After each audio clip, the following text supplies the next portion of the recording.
everybody. Good morning and welcome to the Steel Toe Morning Show.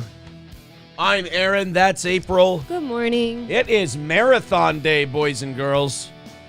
Not for that one. I'm going to put her to work today. I'm going to put you to work. Oh, yeah? What is it? I want to be, when we go to bed tonight, I want to be rode hard and put away wet. All right. That's what I can do that. Yeah, because we got the show today. I've got talking to the wonderful and talented Husey. Johnny and I are doing the compound show for tomorrow. We're doing that today. I hate to ruin the magic, but no, we will not be live once Memorial Day weekend starts. We will be that compound show will be filmed today, and we have Alex Stein. Yeah, on that one. That's going to be fun. That's good for us because it's always fun talking to Alex, especially since he's got so much newsworthy shit going on. Do you think he'll wear his suit? I hope he does. I hope he shows us his giant ball sack. And so we got Alex. It's good because that means it's going to be a fun show. I've got a lot of fun stuff prepped for it.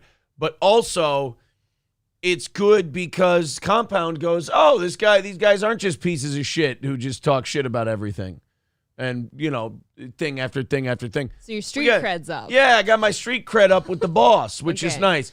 In fact, I think this show should get my street cred up so much that he remembers what my real name is. That's good, and he'll forget mine.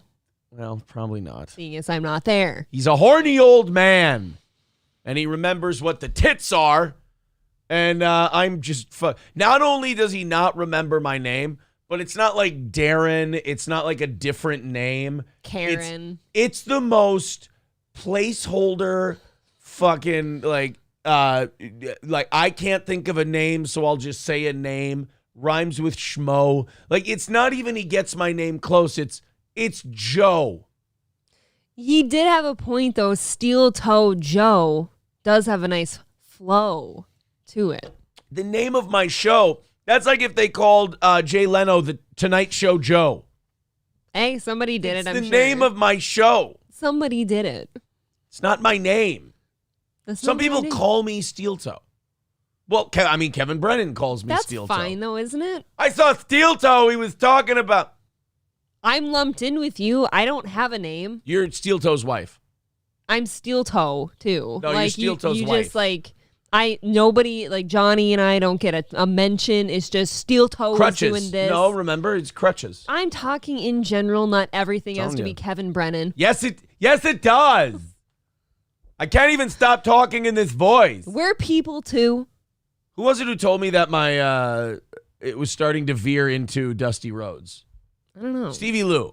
Okay. Told me, he goes, Jesus, it's starting to veer into Dusty. Like Dusty and Kevin are becoming one impression.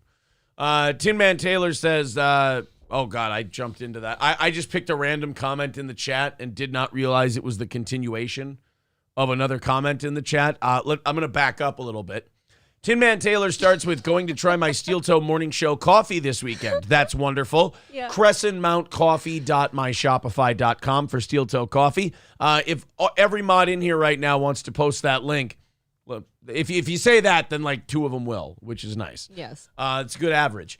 And then he says, that way, if I get the shits from it, I have Monday to recover. I can promise you it is shit-free. Shit-free coffee. I'm drinking it now. Mine is nice and hot. There you go. I'm very excited. Speaking of this weekend, I cannot tell you how excited I am to be having this long weekend coming up. Yeah. I could use a nice little mini vacation. He is to that point now. Like, I came down here this morning, and you're just kind of like, Yeah, I'm just staring. I'm just dead staring at the TV. And don't worry, April went out and got me a Celsius yesterday. A Bud Light with the logo facing out. Textbook pandering. Yes, I went out at 10 p.m. to get him crack. Like Mikey Vanderin, fuck your ears, I'm pandering. I like that line.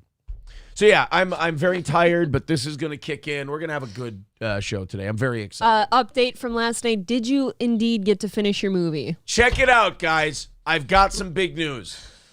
Fuck the Ron DeSantis stuff. We're going to talk about Joey Diaz later today. Screw them. I got to play this Joey Diaz clip that Unique put up because and I'm going to get so much hate, and I'm gonna take it out. I'm gonna clip it. I'm gonna put it up as his own thing. That doesn't and sound Joey Diaz fans are going to bend me over and fuck me in the asshole. I don't care. Joey Diaz is like case A. He's like patient zero for comics just being complete insecure, narcissistic, self-obsessed, unhappy, miserable fucks no matter what happens to them. Joey Diaz has had a better career than he ever had any business having because Joe Rogan adopted him as like his fat uncle mascot. Yes, I would agree. The guy can't be happy. He's sitting there going on for 5 minutes. He has a podcast where he just rambles and tells personal stories for an hour. A dime a dozen. Which is fine. I mean, that's okay. I'm not saying that he's a piece of shit, but I really am, like, the way I'm yelling and shitting on everything. You keep looking down, too. I really am becoming Kevin. I have to, guys, I have to make an executive decision. I may have to just stop watching that show for my own health. I would agree. I'm turning into Kevin Brennan. I can't do that. I can't have that either because I can't be with a 60-year-old man. So spittle talks. Yes, I can't. No, I need to go. You're gonna have to do better. I gotta get on the golf course. I gotta ever since I broke 100. Now I'm obsessed. I'm like, I need to get on the golf course. I told April this week. She said, "What do you want to do for Labor Day week or Memorial Day weekend?" I said, "I don't care as long as we get around to golfing." Do you know how much money I would pay just to drive a golf cart for you and Kevin Brennan to be golfing together? No. That would be absolutely not. See, I've golfed with you and I've seen how angry you can get on occasion when something isn't going right. But Kevin's just mad all the time. So if I got the two of you together to golf, I can only imagine the obscenities. Could be fun. So, I have been on a mission the last 3 days. And my mission the last 3 days has been, I am going to watch The Mummy. I haven't seen The Mummy in years. I like prime Brendan Fraser. Aim high. I enjoy The Mummy. I like it. April shitting on it can't even break my wantonness to see The Mummy. 2 nights ago. Yes. Fell asleep. Okay. 3 nights ago, fell asleep. 2 nights ago, fell asleep. Last night, anybody who watched the evening show knows I'm sick as a dog, or not sick as a dog. I'm tired as a dog. I feel like shit. I just want to go to bed. But the competitive streak in me said, you're finishing that fucking movie. I watched part of it. Yeah, we're finishing The Mummy tonight. We're doing it. No matter how late you have to stay up. I went to bed 20 minutes later than I usually should to get a decent night's sleep so I could watch The Mummy. On a night where I was dead tired, out on my feet, and the night before I have a day where I'm going to be basically broadcasting until 3:30, 4 o'clock in the afternoon, nonstop. And when I'm not doing that, I'm going to be doing clips. If you want to have breakfast with me today, you can take a nice seat right there and we can have breakfast at the table. Okay. Because I'm going to be shining a seat with my ass. So I finally finish it. And April, she gets up, she looks at me, and she goes, "Did you finish the movie?" And I said, "Yes." And she says, "What did it cost you?" And I said, "Everything." It's true. What is The Mummy worth? Nothing. And then I turned around, then I turned back around, and I said, everything. I'd be curious to see what Rotten Tomatoes thought of The Mummy.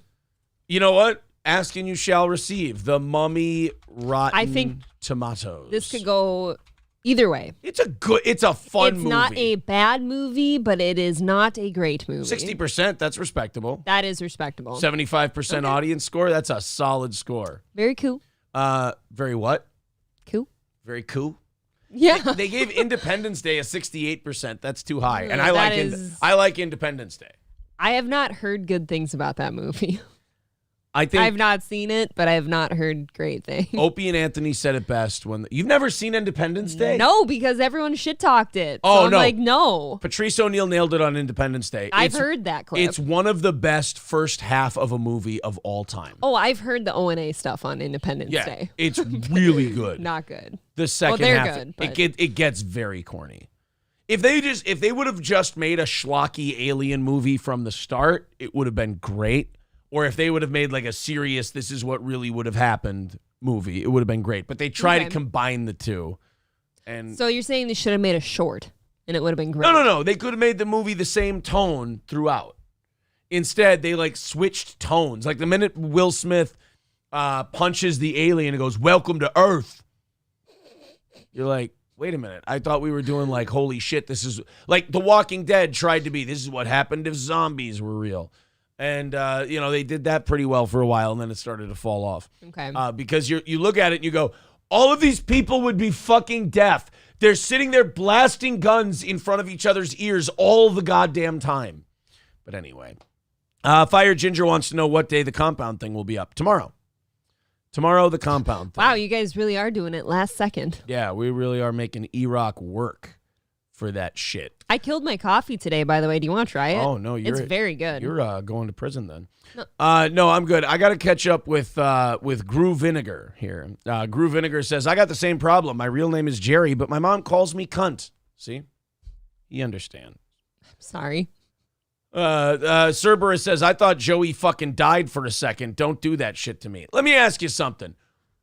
Uh-oh. Wouldn't you get over Joey Diaz's death pretty quick? Like, I like things Joey Diaz has done. I thought he was great in The Longest Yard. I thought he was very funny. But, like, if Joey Diaz died, that's not like, to me, that's like Tina Turner dying. Like that okay. That's not going to hit me. That is an insult to one of them, and I'm not sure which one. It's an insult to Joey Diaz, and I'll tell you why. I have watched way more Joey Diaz than I have Tina Turner. I hear you. I do. Balls and Wieners says, April brought the girls to work today. Yeah, she's really trying to nail down that goal for the last two shows and go into the weekend strong. So see the back of this dress. Gerald Gutsu says, I stand by my suggestion. Name a coffee after your new name. Oh, Steel Toe Joe coffee? Oh, because Joe. Yes, Steel Toe babe. Joe. I like it. I've been waiting for you to land on that. I like it. I think it's good. You know what? That's what the Steel Toe coffee should be renamed as, and then there can be an April one. The Ugly Fuckling said, the Amazon review of your coffee isn't good. There's no Amazon review. You can't order it on Amazon. No. The last statue says, long weekend here, too. Buddha's birthday tomorrow. Oh, shit. We're going to have shitty numbers tomorrow. Buddha's. We do not do well on Buddha's birthday. God forbid. Farron says, uh-oh, I can't wait to see what happened. What, with the Alex stuff? He hasn't been on yet. Joey Diaz. Oh, Joey? Who gives a shit about Joey Diaz? You did. You brought it up. Wait a minute. I'm supposed to give a shit because I want to talk about it. You got to remember, Mummy last night, falling apart a little bit, geeked on Celsius. It's going to be a weird show. Dude, we pushed sex off the table last night because of the Mummy. I didn't know that was on the table. It's always on the table. No, I meant like in my life because I was dead. Mike Citizen M says Joey Diaz threatened Mike Redbar's life. If I see him, it's over. Well, guess what? Joey Diaz, he must have put some kind of hex on Mike because, I mean, it's a slow burn, but he's kind of getting his way. God, that was a long time ago, that threat. Yeah. That was. The Scarducci brothers or whatever it was. The Scaramucci brothers. Somebody's coming after him. Yeah. Farron on TV says, oh my God, Brendan Fraser was so hot. Maybe that's low-key why I like The Mummy so much. Oh, he was.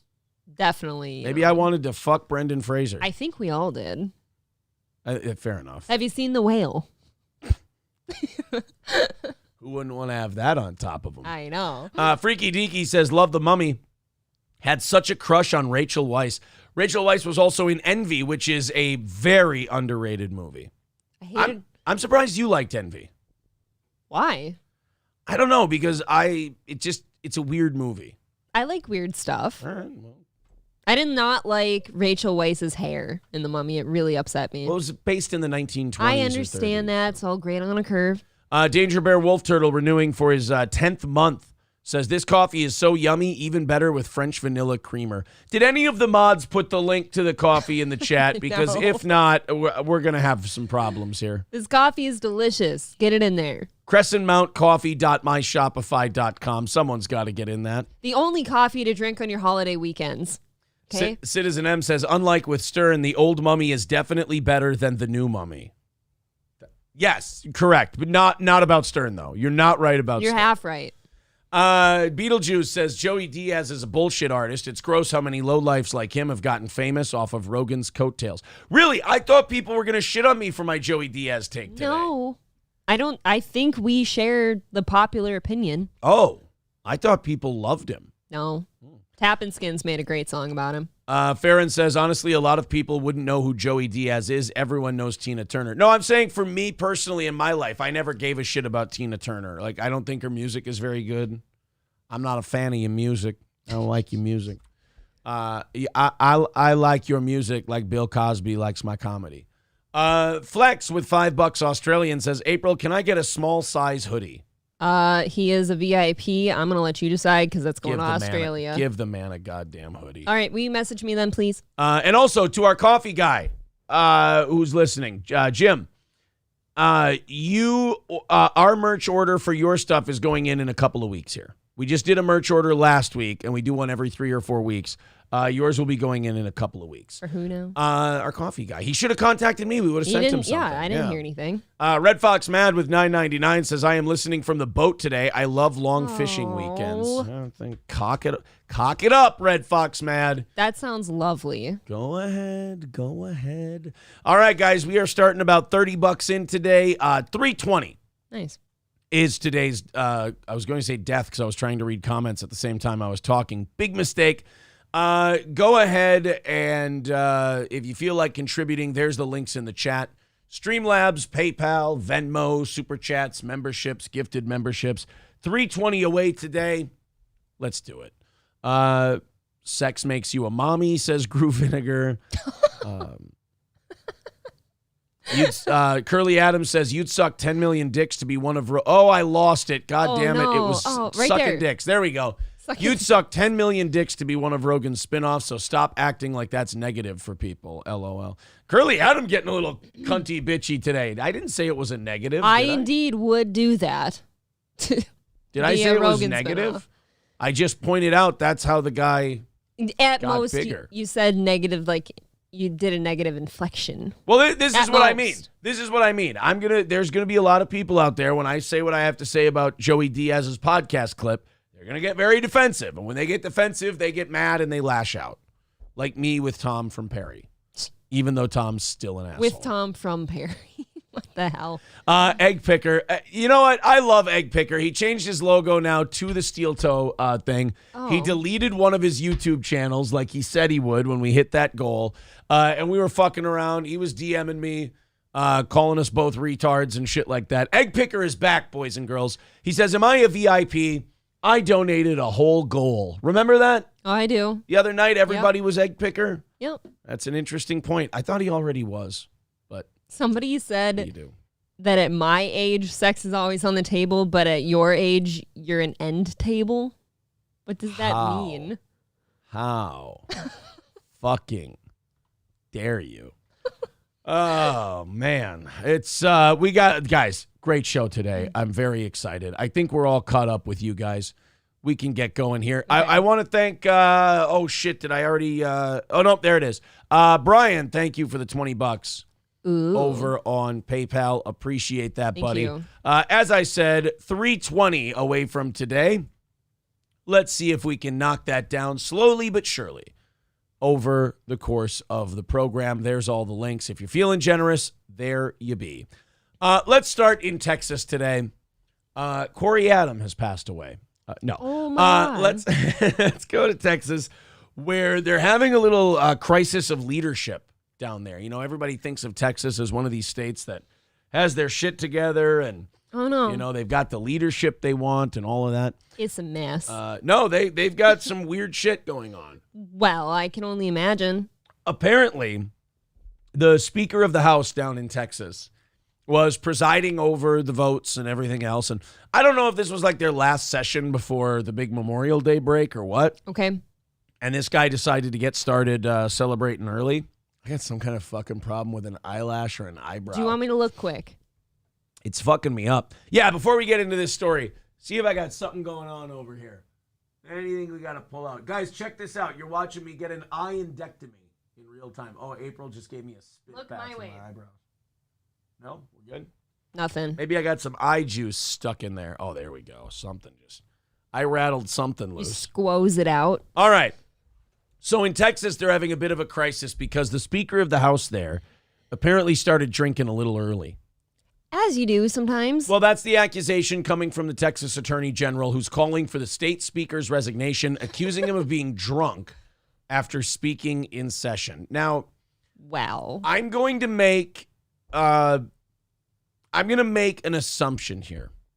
And when you assume, as Cleon Salmon once said, when you assume, you make an asshole out yourself. it's true.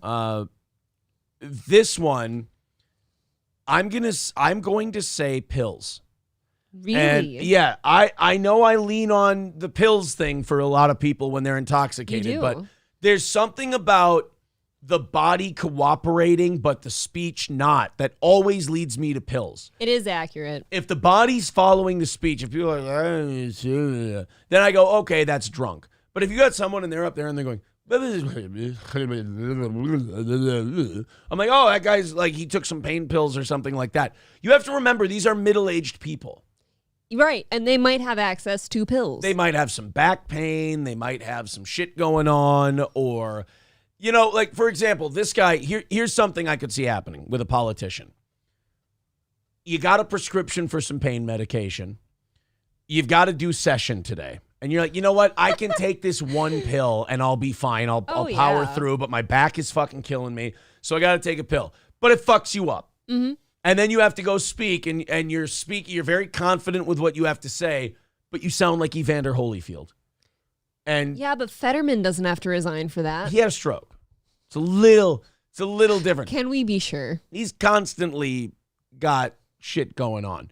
So let's see if if the Speaker of the House from Texas did indeed, if you guys think this is drunk, if you think this guy may be lying dead in his office of a stroke right now, or if you think this guy was on pills. Again, I'm going pills.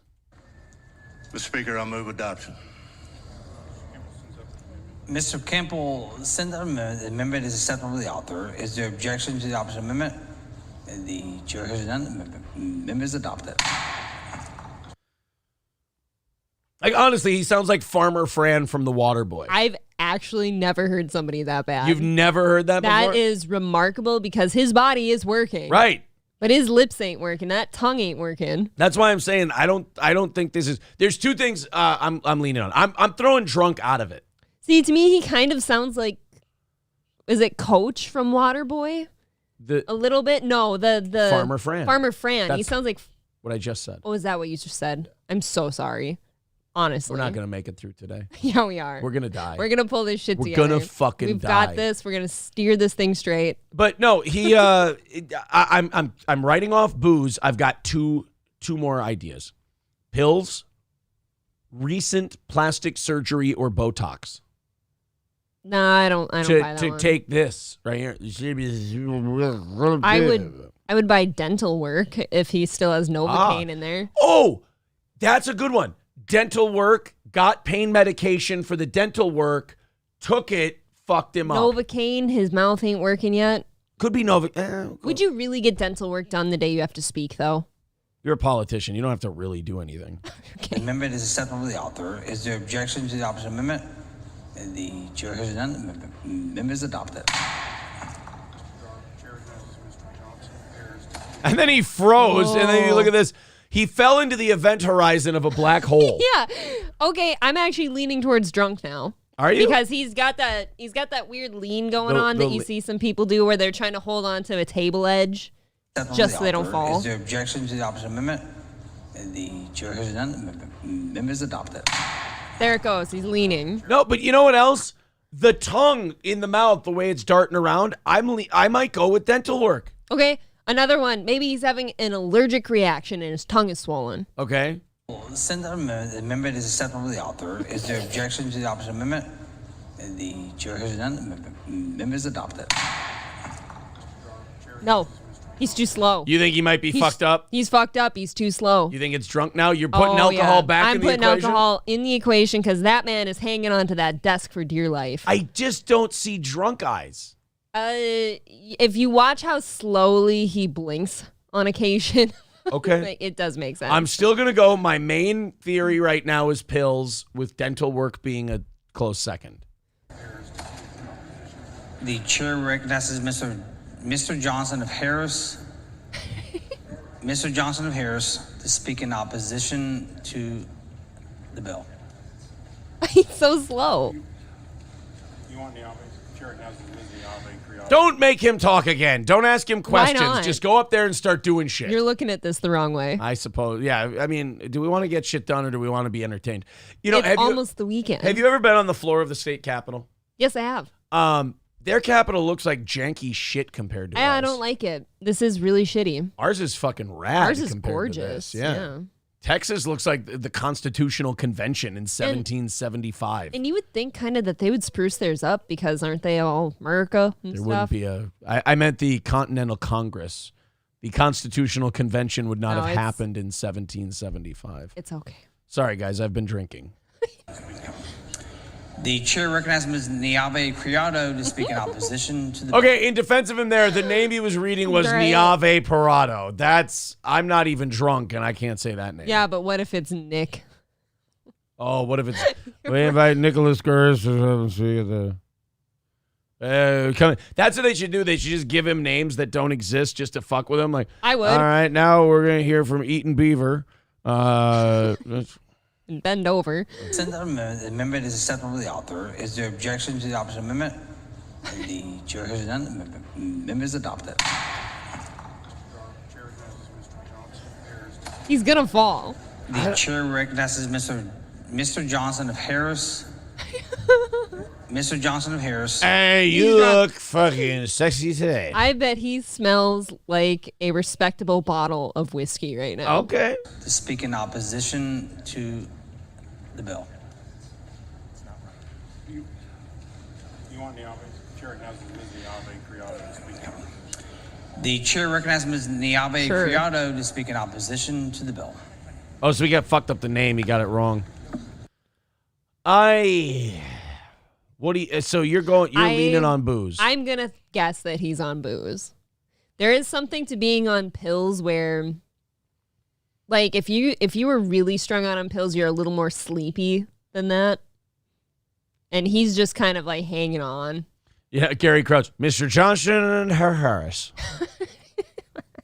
Dude, if that was happening and it's almost a holiday weekend, you scribble out some notes for him and you hand that shit to him like, no, we got to cover this too. Yeah. And, you just fill that with bullshit. Yeah, Kenneth says pills would be way worse. Yeah, I think so.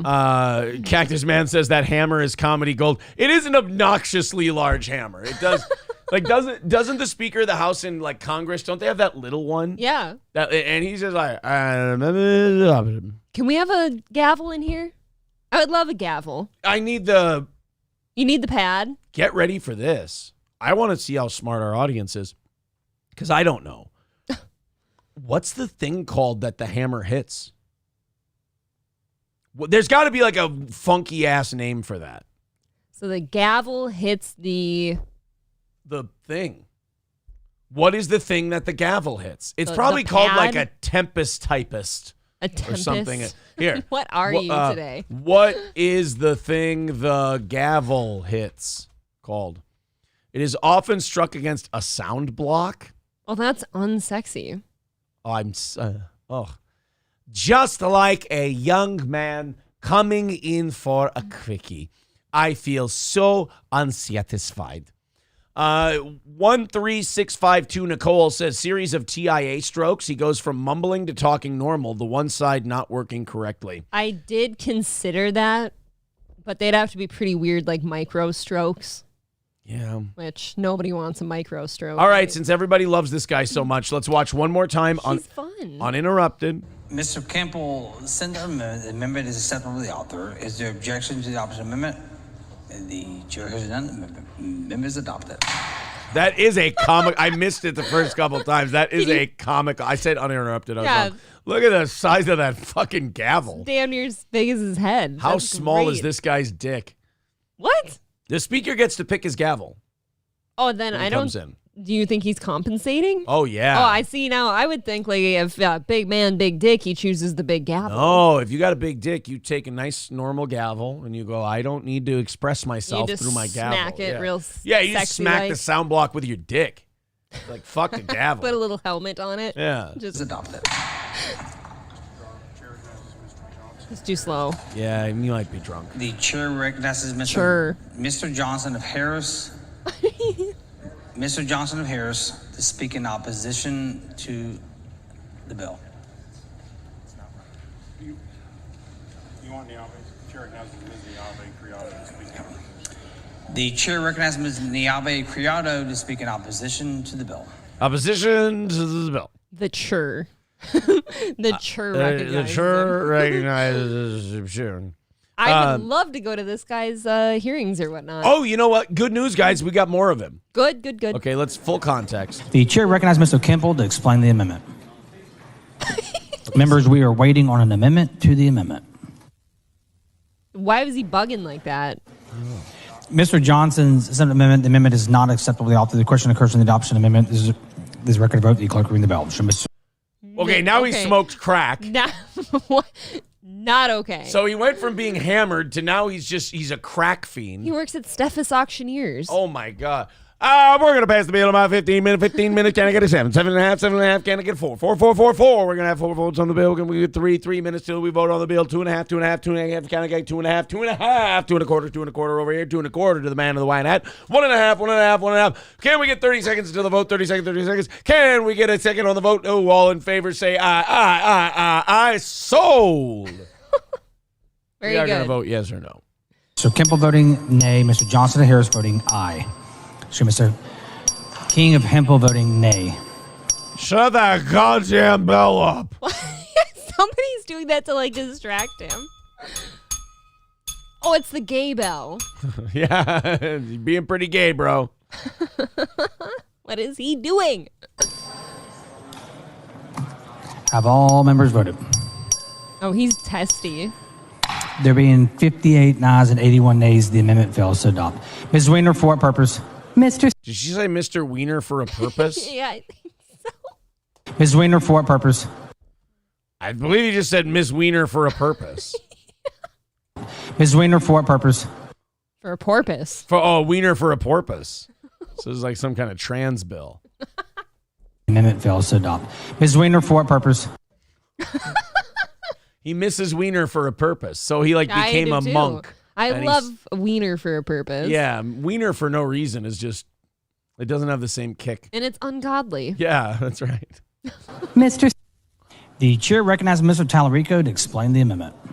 See, now, sometimes he's fucked up. Sometimes he's just a Texan. Do you think he's just being shitty and wants to get out of here, so he's talking fast sometimes and slurring? Maybe. Maybe he's not even drunk. The chair recognizes Mr. Kemple to speak on the amendment. Mr. Tallarico sends up an amendment. The amendment is not acceptable to the author. The question occurs in the adoption of the amendment. This is a record vote. The clerk ring the bell.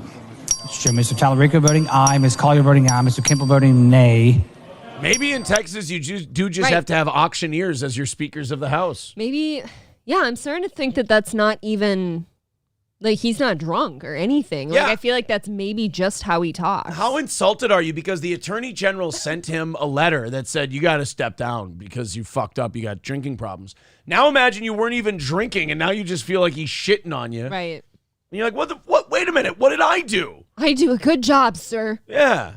Mr. D'Alia voting nay, Ms. Morales voting aye.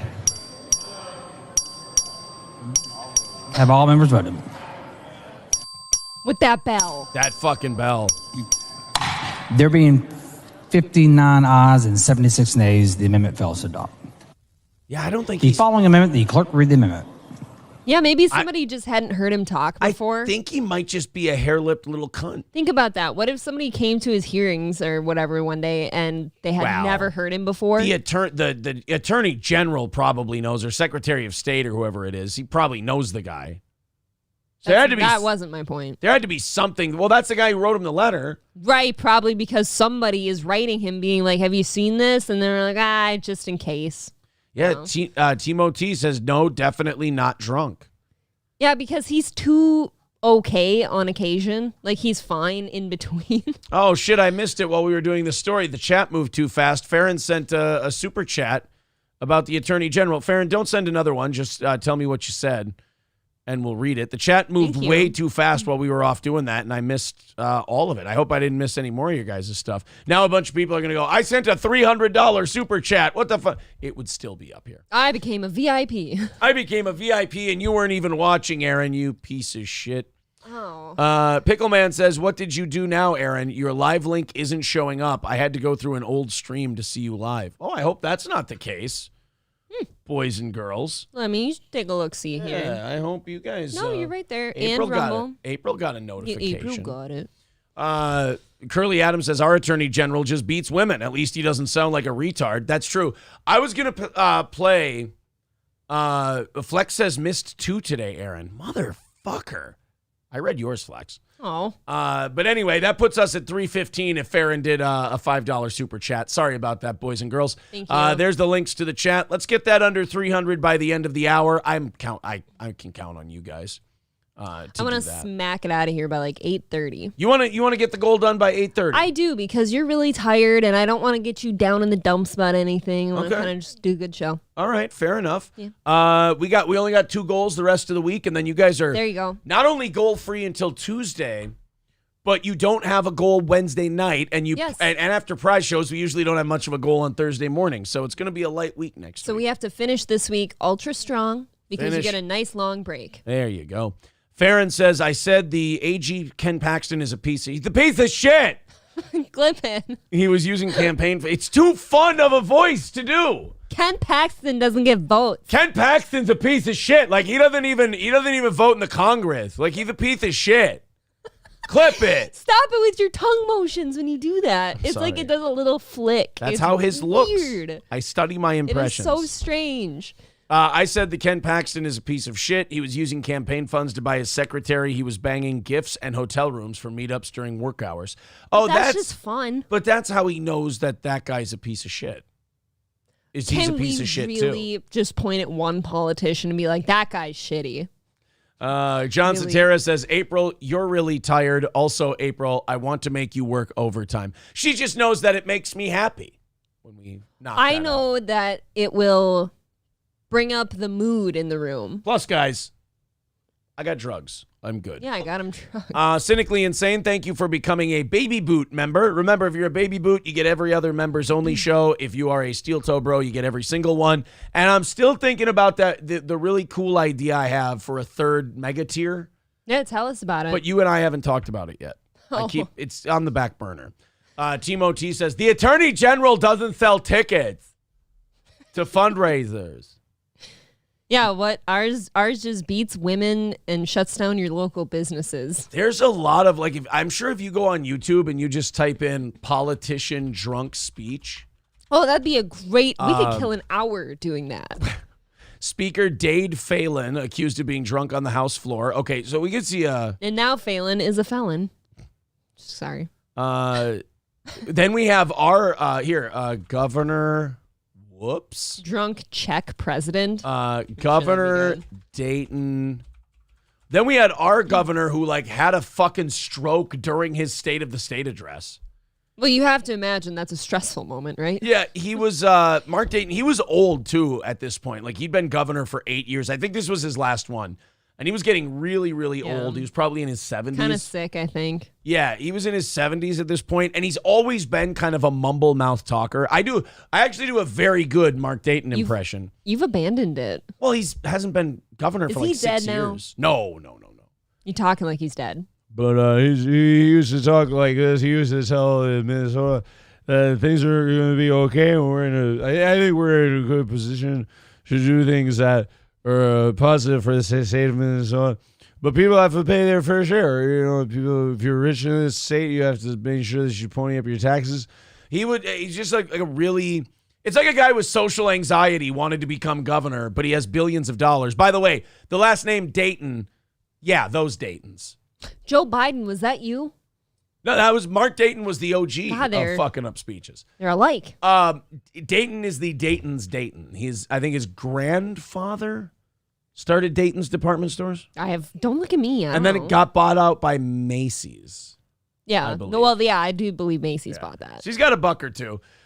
This is him about 6 or 7 years ago. Too many others have discovered that, contrary to the promise of the Affordable Care Act, they cannot keep their current doctors under any available new plan. So this is not him having a stroke yet. Thank you, Aaron. You guys are going like, oh my God, he sounds like shit. That's how he always talked. Eventually here in the next couple of seconds, you're going to see him start to get worse. But that line, that's perfect.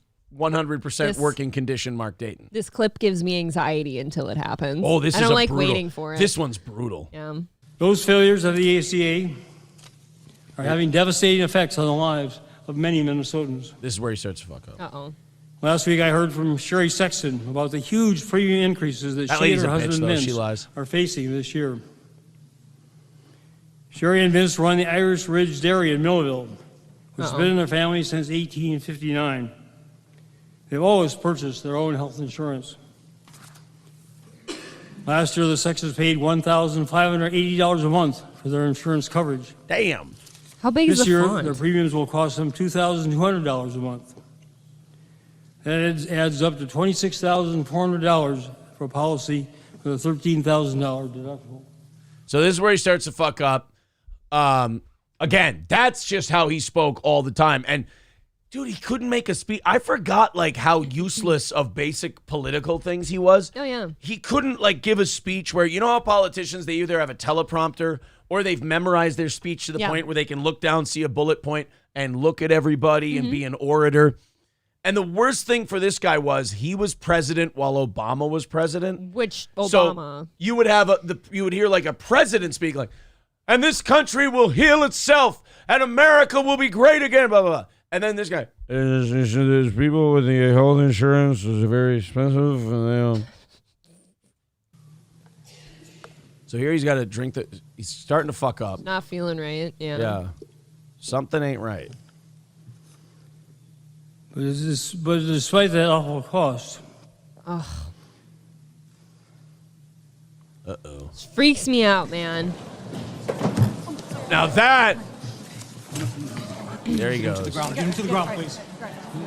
So that sound you heard, he fucking bonked his head right on the wooden podium that he was speaking on. It really. Boom! Oh, God. Just fucking forehead. did.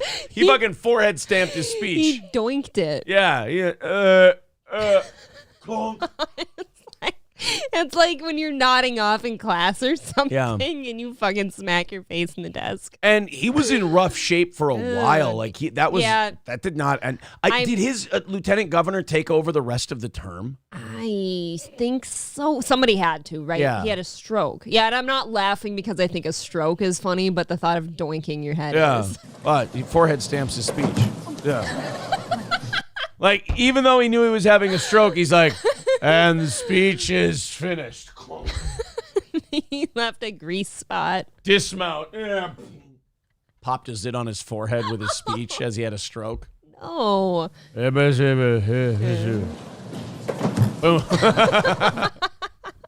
Like he was going down, but he's like, fuck you, speech. That camera's a long ways away, too. That had to really make a noise.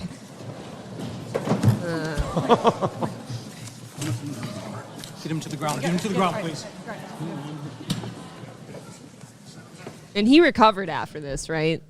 Like he was okay by Mark Dayton standards. I don't know why I don't remember. No, I think he's still dealing with that. Oh, I see now. I thought he got back to his usual self. I could be wrong, but I don't know if he fully recovered.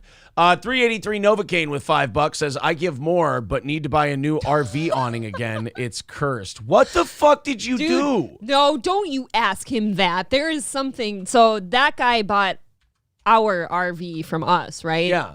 To which we had to buy 2 awnings for it, was it? I don't know, because we sold it to that man with a reasonably new awning on it. Brand new. It was beautiful. It was a wonderful awning. And I think he might be right. There might be a curse of that RV's awning. No, here's what happens with RV awnings. If you don't shut them when it's windy out, and you leave them out overnight, it will get fucked up. That's no lie. Here's a rookie RV mistake. Leave the awning out overnight. It's that, and it's like if it rained or something, not reeling it out so it can dry out, and it'll sit in there and get moldy. Yep. Oh. Got to take care of that awning. God. Mr. Approachable says, April, the camera was a long ways away. I was thinking this too. You do realize he's standing right next to a microphone. I suppose that's true. You know the thing that he was talking into just a few seconds before? That thing does pick up. Oh, you're saying it does pick up doinks. Yeah, it does. It's a doinkable pickup kind of a thing. Doinkable, doesn't that mean, 310 away from knocking out today's goal. Let's get it under 300 by the end of the hour. Oh, my goodness. Emperor Palpatine with $95 over on PayPal. Thank you. Thank you very much, Emperor Palpatine. That means 220. Maybe we can smack the shit out of this by 8:30. April says 8:30. She wants to be done with it. Emperor do. Palpatine gave you guys a pretty good head start there. Because then after that, you got not free, but you got 2 hours that is free of begging. Yeah, no can rattling from these retards today. Curly Adam with $5. He got a little saucy with me about the Joey Diaz thing. I accept your $5. He sir. still loves you. I know, and I love him. No matter how cunty all these people get, they're here for you. 215 away. All of a sudden, this thing got a lot smaller today. So I thought there were more drunk politician moments. Oh, we have to revisit the greatest one of all time. I'm thinking. Rob Ford high on crack. Oh. Rob Ford, plenty to eat at home. This. This guy. I don't know. Okay, this is the clip I want. I don't know if you guys remember Rob Ford, but he was the mayor of Toronto, Canada. And yes, Alex, he is dead. But Rob Ford they found a video of him high on crack in a hotel room just talking shit about everybody.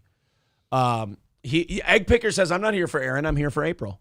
There you go. Oh, I appreciate that. I've got one. There you go. So Rob Ford got caught smoking crack, and he was just shitting on everybody in Toronto government. Then they found one of him high on crack, and he was he was talking to a Jamaican guy. Okay. But he started talking patois. Oh, God, and it was I hate really that. cringe. He's like, he's a Roscott Boomba man. And you're like, what the fuck is this guy on about? I don't like it when people talk like that. So then the media picks up on this, and they want to talk to this guy. They're like, we have a lot of questions for you, sir. We don't even know where to start. The fuck is wrong with you, man? Are you going to leave? So the best part about Rob Ford, he refused to leave office. So he was doing all this embarrassing shit for Toronto, and he was like, yeah, fuck you. I don't care. I'm not leaving. I smoke crack. Who gives a shit? And then he would wear like football jerseys to work, and he would show up like dressed like a rapper, and he would be like, how about you all suck my dick? So that's just balling. Yeah. Like, you guys can take the craziest shit Trump ever said to a microphone. He'll never get better than Rob Ford's moment talking to the media about a decade ago. And I don't appreciate people calling Alana a prostitute. I've never had a prostitute here. I'm very happily married at home. This is very disturbing against my wife. Unfortunately, I have to take legal action against Isaac Ransom and George Christopoulos and Mark Toohey. I have to... That's okay, Mayor Ford. As I learned from Alex Jones' ex-wife, all you have to do is send a cease and desist to their YouTube channel. Oh, yeah. It's real quick and easy. Just put it in the comment section. You'll be good. Take legal action against the waiter that said I was doing lines at the beer market. That is outright lies. That is not true. You know how I know he was doing lines other than the beer market, though? Because he didn't say, I'm going to take legal action against that guy that said I was doing illicit drugs at the beer market. He goes, dude said I was doing lines at the beer market. That's bullshit. As if. It talks like a guy that's doing lines, though. Like you would say lines of cocaine, illicit drugs, things like that. He's like, he said I was doing bumps and shit off my wrist. That's bullshit. Blowing it in stripper's ass. Yeah, like that's a guy who's doing coke. He just wasn't doing it then. You know what?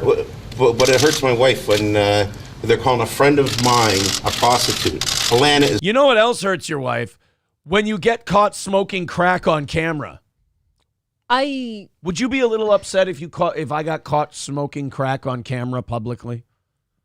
Obviously, like after the fact, it's semi-funny, but at the moment, I'm like, you couldn't be more professional. Right, with your crack doing. With your crack. Yeah. You know what's bothering me? Can we just loosen his collar a little bit? No, he's fat. That thing is like strangling him.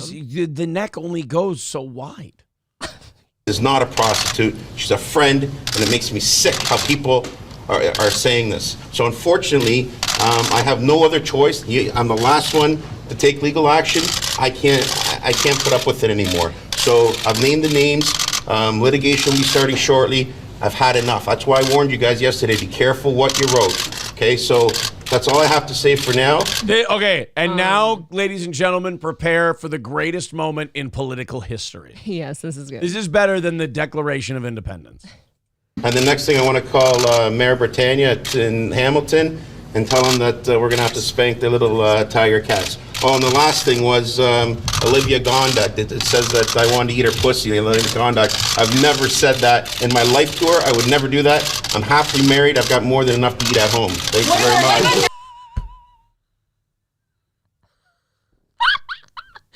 It started when he said the word pussy on camera. He said pussy. Everybody in the back looked at each other like, did you hear that? Oh my God. See, now, this is why I would never make it in media, is because the minute he said pussy, I would look at the guy next to me from the competing station. I go, you fucking ready for this shit? Oh, it's getting good. Oh, it's going to be fucking awesome. And they're all like, this is deplorable. And why would he say this? I'm like, shut the fuck up. Let him talk. You prude. Yeah. I got plenty to eat at home. And then his wife's got to listen to him talk about his total friend named Atlanta. Atlantis or whatever, yeah. Yeah, how many friends do you have named Atlantis? A couple. I have to check my date book. Your coke dealings and doings and things. And then he talks about how much he's eating your pussy. How much he eats your pussy. He is. You got, no offense, I'm one of these people too. I don't need the looks of this guy going on TV talking about how he eats mine. Yeah, eat it by the bowlful. Yeah. Have to spank the little tiger cats. Oh, and the last thing was Olivia Gondak. It says that I wanted to eat her pussy. Olivia Gondak. I've never said that in my life tour. I would never do that. I'm happily married. I've got more than enough to eat at home. Thank you very much. What about drinking and driving? What about drinking and driving? That's all right. Drinking and driving. Yeah, what about your drinking and driving? No. Look, I can't get to everything today. We're going to have to keep it to the greatest hits. My throat's getting dry here. Relax, guys. I can't get to everything today. I would love a drop of I've got plenty to eat at home. Yeah. Said I wanted to eat her pussy. I'm a happily married man. I got plenty to eat at home. I miss that guy. I know. Why did he die again? Because he was a big fat fuck who did a lot of crack. Look, I would assume, but I don't want to assume because then I make an ass out myself. Yeah, you make an asshole out yourself. Okay. Yeah, no, he farleyed himself. Oh, okay. He just that makes sense. He eating too much. Gone too soon. Eating too much pussy, smoking too much crack. You gotta pick a lane. That is the way to go. You gotta do crack or you gotta eat pussy. That's why Aaron only does crack and eats pussy in small doses. Right. I microdose on crack only, and then macro dose on pussy. I only get mine eaten on my birthday and certain holidays. Just so he doesn't have any health problems. All the Jewish holidays. Only Jewish. Yeah, all the Jewish Passover's a good time. Yeah, for me. Passover's. I call it pussover. Ooh. I'm just munching box like I fucking got my first meal after Dachau. I bet you Jews that got freed from the Holocaust didn't eat a big meal right away, because if you haven't been eating, you can't eat much that first meal. Your stomach fills up too fast. No, it hurts. Yeah. So I bet you the soldiers fed the Jews after they freed them from the Holocaust, and they were like, "Fuck is wrong with you uppity Jews? Like, the food's not good enough for you." And they're like, "I haven't had a meal bigger than a half a piece of bread in 3 years." I just had a thought to myself, and I don't think it's kosher. This is a free space. At least on you know how like when you're in close quarters with like people, let's say like in any just say situation, Jews. Go ahead. And you have no food, and you know how like certain people over time have like dealt with that hunger, eating other people. Oh, you're saying why didn't the Jews eat each other? No, I'm in the not Holocaust? saying why didn't they. I'm going to guess like obviously they didn't want to, but Well, wouldn't that be hard? If I may. have you seen the survivors? Not a lot of meat on them bones. I don't think it would get you very far. I'm just eating the other saying, Jews. I think when you have no other choice next to you, I would guess that would have been a hard place to be. Are you doing a wooden many- door? Are you doing a wooden doors bit right now? Are you doing no chimney stacks on the fucking crematory? No, I was saying like. Why do they have a maternity ward? No, I was saying sincerely, I'm guessing it would be hard with no food and only people around you. Like you probably thought about it. I just love the idea of the Jews being freed, and then their first meal, they're like, "You do know that this chicken is a little dry." I don't know. They complain. Look, I'm not one What? to complain about a meal, and look, I No. appreciate you guys defeating the Germans and all this, but you don't think you could have gotten this invasion underway in 43 instead of 44? I mean, I feel like the numbers were there. Stalin was begging you, basically, to... Is that why all the Jews became communists? Is because they were like, well, at least Stalin was advancing on Hitler. You guys waited across the channel for, what, 3 years? I mean, my goodness, you're my sugar. I would guess that like they would even forego like the whole kosher business of their food just to eat something. Oh. So yeah, you don't know. Thank you, Mr. Tony Soprano, for the gifted membership. Hobo chili recipe you. with $4.99 says, nice purple Prince shirt. I forgot Minnesota people treat this decorative moon like the Prince of Zamunda. Jesus. That seemed. That was, I don't think you're allowed to say that about Prince. I don't think so. The Bad Luck Boys says, $2. Aaron, check DMs if you want a hot release. If it's a video of Mersh jacking off, I'm gonna be very upset. Or it's just that message that he always likes to put out. It was very funny. I tweeted at Royce yesterday because he was that Zero Dark Tony guy. Zero Dark Tony's out of his mind, and he was like tweeting about this new podcast he's doing. Which I got to say this, Zero Dark Tony. Whatever. It's stop doing impressions. It's not. Oh my God. I haven't seen it. Oof. So he's doing a podcast with Corn Diff. And God bless Corn Diff, but Zero Dark Really? Tony, it's something.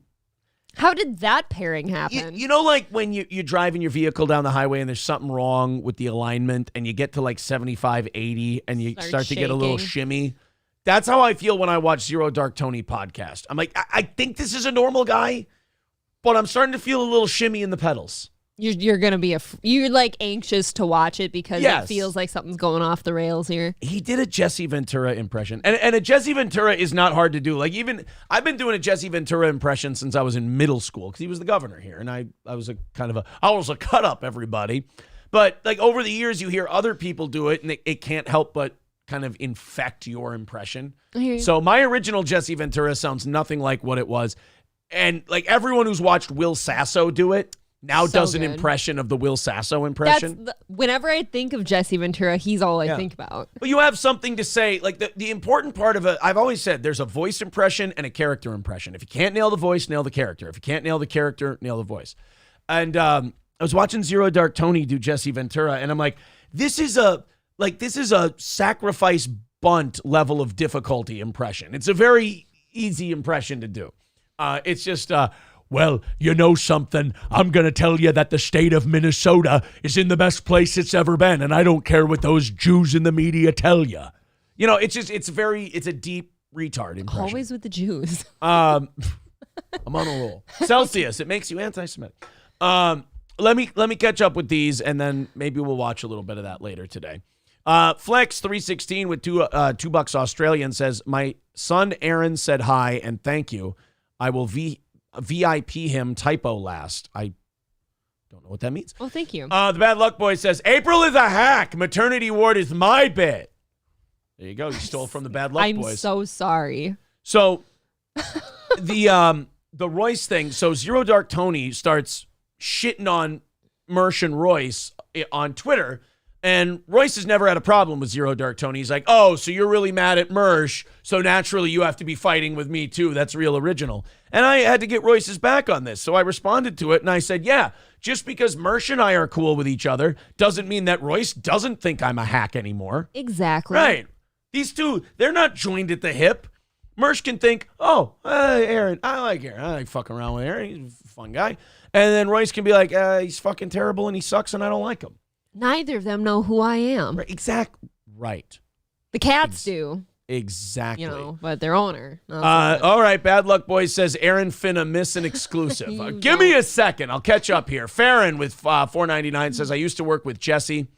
He knew my name came from the Young and the Restless soap opera because he said that's his all-time favorite show. Who knew? No. I like it when they get into the incest and the old people sex. Anyone could act in a soap. I like hearing skin flaps slap against each other mid-coitus. Oh.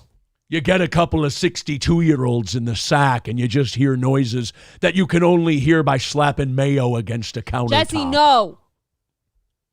No, God I like damn the it. sound of an old man hitting it from behind, and it sounds like you're laying a block of cheese down on a tarp. I picture his balls are so sagged that Me they too. slap your belly button. Are you as wet as I am hard? Because that's going to be a tall order. Yeah, I bet. Slide around like a summertime water park. Good one. Couldn't think of the word fucking water park. Well, he is getting old. And I'll tell you something else. If a couple of old people fuck, people go, oh, well, it's risk-free sex. You can't get them pregnant. I can tell you right now, I knocked up a 72-year-old in a nursing home during COVID. Do you know what it's like to have a new child and not be able to see it because of the nursing home rules? I was a victim. I bet she got gonorrhea, too. Not at all. I'm I clean feel as a like- whistle. Don't old people, spread STDs like nobody's business? In Yeah, nursing homes? they're known to have shitloads of gonorrhea. Why? Shitloads. That's a metric. But, why? All right, we've got, oh boy. I love seeing the chat right below his. Yeah. What were you two talking about? By the way, who do you think he's talking about? I've got this, but I don't. Who would he be calling a gigantic I know, homo? your Red Bar. Yeah. This is literally hot out of the oven. It could be yours to debut if you want. All right, this is Mersh with a... Oh, Jesus Christ. What is he? I just got Mersh's face right in my face. I think he's cross-eyed. This is the Bad Luck Boys, the deceptive case of Chad Zumach, So JCS inspired. So the cats are in on it now? I guess the cats are... This is a saturated market. The cats are in on it. Let me just get this all taken care of here real quick, and then we'll play Mersh's thing. I want to put the link in the chat for you. Let's go ahead. Y'all got an hour and a half to blow that. Oh, yeah, April wants that goal done out. by 8:30, and she's getting kind of bitchy about it. Here's Mersh's Chad Zumach thing. We'll check this out. Oh, you know what I'm going to say?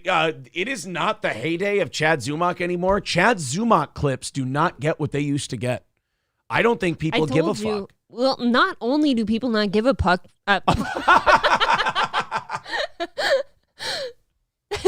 They don't give a fuck. Like I said, the market is saturated, and he's a broken record. We've heard it all. Yeah. Nicole Magenta says, does anyone really like Mersh? Yikes. Yeah, I do. Oh, God. Oh, my God. It's one of the plagues of Egypt. I was going to say something, and the word got stuck in the back of my throat, and I choked on it. Was it dick? Ooh. Wiener. Yikes. You say puck. I can't talk. We're useless today. Mike Herb says, puck that. So... who was I responding to? Nicole Magenta, does anyone like Mersh? Yes, I like Mersh a lot. I think Mersh is a funny guy. Not only that, I ain't never asking Nicole Magenta to like him either. I don't give a shit if people like who I like. I'm going to go talk to Husey today. Everyone thinks he's an Irish drunken retard. I like him too. Mersh is another one of those kind of what's his name? Carl Herbergers that Just going to keep that feud going, aren't does you? not like me for some reason. I get that feeling. That's Carl's not- came out and just said he doesn't like me, right? Yeah, Carl doesn't not like you. I believe he doesn't know who you are. Precisely. Yeah. Only Anthony Cumia knows who I am. Nicole Magenta says, I'm unsubscribing. Kiss away your 10K. Darn it. We'll never recover. Bad Luck Boys says, don't worry. I know Chad sucks, but I'm funny in this. If you watch interrogation videos and understand the references. Can All we right. keep kayfabe for a second? Aren't you the cats right now? No, Bad Luck Boys, he's the owner. All right, so here we go. This is Mersh with a true crime Chad Zumach 4-minute clip here. Let's check it out. A world premiere. on the Bad Luck Boys channel. Hello. My name is Dr. Todd Grande. Why? No relation to Bob's super bangable stepdaughter. And today...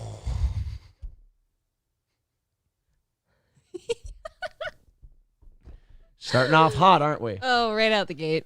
I don't know why he's got to talk about my I can't do a Bob Levy. I'm sorry. A very attractive I stepdaughter. can't. For She's sure. very, very attractive. Oh, how attractive, Oh, Aaron. fuck off. Have you done some looking? Almost as attractive as you. Oh. I've never spite complimented someone like that before. No, I must be special then. You're fucking hot also, April. Sounds like an insult at I know. the same time. Shouting it at her. You piece of shit. You've got great tits and a tight ass. I want to have sex with you, you piece of shit. Oh. Kevin would find me repulsive. Oh, he thinks you're hot. So here we go. I'm sorry. I'm pausing too much. I'm an O&A hack. I'll be examining the fascinating case of stand-up comedian and lifelong opener Chad Zuma. Lifelong opener. Just a reminder, I'm not diagnosing anyone in this video, so just speculating on what could be happening in a situation like this. Like, you don't think no, that no, bothers about me? you having child abuse, he was totally behind of that. It doesn't really matter. Everybody knows. Okay, like somebody said, I think it was Mersh. He said, Notice how, immediately upon being introduced with new evidence, the suspect's eyes dart around the room. His vocal inflection moves upward in a way that is atypical to the original tone of the conversation.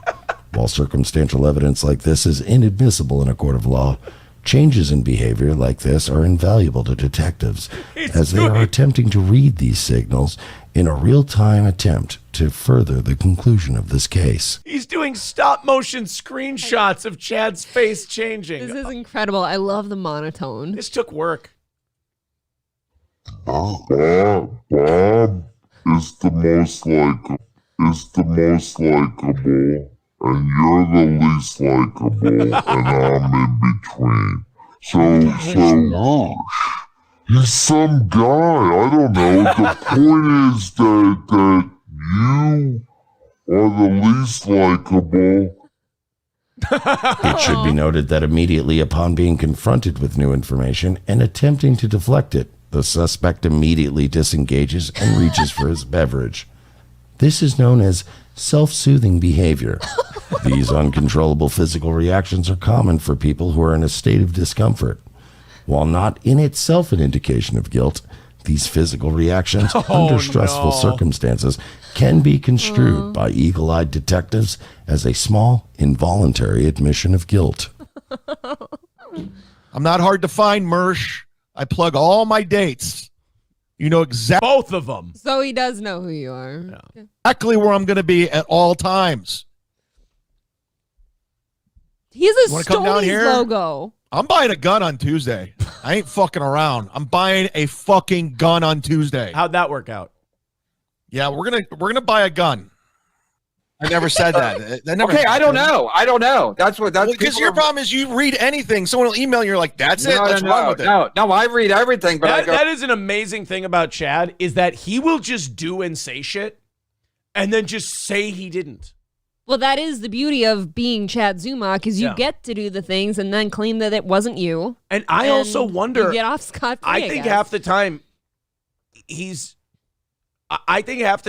right in that I think he drinks so much that he doesn't remember. I think he says a lot of these things in a drunken blackout and then doesn't remember he ever did it. I hope that's the case. And he's too humiliated to go back and watch himself. Because even just the things he said yesterday, it's like we can refute every single bullet point you just listed. Right. Oh, that's interesting. Typically, when a detective asks a question about a relationship or circumstances related to an incident, they generally already have the answers they seek. Oh, then there's the DMs for Zumak and Mersh. As all interrogations are recorded, their tactic is generally employed as a ruse in order to record a reaction from the suspect as they are confronted with the new information. Cool fedora, dickhead. Actions may be used during trial or during the sentencing phase. What the fuck, Mersh? What's going on, Colt? What happened? What do you think? Is Chad just a credit card stealing bipolar piece of trash that only exists because Godfrey is doing some kind of passive aggressive reverse reparations? Or is he a totally funny guy cashing checks on his talent? Is he a cuck? Did he immediately backtrack on his declaration of independence? Is it just me or is Mersh fucked up here? He's fucking hammered. No, completely sober. You know what? I want to stay out of the courtroom. In my opinion, this seems like he could be the Speaker of the House of the Texas Legislature. I think, in my opinion, he's well enough to care for cats. Okay. In this clip. And run back to Brennan the moment he uploaded that terrible Aldi sketch and the super chats dried up. I'll leave that for you to decide.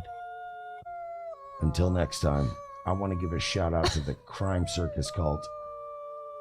And in the meantime, thank you to all of my wonderful supporters.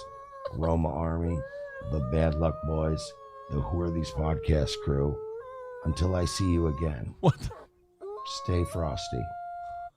What the fuck just happened?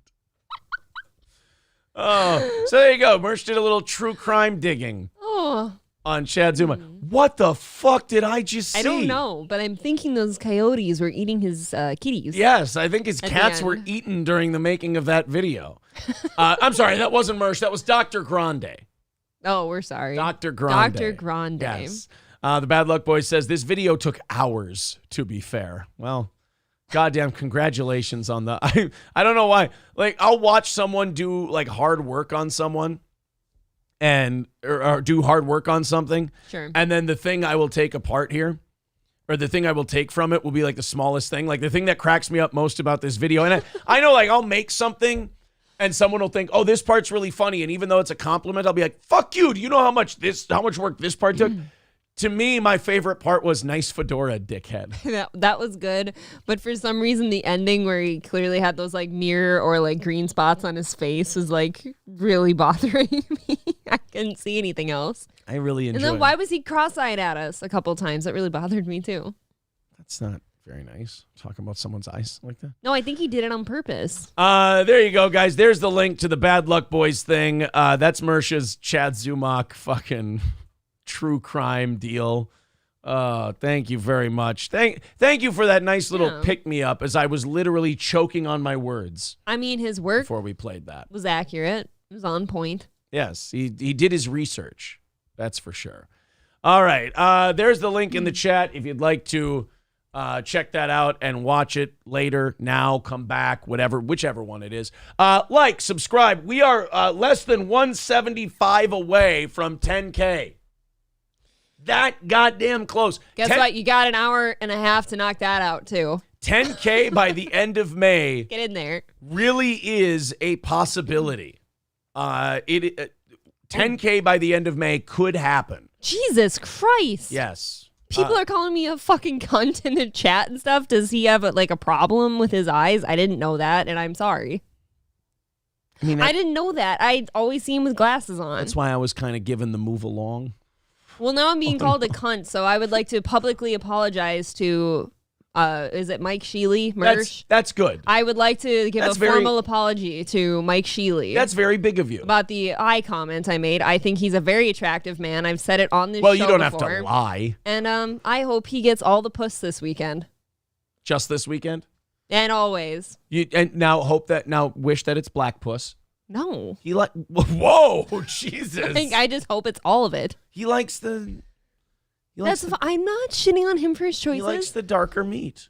I didn't know that either. Why am I being shit on here when I don't have the information? Wish black vagina on him. I'm very sorry. Say that you hope he gets a lot of black vagina. I hope that Mersh feels free to then go on his show and talk about how wonky my eyes are and how unattractive I am, apparently, and Oh, now you want to be counter shamed now. He can shame me all he wants. I am sorry. The last statue says, such an inauthentic apology. I'm outraged. See, you've created outrage. You're controversial now. I saw myself getting called a cunt for the eye slight that I didn't know about. You've been on the internet how long? The word cunt? Like, you haven't seen that one enough? No, it's just in this situation. I was like blindsided apparently by a wonky eye I didn't know about. I don't know if the and word I'm very wonky, sorry. that's not Somebody a medical. else said it was wonky. I don't think it's a medical Somebody else used the word. terminology. You know what? Wonky. I believe it's called stigmata. Thank you very much to 5-0. Will go fuck myself. 5-0 and the 320 with 5 gifted memberships. Rockefellers, Darbrock, Jesse Kling, Blazing Blue Tongues, and Strippers Got Me Banned all getting a membership. 2 hundo away from knocking it out today. Thank you very much. Brian M. gifting 5 memberships. Well, now what look is at this? that. What are people going to war here? Do I need What's to the deal? grovel some more? No, you'll be fine. Guys, I'm the worst. I too I'm using socialist media. I didn't think it was a big deal. have wonky eyes. Stop saying wonky eyes. Somebody else said it, and I'm regurgitating. Oh, thank you very much. Captain Panhandle, Anthony, Jimmy Dickskin, Fack You, and MN Concrete Guy all getting memberships. That's. Oh. I told you it would be a weird show today. 190 away from knocking it out. Thank you to everybody for their generosity. I'm sweating now. As they say. I think you're going to be okay here. I don't know. Emperor Palpatine, or no, I'm sorry, this is not Emperor Palpatine. Jeff Bezos' cat. Nice. With $50 over on PayPal. Thank you to Jeff Bezos' cat. Thank you. 140 away from I nailing think it today. April, you said by 8:30 we have an hour. This thing? Yep, an hour and 14 minutes from now. We got to knock out the sub goal and the money goal, so we can go into this weekend. Jesus, April's vibing, demanding. Yes. Hobo chili recipe with $4.99 says Mersh has the Aaliyah effect and is also called the Black Vagina Finder. Onyx wrote a song about him. In his defense, Aaliyah was a smoke show, and I would. All day. Spiffy, well, she's dead. You don't want to do her now. I still might. It'd be stinky. I hope she's preserved well. It'd be stinky. Spiffiest Gaming with $10 says, good morning. It's my birthday, but I have the flu. Oh, well, feel better. Maybe you'll be over it by the long weekend, buddy. Yeah. Just drink a lot today. Yeah, just drink a lot, and I'm sure to hydrate yourself. That's Aaron's motto. You'll be fine. 130 away from today's goal. And again, April wants that. And she wants to get to 10K by 8:30. I don't know. I have a feeling that there are people in this chat that are not subscribed. Guess what? It's free, and you want to do it anyways. I don't know if that's viable, but we'll see. We'll see where we get. I think it is doable. I think all of you, no matter what you're doing, whether you're pooping or working, you take 2 seconds, go hit that subscribe button. Are those the only 2 options? Pooping, working, or fucking. Yeah. Someone said best political speech ever because we were watching those. R. Bud Dwyer. I don't think we can play or can you play R. Bud Dwyer on YouTube? I mean, I don't know. It is on YouTube. Yeah, but we've been burned by that before. Project something or other was also on YouTube. You know how there's a Steel Toe Brewing Company and people ask us, "Hey, do you have a beer?" Oh, yeah, I have a growler upstairs. Yeah. There's apparently a Steel Toe Coffee Company as well out of Selma, Texas. Guys, that is not our coffee. Someone tweeted me. Someone tweeted me and said, they're like, "Hey, man, is this your coffee?" No, that's a different coffee company. Do you know what's causing me small levels of anxiety right now? What's that? I made an apology, and the Bad Luck Boys will not show up in chat accepting my apology. Uh-oh. So, are you thinking you fucked up? I am thinking I really stepped in it this time.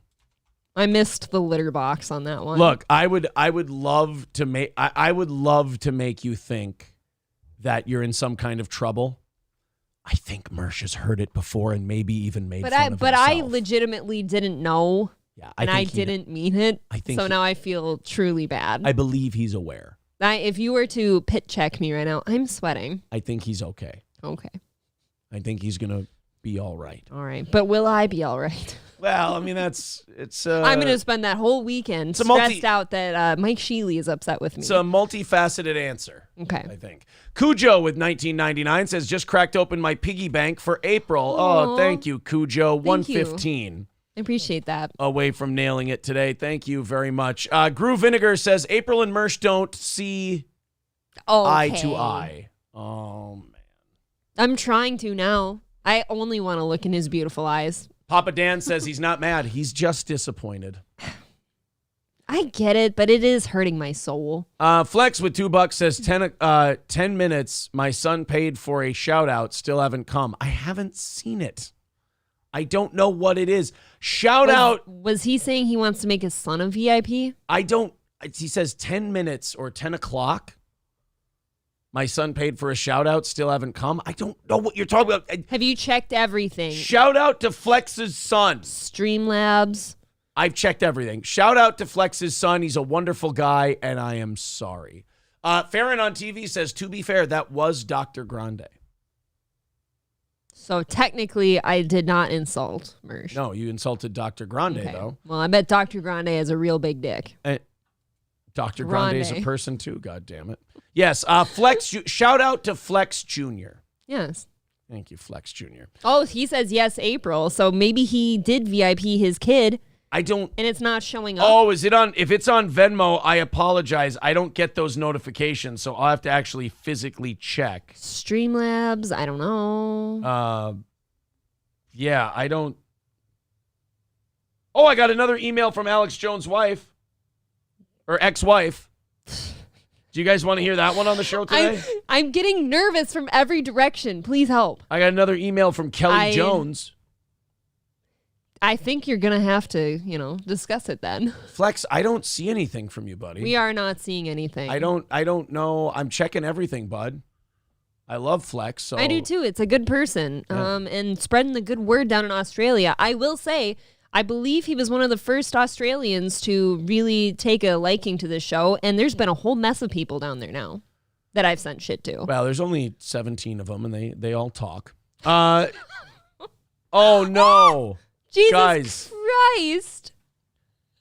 She started this one. You know how she started the first cease and desist? By calling me Mr. Holt? Yes, I remember. So she sent a cease and desist, and it wasn't even the right name. Now she says, so my email is aaronimholtradio@gmail.com. She says, Dear Aaron, I'm Holter Radio @gmail.com. You're Holter now. I still have not received a message to my original May 22nd email. Time is tolling. Time is tolling. Time is tolling. And the damage you, your show, and your co-host are causing me by willful defamation and injury is multiplying. No, it's not. I bet nobody talks to her. As you are a smaller broadcast, she put broadcast in quotes, that hurts my feelings, clearly engaged in deceptive trade for profit and self-aggrandizement, rest assured that the only publicity you will receive from the vexatious and cruel defamation you have caused me, which is being reiterated by your very limited fan base, well, then it doesn't matter. Well, then, yeah, it's not affecting you. And the harassment targeted and instigatory to your audience. Don't harass Kelly Jones. No. If she does shitty work, you can criticize it, but don't harass Kelly Jones. We only criticize what she put out. Will be coverage, if any, of my filing and summary judgment on your intentional harm should you persist. I have requested information you will not provide so that I may properly serve you. I don't have to give you my information so that you can serve me. The information about my company is publicly available. You can find Steel Toe Media information. I have many pressing, serious matters to address, and you are tying up my time with upset, harassment, defamation, and by causing me to have to communicate with you. No, ma'am, you don't have to communicate with him. I mean, this is very unimportant, I'd say, in your life. I do not have a crystal ball, but modeling your business and fake news off that of others' failed arrogance and defamation will have no different result than that which has been reaped, say, by the likes of Alex Jones. Liability and damages if there is equity in the court. You must withdraw the injurious broadcast, and you must respond so that I may serve all parties properly. No, I don't. Texas allows service by publication, and dodging service can result in a default judgment. I live in Minnesota. I am available to countermand each and every defamatory statement you made, which you pulled out of your discriminatory imagination. I have a discriminatory imagination. I'm telling you, she reads the thesaurus. Yes. However, there is abundant evidence in the public domain that what you assert is not true and that you made it up. It was all opinion, stupid. We literally didn't make anything up. By the way, didn't you at most say, wow, she seems a bit nutty? You played audio from the Daily Mail article. As such, you had the report by a large media outlet that contains my reasons for releasing the audio and other facts that they had to vet before publication, then immediately prove your speculation defamatory and the statements you and your co-host made defamatory. I was questioning your motive. That's like saying, oh, if I say I did this for this reason, nobody's ever allowed to theorize that I did it for this reason. Are you out of your mind? This is nutty. Yes. I think she's into you. Sure. I'm going to guess that is the only reason because she has nothing to go on here. I am just really glad she escaped that ground ship when Leia strangled her with that chain. Should this matter be brought in causes of action, you will incur significant expense in court costs and representation alone. Oh. The broadcast was and remains a willful act of harassment and no, it isn't. No, it's not. Your response and action are legally demanded and required. Have some sense and have a heart. Cease and desist. Respond. See, that last part, have a heart, that says everything. It's not. Ma'am, you're searching. I put this in the chat when you covered the first email. 100% she misses the attention. She's searching for you. Yes. She put that recording out there for the public, and then afterwards she's searching for anything with her name in it. She found us because we played it, and we said, wow, this looks kind of crazy. And she just needs somebody to have a heart for her now because you know what? Alex doesn't care about her. And by the way, Kelly, my response is not legally demanded. Is that even a thing? You demanded it in an email. You sent me an email saying, talk to me. That's not legally demanded. We're reading a thesaurus, looking for all the big words. I've never heard of some of these, sentences put together in that fashion. She is a chore, boy. Yeah, it is incredible. I'm telling you, she just wants the attention. If you were to type out a soulful, heartfelt email to her saying, oh, Kelly, I'm so sorry. And you know what? Upon further review, I listened to that tape again, and you really do sound like you were really put through it. Yeah. Oh, God, I bet she would gush all over that and post that everywhere and glorify you. Laughing Lion says, I'm convinced. Shut this down now. Her bullshit pseudo-legalese word salad of made-up words is damaging my brain. We will countersue her for the loss of brain cells upon hearing her whining. Pay the toll, Steve Holt, says Farron. Steve Holt, yeah. Egg Picker says the woman who used to run InfoWars. Yes. Wasabisto with 666 yen says, poor Alex, did he marry this bunny boiler? It's enough to turn the frogs gay. Groove Vinegar, this cease and desist is as real as Sandy Hook. Has this reached Alex yet? No, it won't. Balls Deep, gifting a membership to Cruise Red Eye. Thank you, Balls Deep. Appreciate that. Oh, boy. That screams to me that it's just somebody starved of attention. Well, why do you think she released a Take 14? Pity on yeah, this why do you person. think she released a 14-year-old recording? That is sick to me. Like, I can't imagine mentioning any of my ex's names publicly. Right. Anywhere. Like, okay, like that, it's unimportant at this point. Someone says she was actually during a Florida arrest. She went, I haven't seen my son in a month. Groove Vinegar says, did Kelly Jones have a recent boob job and called the cops? Yeah. Marley Analytics with $5 says, getting Jan 6 vibes right now. It's pretty bad. You're her January 6th. I'm Ray Epps for her. Yeah, but wasn't he a plant? Farron says she lost custody of her kids. Is that allegedly, or did she? I have no idea. I don't want to speak on that. Women who lose custody of their kids, that's a big red flag. Yeah, do you know how bad you have to fuck up to lose your kids? If Farron is correct, that is actually astonishing to me because women do not, you can be an absolute loony bin and not lose your kids. I believe there are people, probably people who have blown crack smoke in their children's face as a baby and they got their kids.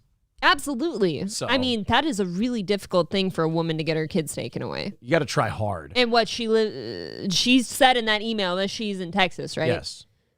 In Texas, especially, I would that seems unheard of for a mother to get her children taken away. I've heard that if you even want to play in Texas, you've got to have a fiddle in the band. That's just what I've heard. Why are you turning away from me physically? I was just looking for my sanity. It ran away somewhere. I'll let you have this joke, and then I have to turn my back to you. Should I send her an email back and say, hey, why don't you come on the show? I'd have Kelly Jones on the show. Yeah, I don't see why not. Here, I'll respond to the email right now. Here you go. Here we are. This is just a private email, not a legal document. We made fun of you on a comedy show. Get a thicker skin. Everything was comedy and opinion of an item you released to the public. Yeah, it was a public item. Don't make me get Alex involved.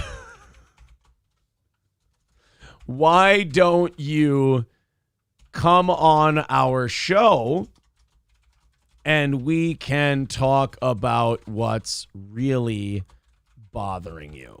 Okay, that guy scared the piss out of me. Oh, our lawn guy? There's just a person that walked by. Should I say hi to your kids for me? No. Okay, sorry. Enough salt in her wounds. Here, Steel Toe Joe Holt.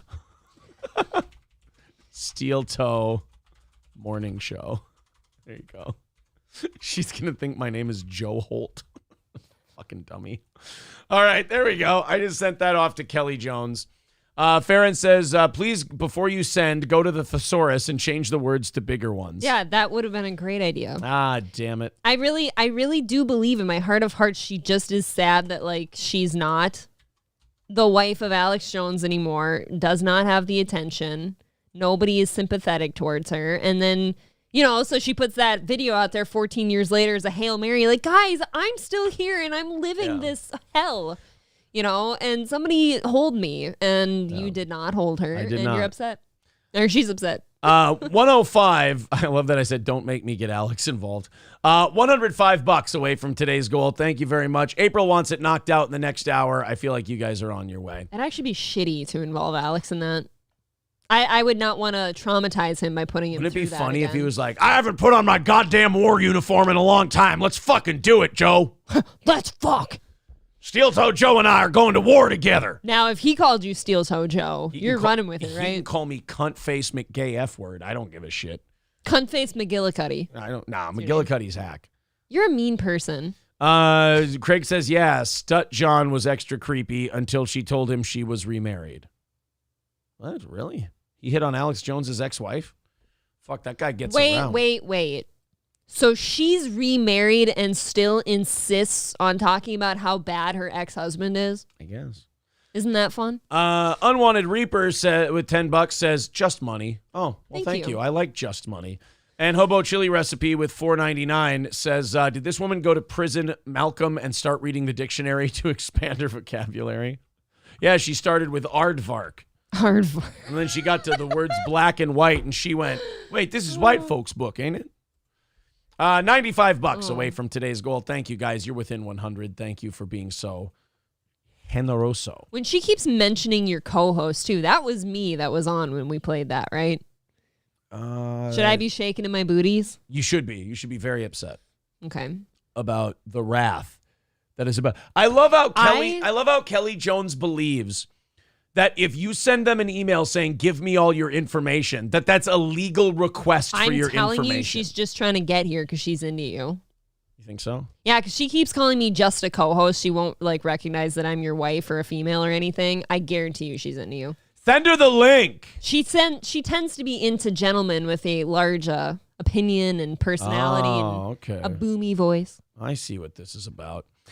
Victor sent us our Pastor Manning drop that we requested. Oh, cool. I want to throw that in here today, and then we've got a bunch of stories. We've gotten through barely anything. I mean, between the Mersh stuff and the politician speeches, we've been all over the place today.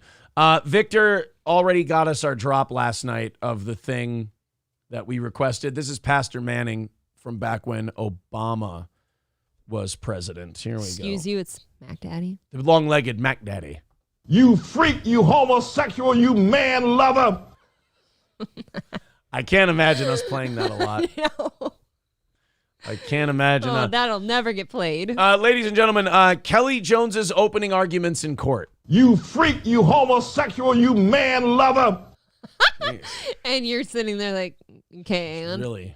It's really fucking hitting today. All right, let's move on to another story. I really hate to leave Kelly Jones in the condition she's in, but the show must go on, as it were. I thought she was fine. Didn't she get rid of her cancer and remarry? Yeah, exactly. Isn't that the point of winning? You got rid of Alex. You're remarried. Everything should be peachy. Yeah. The devil man's gone.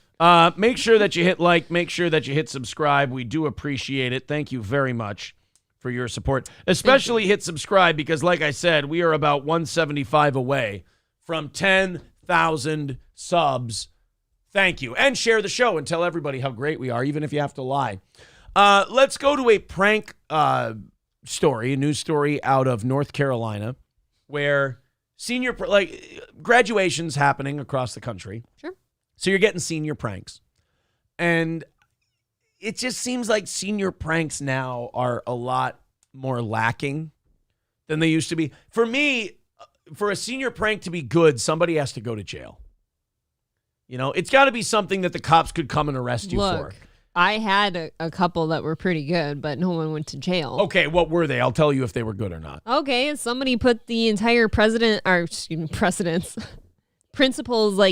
office, his desk and everything, on the roof and a toilet as the seat, I'm pretty sure. That's not bad. That takes work. And a couple retards ran through the halls and placed those smoke bombs or whatever the hell. But okay. See, you could get charged for both of those things. What do you charge for the first one? The first one, you're taking people's shit. You're moving it. You put it on the roof. That's where theft, it didn't go somewhere. You're still stealing it.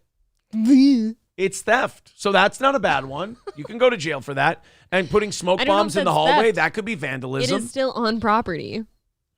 You stole it without permission. You took it without permission. In little old Litchfield, Minnesota, nobody went to prison. So those aren't bad. But this one I have high hopes for because the title of the story is Senior Prank Reaches Criminal Levels. That'd be funny if the seniors did a prank where they just murdered everyone in the school. I was going to say sex. They killed all of the staff and they were like, ta-da, we got you. And they're like, dude, no, this is just a school shooting. And you're like, no, it's a prank. It's totally different. It has nothing to do with shooting or being violent. We're just goofing around. We're actually all just having sex with the hot teachers we've had crushes on. Yeah, but isn't that statutory rape? No, it's a senior prank, silly. The student was on top. Yeah, just take all the horrible things you've done and at the end of the year call it a senior prank.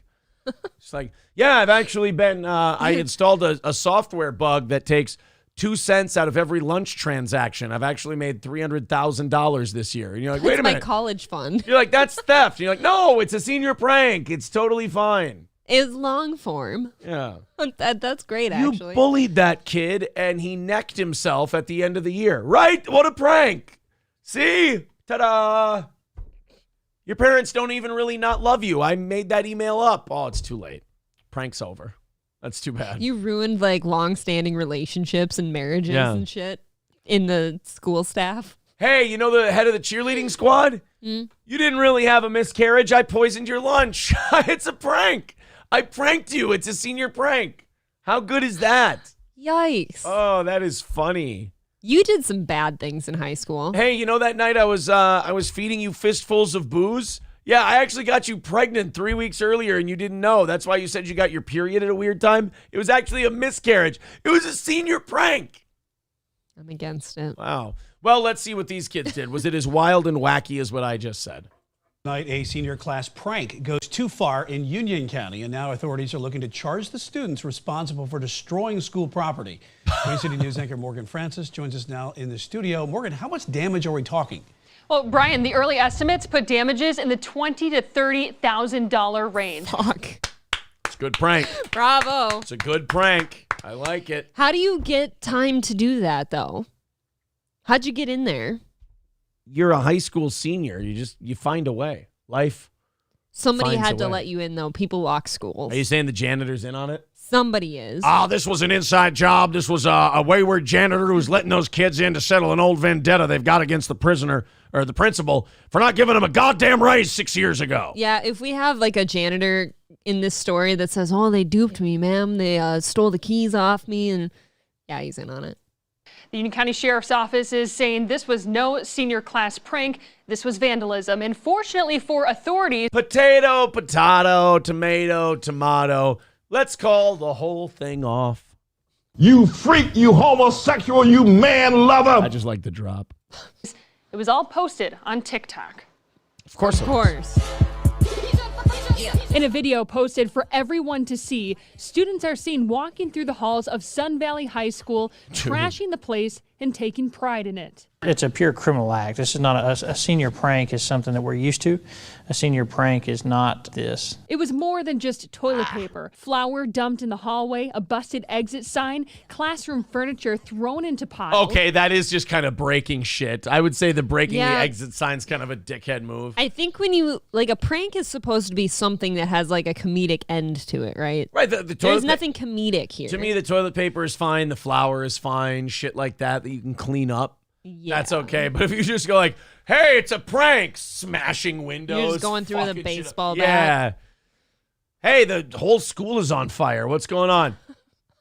We got you. Some asshole kid lit a fart in the whole school. Yeah, the whole school's on fire now because he hit the drapes. It was you, Oh. Aaron. Or as stated in the video, demolished classroom, and that wasn't even the worst of it. Pouring honey and syrup over electrical panels, very... Okay. See, now that's legit vandalism. That whole thing has got to be replaced now because you can't clean that. Yeah, you can't fuck that up, dude. expensive pieces of electronic equipment such as printers, scanners, copiers. Initial estimates are Wow. that these teens caused $20,000 to $30,000 in damage over the weekend. We've seen senior pranks, we've seen the toilet paper in the trees, things like that, but we've never seen anything that's caused this level of property damage. Lieutenant James May believes social media has exacerbated the destructive nature of senior pranks. Well, I mean, it's just the lack of creativity on this one. I mean, you didn't come up with a really funny one, so you just started smashing No. shit and pouring honey in the electrical outlets. Maybe a hot take, but I don't think the toilet paper thing is funny anymore either. Like TPing things. And do you know how much toilet paper cost now?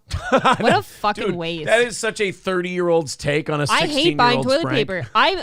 Okay, twice this week, I've been monitoring like how much we have left here because we only have a couple extra rolls. And I'm like, okay, I've got to buy it, but can I wait a few more days?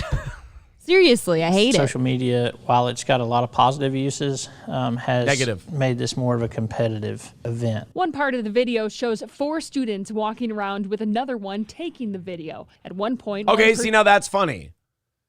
The desks being piled up in the hallway. That one's okay. I think it'd be funny if they shoved like scary shit in the lockers. And, Like dead bodies. As long as you just found it. person's face makes it on camera. The Union County Sheriff's Office warns these antics will result in arrests. Injury to real property and injury to personal property. We also, Of course, they got that guy. How do you miss him?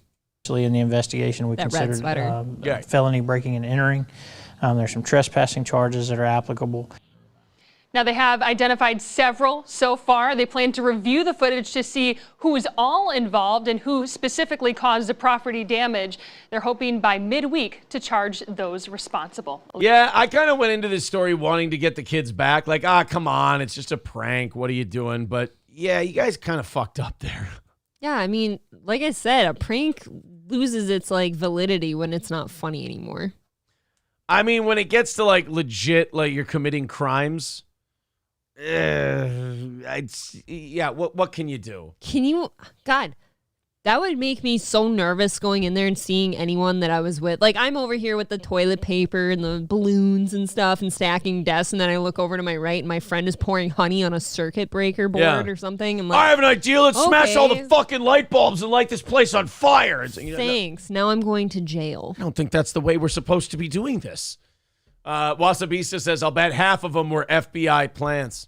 Raz of Chaz says, I heard only 13% of the seniors caused the damage. Well, they caused 50% of it. By the way, Raz of Chaz having a baby today. Congratulations. Oh, yeah. Is that a for sure? Is that a go? I believe it is. I believe it's a go. Very cool. When one guy goes too far would be a great show, says Mick KM. I hear you. Right. The whole rest of the group walked in with like innocent thoughts and stuff, and you got one person that wrecks it for everybody. Katie Kidney calling it a mostly peaceful prank. Fair. Mostly peaceful. Guys, hit the like button, hit the share button. Subscribe. Are you stroking out? Subscribe to the channel is what He's I thinking meant of to say. Kelly again. I'm going to fucking die today. I'm telling you. Today is the day I die. I've got a nice holiday weekend coming up. Holiday I'm going to weekend. have to tent alone with the kids. Holiday weekend's going to be fine. I'm What's going going to on die here? today. I'll come back reincarnated tomorrow. All right. Let's let continue you on. die. Black Lives Matter. I got some Black Lives Matter news today. Nice segue. I've got some Black Lives Matter news. You freak, you homosexual, you man lover. Sorry, he's incorrigible. That was a black guy saying that. It's totally fine. I guess. Black Lives Matter. Terrible news, everybody. Black Lives Matter is heading towards bankruptcy. How dare you hurt us like that? I know. I don't want to bring up news that brings people down, that upsets people. I am upset. It's not something I'm in the habit of doing. I know a lot of you are big Black Lives Matter supporters, but I just got a new shirt. I know. Hello, from Target. I know.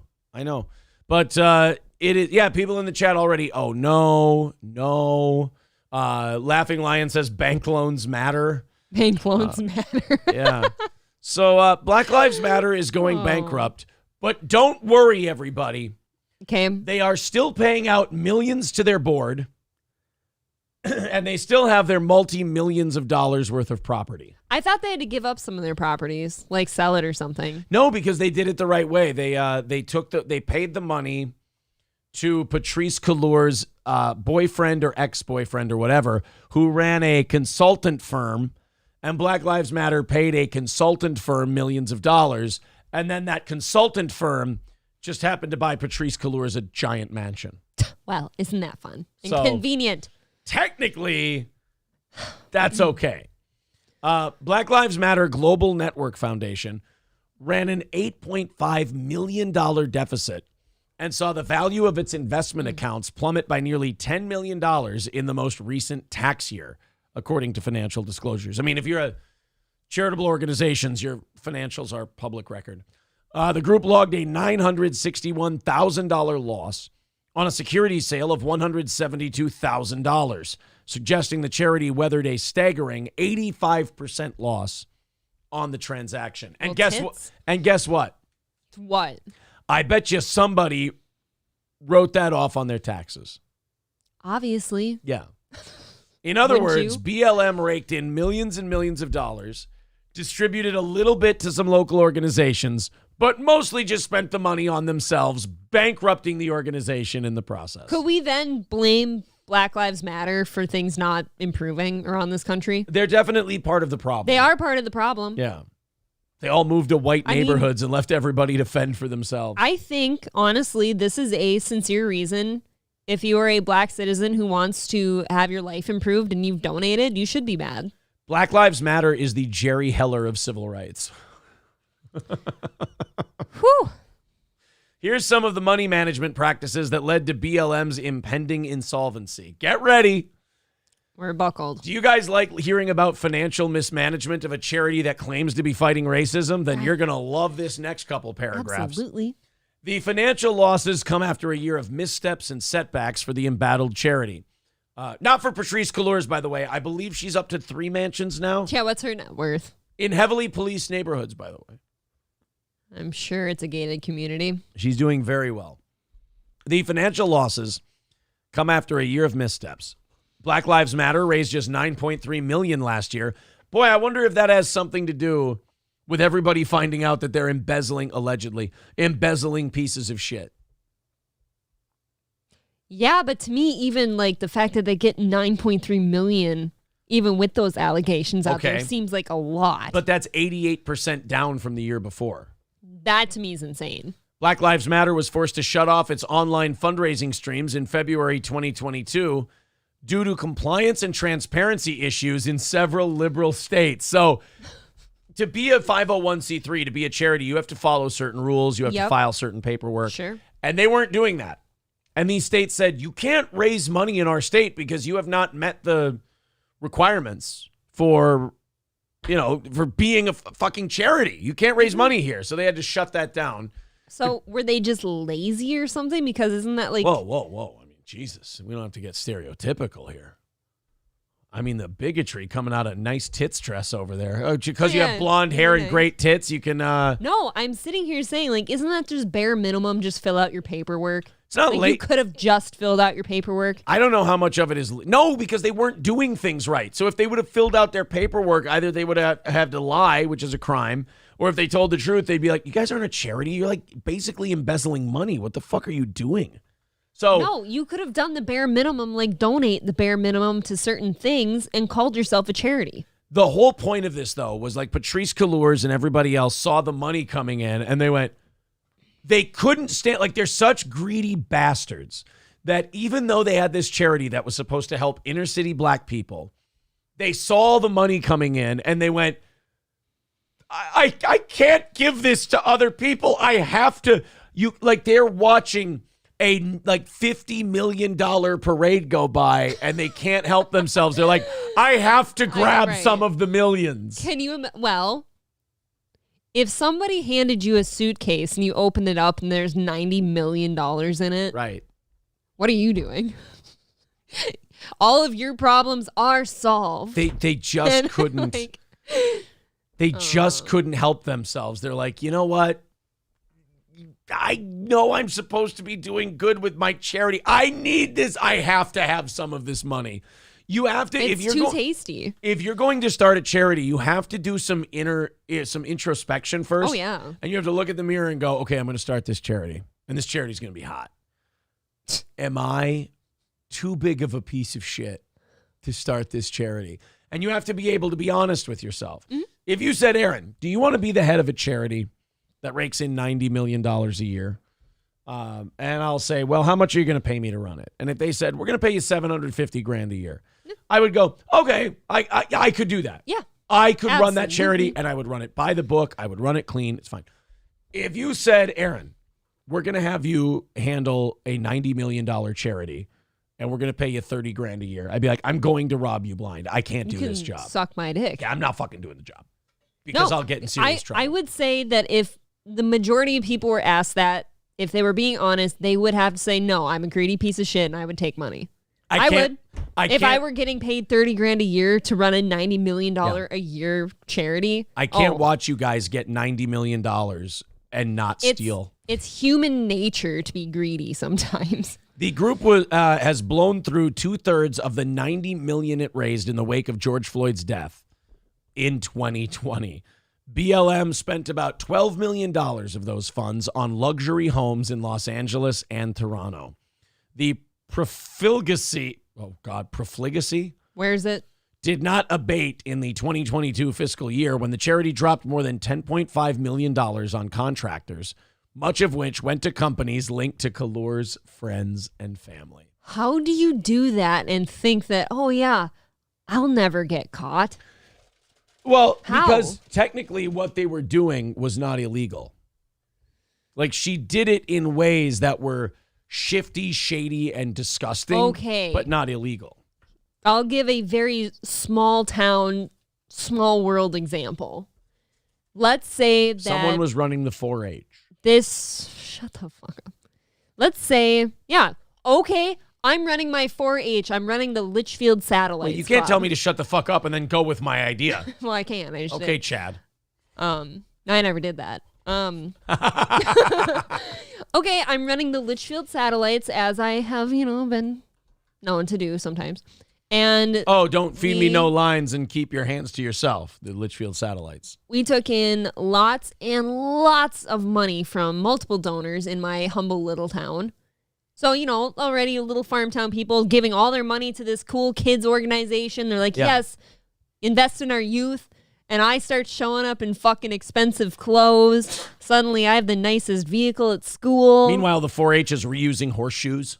They're buying like 2-ply toilet paper for our meetings and generic feed. Store brand Oreos, not even Oreo brand for Hydrox our meetings. Cookies. Fucking, and I'm got all this drip on me. I got chains and shit. But you got it all legally because what you did was you donated the money. Like, you have to spend the money if you're a 501c3. You can't take a profit. Okay, but I'm spending it on moi. You're not. Right? You're not. What you're doing is I'm investing. If you're staying with the Black Lives Matter thing, you're giving the money to consulting firms that just happen to be run by your family members, and then that money ends up back in your pocket. So I'm handing the money then in that situation to my parents, let's say, and they would then buy me these nice things. Black Lives Matter is basically a money laundering scheme. Isn't that gross, though? Like, for me, my conscience would be so guilty. Like, I couldn't live with myself that way. I don't sleep at night if I'm doing that. Okay, but in fairness... But here's how this is policed, because they're not breaking any laws. Nobody's going to jail over this. But what happens is your donations go down by 88%. If people find out what a piece of shit you're being, that it's going to be short money. And I think Patrisse Cullors knew this, and that's why she got hers while the getting was good, because she's like, once this gets out, people are going to stop donating money to Black Lives Matter. Like, fun fact about me, even in our little fun thing we're doing here, and this isn't a charity, it's our job, okay? Like, I shop at a secondhand store for all of my clothes, and I love it. Like, this dress is a $4 dress that's been worn by somebody. Hung Solo with $5 says, April, silly, you take an empty toilet paper roll to gas stations and retail stores and take their toilet paper. How do you walk out without getting noticed? Thank you, Hung Solo. Got a nice front bulge. Thank you very much to Snookerman for becoming a steel toe bro. Thank you. Appreciate that. And we are $85 away from nailing it. Thank you guys very much. You guys have a half hour. So unless we see another similar violent uprising as we witnessed in 2020, Black Lives Matter is fast on its way to being defunct. Now, there's another blow to Target. They've got a whole Black Lives Matter section too. Here's the brutal part of this. Cullors' brother made $1.6 million last year, and this year raked in more than $900,000 for security services. See? So the charity legally spent money on security service. It just happened to go to Patrisse Cullors' family. Aren't we queen of defund the police, though, at Black Lives Matter? Right. It's private security. Totally different. It's not the police. It's a different thing. But by the way, her brother that made $2.5 million being her security. Yeah. Before he was hired as Patrisse Cullors' security for $2.5 million, worked as a graffiti artist. I was going to say, I bet you he did something weird, like illegal. Because get this, being a graffiti artist is not even a legal thing. Okay, you can't just go graffiti shit. Like, that is actually, isn't it defacing public property? Well, no, there's legal graffiti artists. Like, you get commissioned to do murals and shit. What? That's not graffiti. Cullors left BLM in June 2022, and it's come under somewhat competent management since then. You know, management that will at least fill out tax forms and provide transparency to donors. But it appears that Cullors' reckless spending spree may have done the charity more damage than it can recover from. So Black Lives Matter is losing money. Looks like if it keeps up this way, it will be defunct. Because Patrisse Cullors paid herself millions and millions of dollars. I mean, she bought at least one home in Toronto. She bought a home, I think in suburban Chicago. Okay. Now I'm mad at this woman for her choice in locations. We're moving to Toronto and Chicago. Well, no, the nice parts. Have you been to Chicago lately? Not the problem parts. No, I said been there once. Suburban suburban Chicago. Before you get all fucking bitchy with like Patrisse Cullors. Yeah, God Ace, forbid. Ace with $5 says, "Hey, Aaron and April, new fan here, and I request that you acknowledge my existence. Thank you." Aww. I mean, to give us $5 and merely request acknowledgement. Thanks, That's Ace. very kind of you. Thank you, Ace. Tom Ace. If I'd been drinking from the toilet, I could have been killed. Ayana Jah says she called security on pregnant Candace Owens when she was at her door. This woman does deserve the name Patrice Mon. I missed that. Wait, are you saying that comment didn't process for you? That didn't compute. I like your with me. I like that you're raising your short legs on your pasty thighs. I'm getting a little warm down here. HM says, "Great. Now Aaron thinks he's Jesus Christ. His beard was so much better." You're right. That's the only thing setting me apart from Jesus Christ is beard quality. Yeah, which way though? Like Mine yours needs to is be better. nicer. Oh, yeah. Mine needs to be better. Guys, I want to show you a little soccer clip from 10 years ago. I'm not the biggest soccer fan in the world, but I want to know if this guy's still playing. His name is Georgios Katidis. Georgios? Yeah, he had maybe the best goal celebration of all time. So here we go. Here they go. They got to score. They're up, but they got to protect that lead. Here we go, boys. Let's score a goal. And you know soccer players, when they score a goal, they go apeshit. Let's see. Okay, there's that. Oh, good. Ball's loose. Get it. Oh, hey, he scored a goal. All right. So he's about to go nuts, guys. Get ready for one of the coolest goal celebrations ever, as this guy is very excited that he put one in the basket. Shirt comes off, sheds the tarps.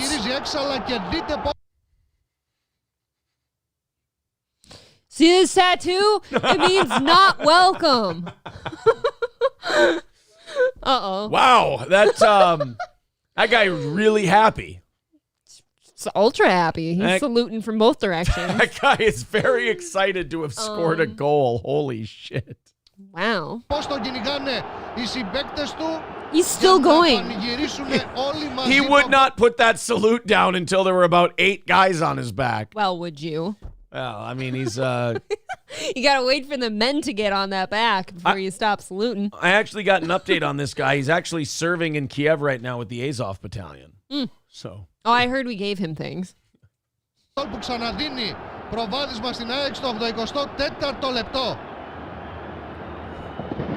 love how none of the fans are all jumping around and celebrating. Not one of them is going, did he just see Kyle? I wonder if there's like drunk friends that look at each other and they're like clapping and cheering, and they're like, did I see that? Or is that, is that cool now? We're letting that go, right? Is that back in? We're winning the soccer game. It's so, that's the difference. Like, in some ways, Europe is way less free than America, but in other ways, it's way more chill. Like, let's say Saquon Barkley ran like a 30-yard touchdown for the Giants and afterwards just fucking threw it up. We don't need a show. And you're just like, what the? Do you know how big of a... He'd be gone from the league, done, finished. Oh, he'd be donating to the ADL. He would be... beheaded on live television. Paying fines. Yeah. Not Europe. They're like, yeah, we're going to win the soccer game. Right now, his teammates are going, do you understand what the fuck you just did? He's like, yeah, no, I know what I'm doing. If you're really cunty on the opposite team, you're talking about how that guy just did that, right?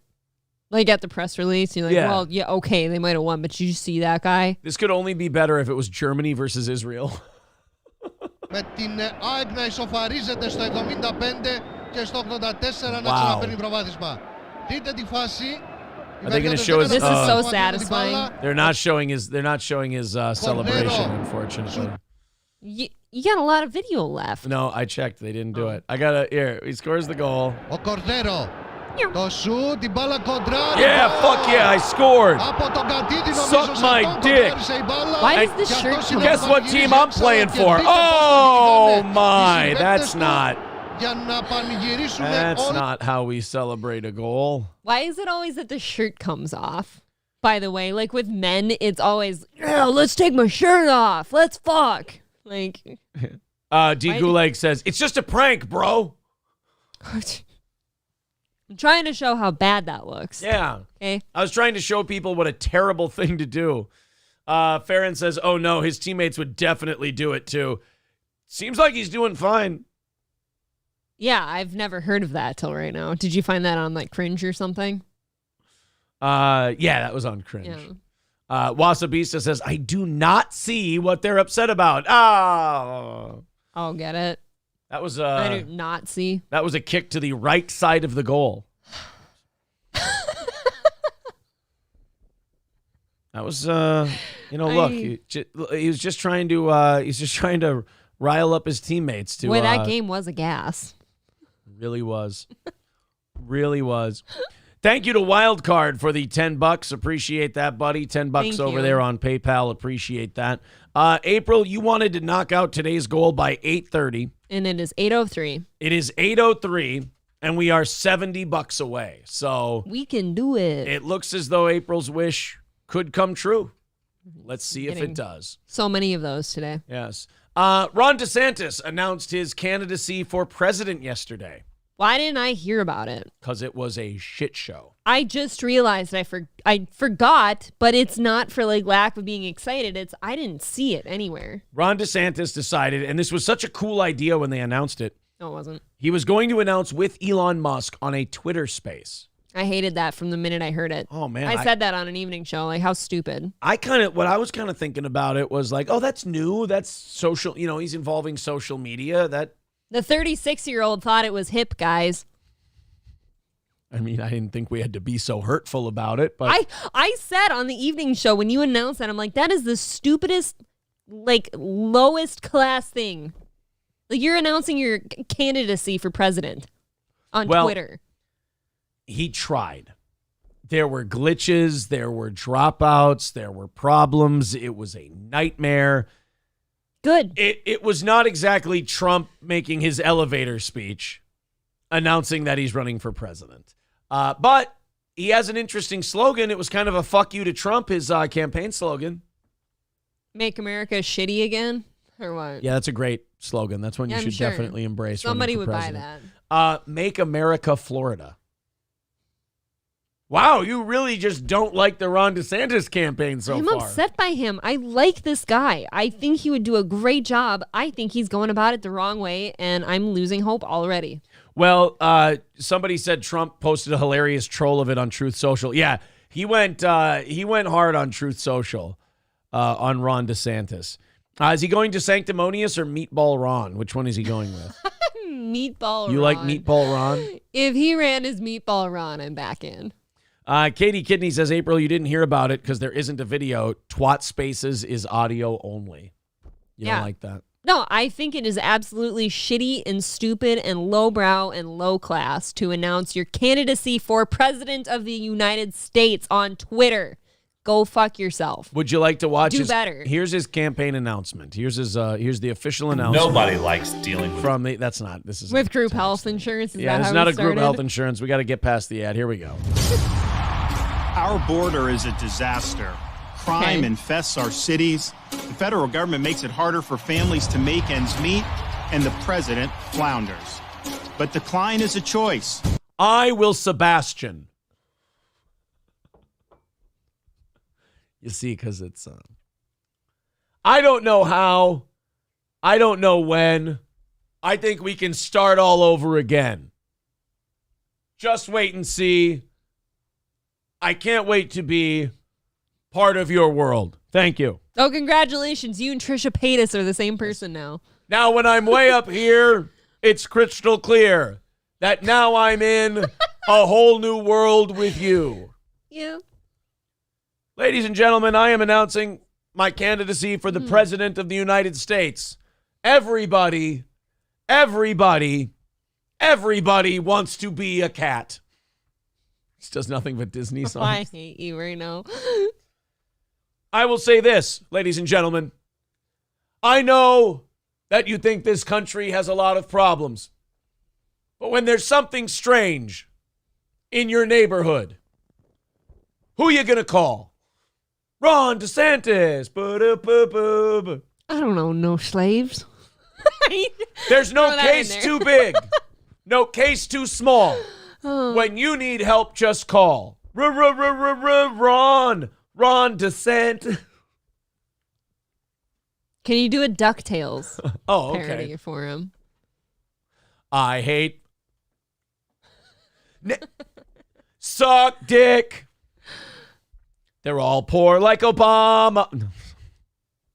Jesus. You freak, you homosexual, you man lover. Yeah, she just yells that at America. Yeah. Ladies and gentlemen of this country, I'm Ron DeSantis. Yeah. And I am running for president of the United States. And I can tell you right now, unequivocally, that life is much better down where it's wetter under the sea. Thank you. Thank you. Let's watch his announcement. Oops. And freedom is worth fighting for. Righting the ship requires restoring sanity to our society, normalcy to our communities, and integrity to our institutions. Truth must be our foundation, and common sense can no longer be an uncommon virtue. You say that now. I'm getting did he get a new handler or something? He seems more stiff and cardboardy. I thank you for pointing that out. He doesn't feel like the usual. This doesn't remind me of pandemic Ron DeSantis. And to me, I never thought that a Twitter announcement would have seemed like the thing a Ron DeSantis would do either. Dude, doesn't he seem like the America guy who would get up in front of his citizens and talk? In my opinion, that's not him. Does Ron DeSantis, I'm starting to realize, does Ron DeSantis need COVID? Maybe he's an AI. No, does he need COVID though? Be cool. Is he so much the COVID guy that it's now he's the warrior without a war? You and I had this discussion a few shows ago saying that if he were to wait and run 4 years from now, that he might be irrelevant because he was known for the COVID stuff. He's just he's not hitting me the same with this thing as he usually does. Thank you for I like my Ron, side. but I like him too. I like him, but he's doing this wrong. In Florida, we proved that it can be done. We chose facts over fear, education over indoctrination, law and order over rioting and disorder. Here's what's going to hurt. I just realized something else. You know what's going to hurt him in the general election with people who aren't into politics? He comes off as a smug little dickhead. Yeah, that's what I'm sorry. That is the majority of why people don't like Trump. Because he seems smug and arrogant and he has a big mouth on him. Hey, while they're splitting it, while Trump's grabbing this chunk and Ron DeSantis is grabbing this chunk, now there's room for someone to come right down the middle and fuck them all up. A more charming, I burped. I'm getting excited. I build up gases. A more charming gentleman. I can't wait to hear the rest. Principled candidate. A man of the people. Rand Paul. Fuck yeah, Rand Paul. Let's do this shit. Come on. We held the line when freedom hung in the balance. We showed that we can hanged and must revitalize America. We need the courage to lead and the strength to win. I'm Ron DeSantis, and I'm running for president to lead our great American comeback.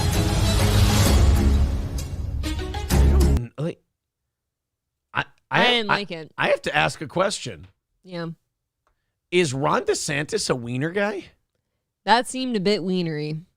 I didn't like how he announced it. And for anyone in the chat, before you get ahead of yourselves, I like Ron DeSantis. I think it'd be so refreshing to get a young person in the presidency right now. I do. That was stupid. That was such a stupid, because you know why? That's a lot of people that would go and vote for Ron DeSantis would not enjoy the Twitter thing. People don't like Twitter. Maybe. It is a cesspool. It is a young person's thing. Boomers don't like it. Yeah. Camo Girl with $4.99 says, for my birthday today. Oh, thank you. We should be giving you money on your birthday. Thanks, Camo Girl. Is what we should be doing. Happy birthday. Thank you very much. A lot of people chiming in on Ron DeSantis. Labglass says, congratulations on third place, Ron. Oh, boy. The Twitter move is a stupid move. 100%. Hobo Chili Recipe says, Ron DeSantis comes from the city. I live in Florida, Dunedin. It is kind of a smug area. Okay. Dario Delfino says, Ron DeSantis would be a great name for a trans porn star. Rhonda Santis. I don't hate it. Yeah, I like Rand Paul. I like Rand Paul here too, but nobody's talked about him running. He's not going to do it. Well, okay, you only have so much oxygen in a room. Yeah. And in that room are Donald Trump and Ron DeSantis. Is there enough air left for Rand Paul? That's the thing, though. They're going to choke each other out. Maybe. It's not going to be good. I disagree, April. People are rather fake offended by Trump's crassness, as if Biden isn't super offensive just on the daily. Well, he can't even get words out, so it's a little different. I absolutely agree that it is fake offended. So I'm on your side there. Wrong Hole Rick says, I love Rand Paul, but he has the charisma of a Macy's store mannequin. And he has weird curly Jufro hair. But for some reason, you always want to fuck those. He looks so permed. It's weird to me.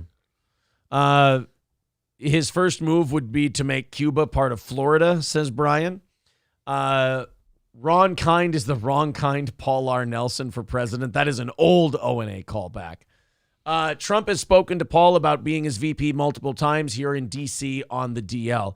I would like that. If Trump threw Rand Paul on there for the VP, I'm voting him. Let's do it. Like, just for the off chance that we get Rand in there. Yeah. I mean, oh my God.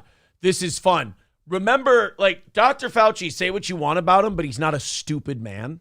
Like, he's a smart guy. That's what made him so scary, is that he was very competent. It's kind of like Hillary Clinton, right? Yeah. Well, so, and you saw the way that Rand Paul handled Dr. Fauci time after time.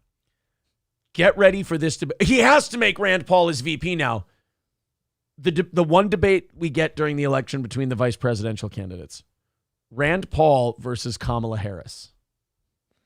Or would you rather see Ron DeSantis versus Kamala Harris? DeSantis or Rand Paul? Rand Paul. Rand Paul would tear her apart.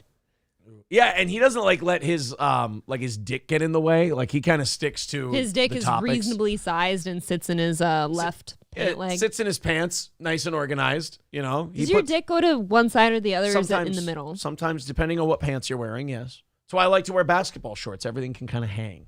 You know, I'm like John Fetterman that way. Maybe we're misunderstanding John Fetterman. Maybe he's just got a giant cock. And that's why he can't wear slacks. He is a big man. Isn't the lore that if the man is really big, that his dick's got to be bigger too? Fuck that. Yeah, let's go with that. Says the 6'4" man. Yeah, let's do that. Alex Stein and I both think. Me big man. Me have big dick. Alex Stein and I both think that's true. It's a pretty solid theory. I'm starting to think that Alex Stein only puts out his bikini videos because he's like, look at this bulge I got. Look at my ball sack. Look at it. DeSantis also weighed in on climate change, blah, blah, blah. Who gives a shit? Yeah, so they asked Ron DeSantis about the Twitter Space thing because it was having all kinds of glitches. People weren't getting in. It wasn't launching. There were all kinds of tech issues. Now, obviously, if this happens to you, you have to spin it as a good thing somehow. You know, you can't just go, we really shit the bed with the Twitter Space thing. You're going to have a straight spin doctor in here, though. Well, let's see what Ron DeSantis had to say about it. An ad on a 30-second clip. To be a certain way because you're the MVP. Sometimes who are you and what are you saying? This is bad. It's a 30-second video. Is it John Morant? Is he going to pull a gun? To that moment. Oh, my God. I couldn't understand Hi, this is Governor Ron DeSantis. I'm running for President of the United States to lead our great American comeback. We announced that on Twitter Spaces earlier tonight, and it broke the internet. It didn't really break the internet. It broke Twitter. Right, something that a lot of people don't care about. It broke the service. Now, I've had streams, and this is mostly when I worked in radio when we simulcast, but I've had streams where they wouldn't start. And this is a stream that 250 people at a time would watch. And I would lose my fucking mind when it didn't work. Aaron's head has exploded. Now imagine you're Elon Musk and potentially hundreds of thousands of people at one time are going to be on this Twitter Space listening to this, and you get the spinning wheel of death. You are shouting every curse word in English and Dutch that you know. Yeah, what do you do? Oh, my God. This is bad. I wonder if people got fired last night. Absolutely, you're right. Because so many people were excited about being on that Twitter Space. Now let's see if we can break Win Red. Please go to rondesantis.com, donate to the cause, and I think it'll be a night to remember. Thank you, and God bless.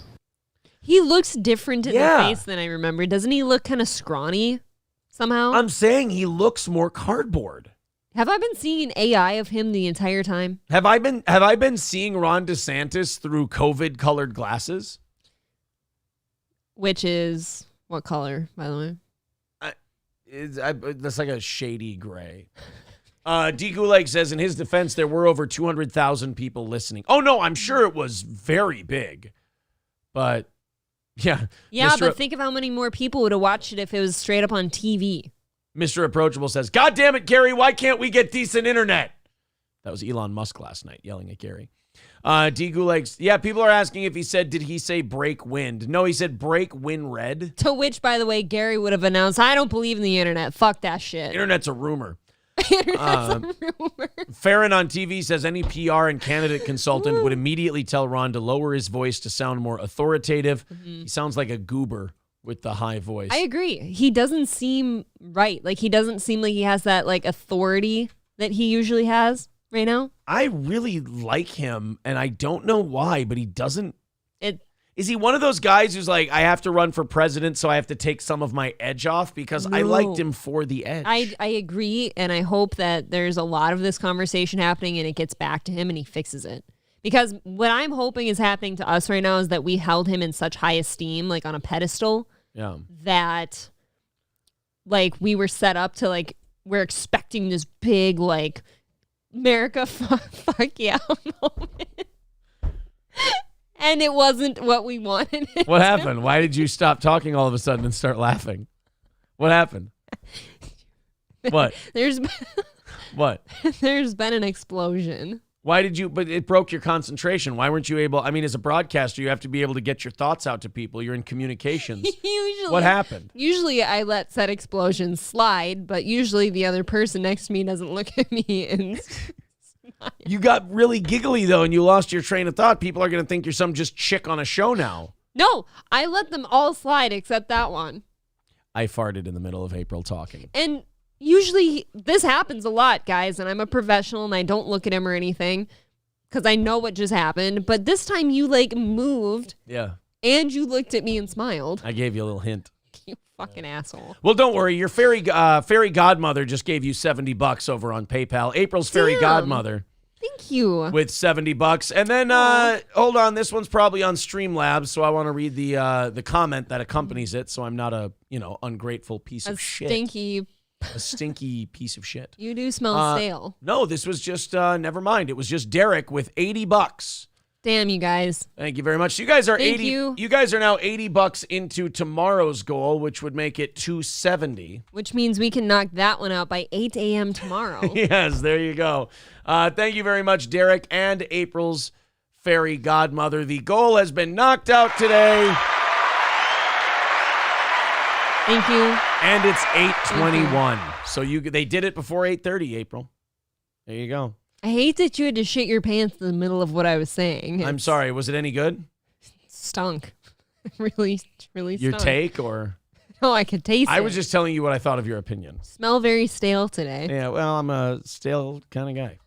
What can I tell you? That after drinking part. Guys, there you go. There's your Steel Toe Coffee link. CrescentMountCoffee.myshopify.com. Go ahead and get your hands on your Steel Toe Coffee. Everybody who's gotten it loves it. It smells great. It tastes great. It's wonderful coffee. If you're a coffee person, get yours today at CrescentMountCoffee.myshopify.com. I did talk to Jim, and he did say yesterday that whole bean is next. I like that idea. And guess what? I would like to know this too because I was making my Steel Toe Coffee this morning. I have maybe one more pot left and I'm out. Like, wow. So I was wondering, like, so are they sending out another trial, like whole bean bag, or do I need to order more? Oh, look at you. I do need to know. Old free. Because I don't need two. Well, I could use two bags. Old free boot in April over here. No, I will just order Can some. I get a free one? I didn't say that. They sent me the other one out of the blue. So I'm like, do I expect beans coming my way? Oh, who doesn't want beans coming? Or do I order some? Farron on TV with $4.99 says his wife, former news anchor, is also heading up his PR. Many saying she wants to target Gen Z, but it's millennials he's got to win. That they say she's a lot. And yeah, you can't say anything shitty about her because she's got cancer. No, she doesn't. She had cancer. Oh, well then fuck her. And I've always thought she's a lovely lady. She's beautiful. Yeah, for sure. She is a cancer survivor. But yeah, we got somebody fair in here who's worked in the industry and hearing that she's a lot to work with. I mean, look, again, he just seems stiff. He doesn't seem like the same guy, but we'll see. He's wienery. He's already, I mean, he's got a tall order. He's got to beat Trump. I always wanted to, like, I was expecting him to be like that big dick guy that like gets up and yeah, America, you know, like deep voice and all that. He did seem weird. I got it. I had an email, so I had to check it. Sorry for going to my phone there, but I wanted to see if it was Kelly Jones. Was it? Back. No, it wasn't. Ian Ajah says no one should target Gen Z. They should round them all up for life boot camp. They are too soft for shit. Yeah, I agree. You got to get the millennials. Millennials for sure, because you can't count on Gen Z to vote. Number one. No, and the millennials and stuff, like half of them, like the younger ones, are the ones who are all for like liberal shit, right? Mad Comic says it broke the internet because his mic sucks. It broke the internet but not for reasons you're saying. Could somebody maybe EQ his shit to be a little deeper and more You got it. Authoritarian? Good job. Good job. I don't know why I second guessed that. You guys want to watch a brawl at O'Hare Airport? Yes, I saw this yesterday. I'm very excited. Oh, wait. Oh, never mind. I was going to have you make some predictions. If I were to make predictions, and you were to assume what I would predict, would I have been right?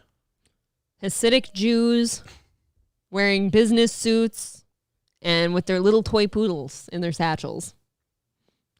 So it's going to be the opposite of that. So I'm right. Just saying. Yeah. Okay. Michael B. cutting through all the malarkey and just making his prediction. Let's go ahead and Trucker 18-wheeler making his prediction as well. So I'd say the early odds are on. Yeah, if we had a poll up right now, what would the percent be? Jews with poodles. That's oddly specific. Says that's how I like to think of my Jews. My beloved Jews. Yes. Let's watch a brawl at O'Hare Airport again. Everybody get your bets in. Asians are right now going at 95-1. More like Opayus today. Get it? Hair.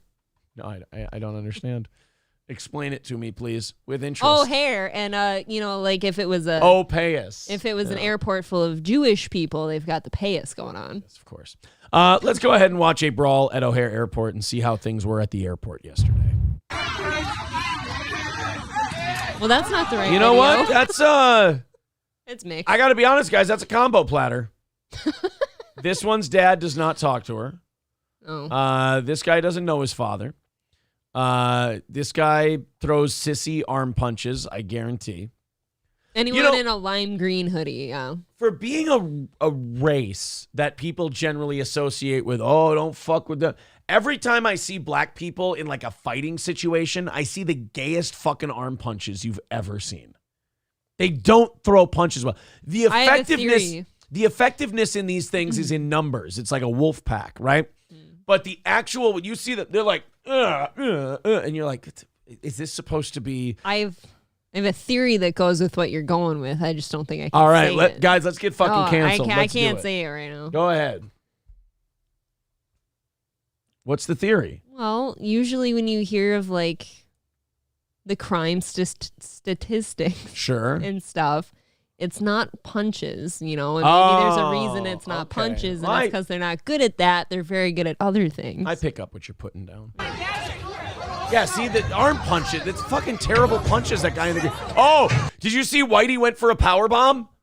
No. The black guy blocked it, but Whitey definitely went for a power bomb. Look at it. This is the punch I'm talking about. You don't throw a punch from your hip pocket, you fucking artard. Now watch this. He goes for a power bomb. He went for the lift. Did. He went for a chicken wing power bomb. Yeah.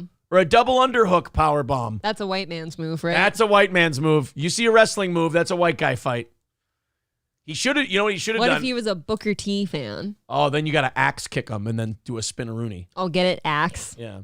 It was originally called the ask kick, but he couldn't. Yeah. You know what you do? This is where this guy made his fatal mistake. When you've got the double underhooks like that, he can grab around you and you can't get him in the butterfly powerbomb. What you have to do is when you have his head under your arm like that, you sweep your own leg out. Sweep the leg. You drop back and you just DDT him right on the concrete. I bet you'd be a real pro in this video. Oh, man, that would have been a DDT. It would have been over. Everyone else would have stopped fighting, too. They would have went, holy fuck, did that white kid just DDT that guy on concrete? That's a real Jake the Snake Roberts move. Or you could just DP him. Yeah, that's more of a different website, though. Yeah. They'd be like, whoa. I had an idea. He just gave him the Jake the Snake Roberts, but then I stand up and go like this, and they're like, oh, shit, it's Raven. Different DDT. You know what Raven called his DDT? What? He had a grunge gimmick, right? Hot. Raven did? Like a sad grunge get kid. It? Raven, dark, black. And whatever. You know what his DDT was called? The Even Flow DDT. You like that? You do. I can tell by your cringe that you thought that was good. I like Raven. Oh, now they're on the luggage return. Are we pulling hair? Well, the girls are in this one, and girls always just pull hair. Yeah, but she's laying there taking it. I think she likes it. I want to see the white girl do like a little cheap stomp. With her cow print bag. Oh, now they're back at... Oh, now it's a 2-on-1. That's not right. That's beyond be crime. Yeah, that's not... Guys, we can't 2-on-1 and 3-on... Those two were having a pretty decent scrap, and you had to jump in and make it unfair. Oh. What that booty do? I'll tell you this, of this brawl at Neck pillow. Yeah, fucking every time. So, like in terms of a brawl at the airport, this was a shitty brawl. Everybody kind of sucked at fighting. It's not fun. Yeah, that wasn't a good one. It's a lazy Oh, fight. now we got hair pulling. Now everybody's hitting. Oh, down goes Whitey. Bro! There's another neck pillow on the ground. God damn it, neck pillows everywhere. I don't understand why black people fly with neck pillows. What's the deal? I don't know. Okay? Somebody lost an Air Force One. Yeah, shoes all over the place. You guys know how to lace that shit up? Oh. Well, there you go. That's a fight at O'Hare. I got to say, wildly unimpressed by that O'Hare fight. That was not a good O'Hare. That's not a good airport fight. I bet you could get a free weave piece, though, on the floor. Definitely could have probably made your own from what they all lost. Hobo chili recipe with $4.99 said, I can already see I can't read some of this. Aaron, you don't understand the sweet science of course, the arms flailing around was due to years of transportation through the middle. It's a rowing motion. No. I thought they didn't do that, though. I thought they were just... No, are you out of your fucking mind? Real quick. Hold on. They had to work? You kidding? Really? Yeah. Jeez, that is insult to injury. Yeah. Dead Jester says, all that wasted Vietnamese child hair. I know, right? Terrible thing. Wow. Terrible thing. All that wasted Vietnamese child hair. What a shame. Oh, God, we never actually got to the story of the Texas House Speaker being drunk on the House floor. We played the audio of him, but we didn't see the news coverage Are we of it. still on the 6 a.m. stories here? Yeah, we still are. We got one more left. Did you want to wrap that up then? Or? And then we got Joey Diaz to talk about. That muted conversation was hysterical, says Dario Delfino. We didn't get much accomplished. No, I learned a lot. April believed that in the middle passage, they were all just stacked under the deck on top of each other, one after the other. But no, they had to row. They came up with some banger songs, though, on the way over. They would, because you had to pass the time with rowing songs. Yeah. So I remember there was a middle passage rowing song that they discovered a couple of years ago. Have you ever heard this one? It's No, go ahead. Girl, you looks good. Won't you back that ass up? You's a fine motherfucker. Won't you back that ass up? Girl, who is you playing with? Back that ass up.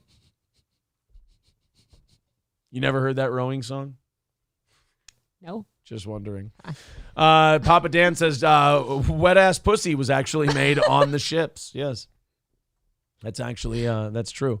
Grab a mop and a bucket. Yeah. Grab a mop and a bucket for this wet ass pussy. That was a rowing song. I'm ashamed that I'm crying. Ready? Here's a British rowing song. Ready? And it's row me bully boys. We're in a hurry, boys. We've got a long way to go. And we'll sing and we'll dance and bid farewell to France. And it's row me bully boys, row. See, now that's a British one. But in the middle passage, they did songs like this. Straight out of Compton. Crazy motherfucker named Ice Cube. From the band called With Attitude.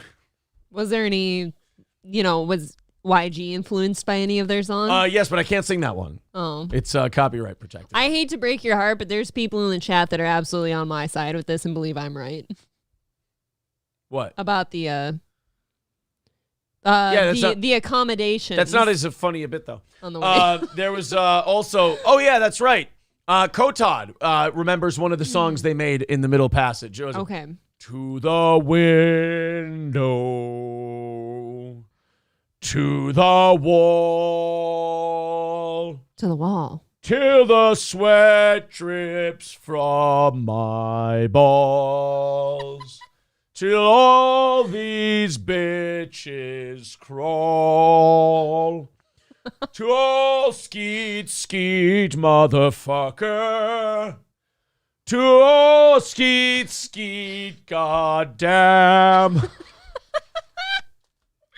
Was one of the songs, the rowing songs they came up with. I've got the magic stick. I know if I could hit once, I could hit twice. I'll hit the baddest bitch. Sorry. I'll get to it. Okay. Aaron just loves singing. Aaron's Snow White Cake coming soon, says Iana John. There's a few comments on my performance here. I want to get to some of them. Okay. Some people with some reviews. Patrick says, Aaron, I wanted you to know I'm wearing some cool chill shit to work today. No biggie. Oh, you're Aiden Ross in it.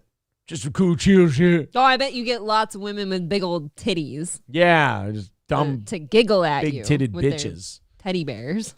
NFC Caps says, some of the best comedy when it goes all the way through the cringe to when it just gets stupid funny. I love that Aaron just pushes all the way to stupid funny. Exactly. It has to get there, though, because it does start in an uncomfortable place. Yes. There's another rowing spiritual that they made on the way over here was yeah, this is the motherfucking shit I be talking about. Half rowing ass motherfuckers. You think it's a game. You think it's a goddamn game. Come on. Arf, arf, arf. What y'all want? What y'all want?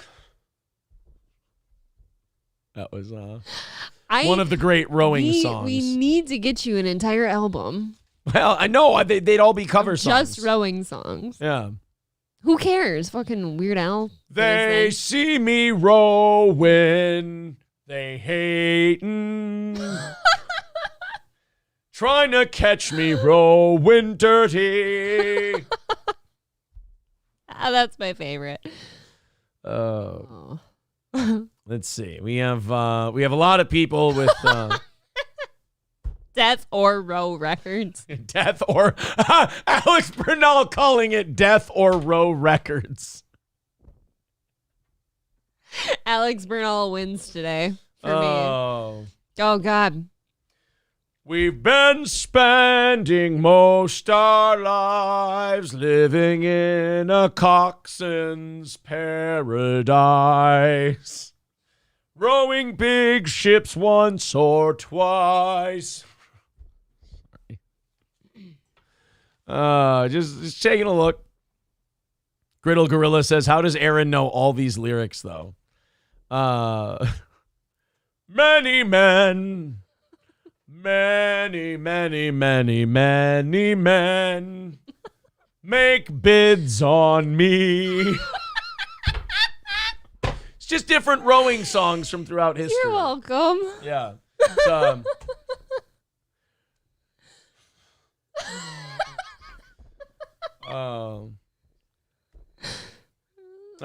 forget the handcuffs, fuck your man, move something. And when he asks you what you do and say, ooh, nothing. And we'll beat that pussy up and now smooth fucking shake that ass. Watch yourself.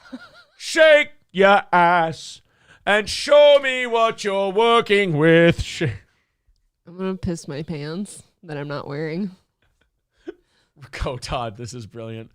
Rowing across the sea in my 6'4". Euclid Barrett says, you don't have to do the row motion, but the commitment is appreciated. Thank you. Oh. Ain't nothing but a rowing party. Mad Max Mardigan could not be more wrong. He is completely joyless. He says, holy fuck, Aaron seriously needs Corey back or Johnny on more days because Aaron has seriously lost his funny and April's too terrified for the consequences of speaking out. Mad Max Mardigan, I have to say, I think you might have jumped the shark, sir. You have to, Mad Max, you have to make that comment when we're not doing the funniest thing we've done all week. Yeah, what a shitty thing to say. Yeah, you've got to make a bet. You got to pick your timing. I absolutely speak out against Aaron all the time on this show. You're not paying attention. Like when I fart in the middle of our point. Oh, look at this. Everybody's now turning on Mad Max Mardigan. F that guy. Oh, you know how to say Corey was never funny. That's not. But, you know, I mean, the guy did kind of bring it on himself there. God, just now. Okay. Now, Animal Kelly says, keep going. I'm close, Aaron. I mean, Michael B says, be a dick at the right time. Exactly. All right, that was not your moment, sir. Yeah. Mad Max, your timing is a little off. That's all. Papa Dan says, how insensitive, Max. We were having slave fun. Yeah, guys, if you wanted that bit to continue, you can blame Mad Max Mardigan. I mean, I guess Mad Max Mardigan, since you think Corey is the only thing funny about this show, you could just go watch his show. Yeah, I would. He could use the views. That's for sure. Corey was never funny on this show, says Wrong Hole Rick. He is great now. Well, there you go. Corey gave no F's, but he was funny. Yeah, LOL. Is he still on the show? Says Left-Handed. Oh, yeah, you were clearly a very big fan. Huge fan. Familiar Human says maybe he was behind in the stream. I don't know. Pick apart at today's show. That was not good. Yeah, unlikely. Euclid Barrett says, Mad Max, we hate you now. You've lost the plot. Well, I don't think we hate him. The man's allowed to be wrong. Hating requires lots and lots of, effort for me. Corey was the least. Oh, well, see, now Mad Max has put people in a weird spot now where now they feel like they have to trash Corey, and that's not. See, Mad Max, look what you've done now. Corey was the least funny thing about this show. He was nothing but disrespectful as a second host.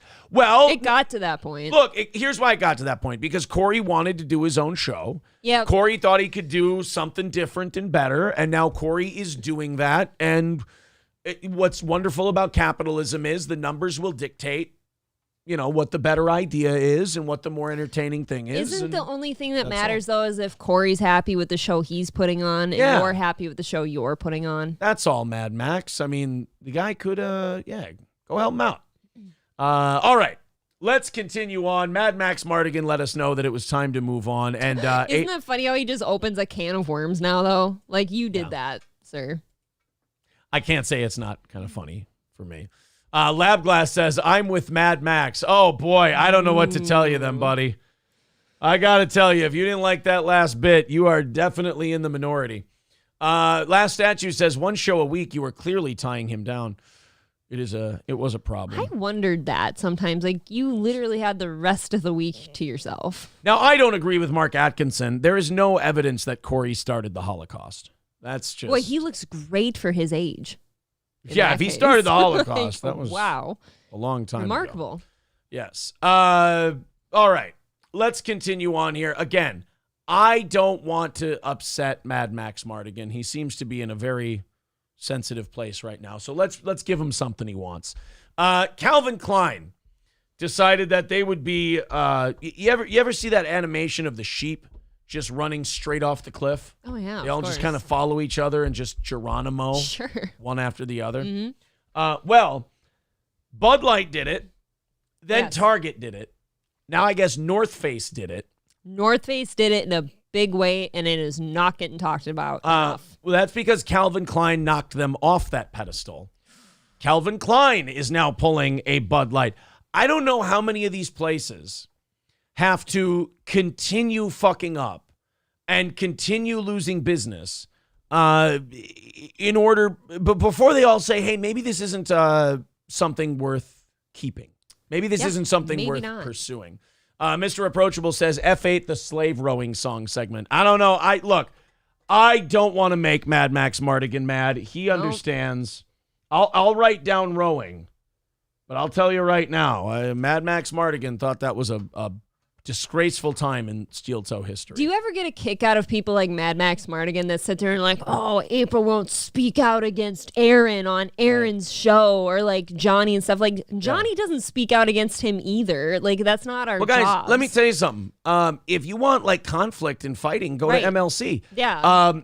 This show is a comedy show where we actually move the ball forward. If you want a second mic to constantly be insecure and fight with the host because they want like a power struggle thing, then I'm sorry, you want a shitty show. You want a bad show. That makes for a bad program. That's not productive. Scott Alicious McFabulous says we like to laugh here. Yeah, right. It's Mad Max. I Max. don't like fighting with Aaron. Yeah, Mad Max, you're kind of one of those fans where I go, what show have you been listening to? And I still push it sometimes. Like, I'll go against you. Shut the fuck up. And that's what I get, of course. A Calvin Klein advertisement featuring a trans man posing in a sports bra has sparked furious backlash after going viral online. In a promotional snap shared by the brand, who have long been known for their sultry and sexy ads featuring toned topless models, Bappy Kortrum, that just sounds like an unattractive person, can be seen wearing a pair of jeans and a sports bra. Now, Calvin Klein, Victoria's Secret, like all of these companies for decades were known as like, here's some tits and big asses. Sex symbols. You went to them for sex. Here's just a bunch of boner material. Right. Get after it.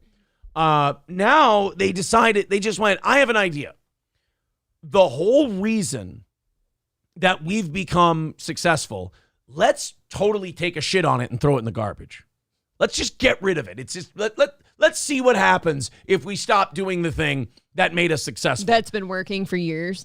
Right. And then when the results came in for that, they went, oh, well, I guess business must just be in a down cycle. It's like, no, you took a fucking 2x4 to your own product and then wondered why it had a concussion. Nike did it briefly, too. Nike did. And like the swimsuit issue keeps doing it. They had a couple of covers where there's trans people all over the fucking thing. Or they've gotten away from like I won't even say skinny, but the fit models too.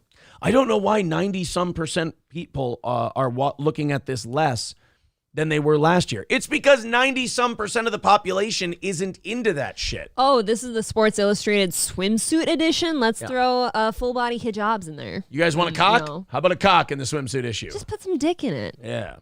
Bappy, who is from the Netherlands, is represented by a number of modeling agencies around the world, including British Zebedee Talent, who described him as a trans man who has not had top surgery yet. So this is the advertisement that is part of Calvin Klein's 2022, was initially shared as part of their 2022 Pride campaign that they're bringing back this year. And I have to call out the gays on this one. Oh. Gay people, you have to put a fucking stop to this. Uh-oh. You're the only ones who can put a stop to this. Because if we say it, we're transphobic, we're awful, we're terrible. But you gays, you're bitchy. You don't give a shit if people call you a name or say you're this, that, or the other thing. You've got to like put the kibosh on this and say, no. We're not, no. You guys are not going to be part of this movement anymore. Yeah, this isn't good. We're not, because there's a lot of gay guys out there that's still like looking at tits. Sure. And, oh, yeah. Yeah, so we don't need to fuck it. Calvin Klein has been known for some of the sexiest ads of all time, I'll have you know. And now look at this. Fuck it. First of all, Lena Dunham. It all started with the obese, disgusting slobs on the promotional pictures. And that was bad enough. Because it's like, no, your whole thing is sexy. This isn't sexy. This is gross. Most people find this gross. You're going to see sales take a hit. Oh, but a lot of fat people on Twitter will tweet from a bunch of alt accounts with a hashtag of how brave we are and how wonderful we are. Great. You know what that is not translated into historically? Sales. Oh, we put a hairy trans thing A hairy hairy trans man? I don't know. We put a hairy trans man with titties on the cover. Aren't we progressive? Yeah, but now nobody can find the Calvin Klein store because their eyes are watering. They can't see because they've been retching and puking in their toilet all morning. And then people will go out, like, they'll hear you say that and be like, oh, those are people too. Those are good people and stuff. And it's like, I never said they're not good people, but now you're promoting, like, unhealthy ways to live and stuff. And, like, the whole thing about, like, looking to the things like people that have sex with, like, you want them to be attractive and look like, hey, that person could reproduce and all this shit. Like, hey, you're sexy.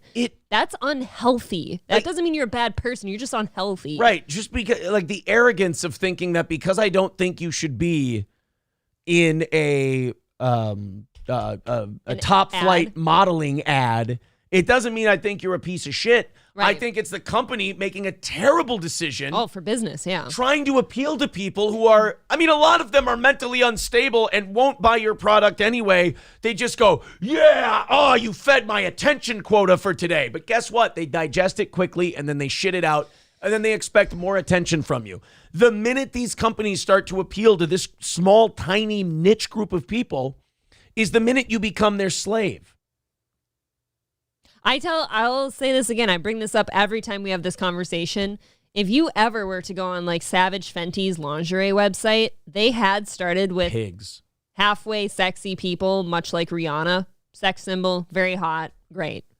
And then the things I've seen on that website now are like unheard of, unhealthy.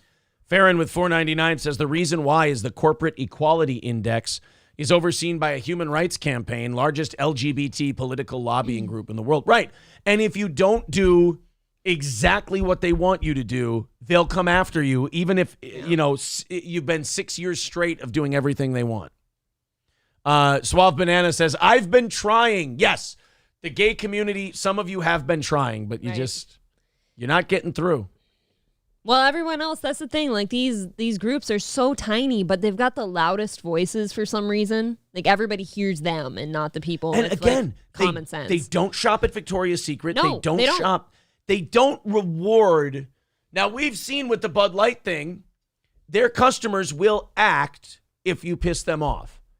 But the trans community doesn't react when you give them something. They just expect you to do that. So if this company comes to them and goes, hey, guys, we did the trans thing and we lost our asses and we didn't make any money, we got to go back to really slamming hot chicks on our advertisements. They'd go, oh, so you're transphobic? No, I'm losing money phobic. It has nothing to do with what you have between your legs.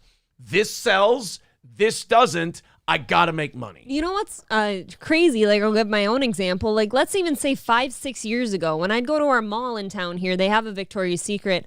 I used to go there frequently because I'm like, God, there's pictures of these sexy models everywhere. I know them by name. I go there to feel sexy. She used to masturbate in the mall. Shit.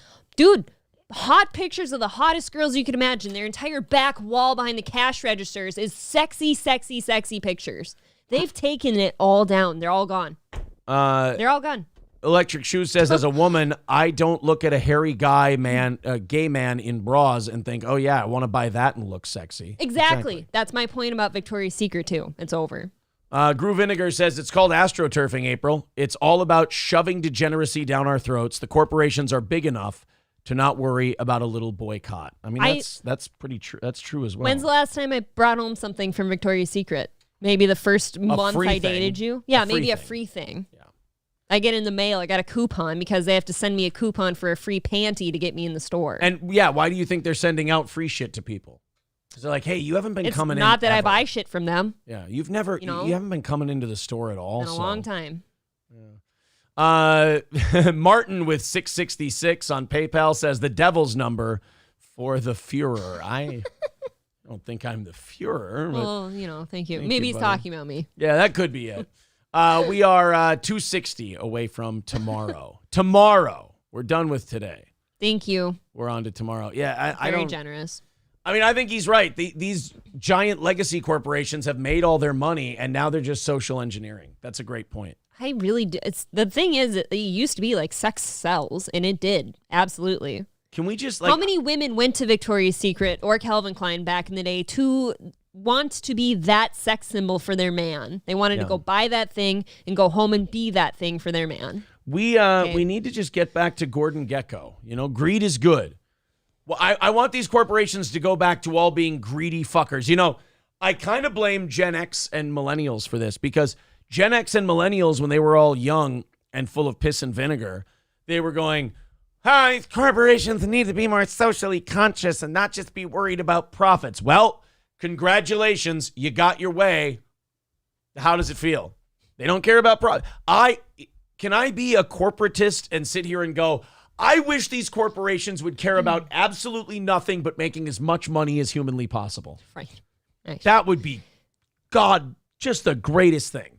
Groove Vinegar has it right now, too. Birthday suit is the only good lingerie. I've completely skipped that part with you, I think. I mostly am just naked now. Yeah, I'll take who naked. cares about the rest of it, really? Right. They're not less greedy. They're just losing sight of how to make money for some reason. I don't know. I think I agree with Gru that they're socially engineering. This is all a big a scam, if you will. They think that pandering to this loud, obnoxious, small fraction of the population is going to win. Wasabista with 666 yen says, and the reason CEI is funded so well-funded is Soros and other demons want to undermine the society to remake it in their image. He's not wrong. Raymond B with 199. Thank you very much, pal. Thank All right. you. Let's open up the next hour's worth of stories. While we do that, go to crescentmountcoffee.myshopify.com and pick up your steel toe coffee. Guys, go ahead and throw that in the chat, although it is also linked to the top of the chat, so you can check it out there. That's crescentmountcoffee.myshopify.com to get your steel toe coffee. Also, Midland Armory in downtown Foley, Minnesota. MidlandArmory.com, our pals at Midland Armory, with a great selection of firearms, tactical gear, and much, much more. That's MidlandArmory.com. Of course, Midland Armory, using the promo code SteelToe, they will give you a huge discount at Midland Armory. Talk to Derek and Tracy today at Midland Armory, MidlandArmory.com. All Care Towing, 320-253-5203 for All Care Towing of St. Cloud. Of course, when you go in the ditch, you get in an accident, car won't go. Nobody is there faster every time than All Care Towing. 320-253-5203 for All Care Towing. And Stoney's Bar in downtown Rockville, Minnesota, has the 9th anniversary Steel Toe Party Saturday, August 12th. We are already running out of tickets for that event, so get yours at eventbrite.com. Steel Toe Anniversary Show. And head to Stoney's. Today's Thursday, right? Yeah, it's bike night at Stoney's Bar. So bring your motorcycle, enjoy the food truck, grab a pizza from Stoney's, have one of their world-class Bloody Marys. Patio. It's a patio day. Go to Stoney's Garage, the patio with the attached bar. You're going to love it. It's Stoney's Bar in downtown Rockville, Minnesota. Visit Stoney's today. Okay, we can get to the Joey Diaz stuff as soon as April gets down here. So our buddy Unique put out a video yesterday, and I don't say buddy ironically. I like Unique. I like a lot of these channels that just kind of clip stuff and go, here you go. I think it really helps long form talk shows like ours when they do their 5 or 6 minute clips that are digestible. It's kind of, I use these guys for show prep, man. TFATK is great. Unique does a great job. Too Lazy to Try is okay, but I feel like I feel like Too Lazy to Try is about to head into like doing his own show because his shit's getting more long form and he's also getting a little more nitpicky. I feel like Too Lazy to Try is a Red Bar fan. Not that that's a bad thing or a good thing, but he's definitely like getting into the more taking forever to nitpick a tiny little thing and like, as Kevin Brennan says, just fucking get to it. But I definitely use a lot of TFATK, subscribe to him. I use a lot of Unique. Kyle, he's great. Subscribe to him. Groove Vinegar says, whatever happened to that retarded lawsuit that Schaub sent to Unique? I think that's still going. I think Unique and Brendan are still locked in their legal battle. But Unique put out this video yesterday. It was a clip from Joey Diaz's latest podcast. Apparently, Joey is quitting his podcast. Oh, no, Max Fisher is saying Unique won. I thought he got a few judgments. Oh, it got officially thrown out. Oh, well, then congratulations to Kyle. We should have had him on the show. how much did I like? How long have I missed that one? Can I get Like, this quick? How far off am I? I don't know, because I would love to have him on and talk to him about the thing. But anyway, Joey Diaz stopped doing his podcast in an announcement that he made yesterday or 2 days ago. And it's not so much the announcement. It's not so much that he's not doing his podcast anymore.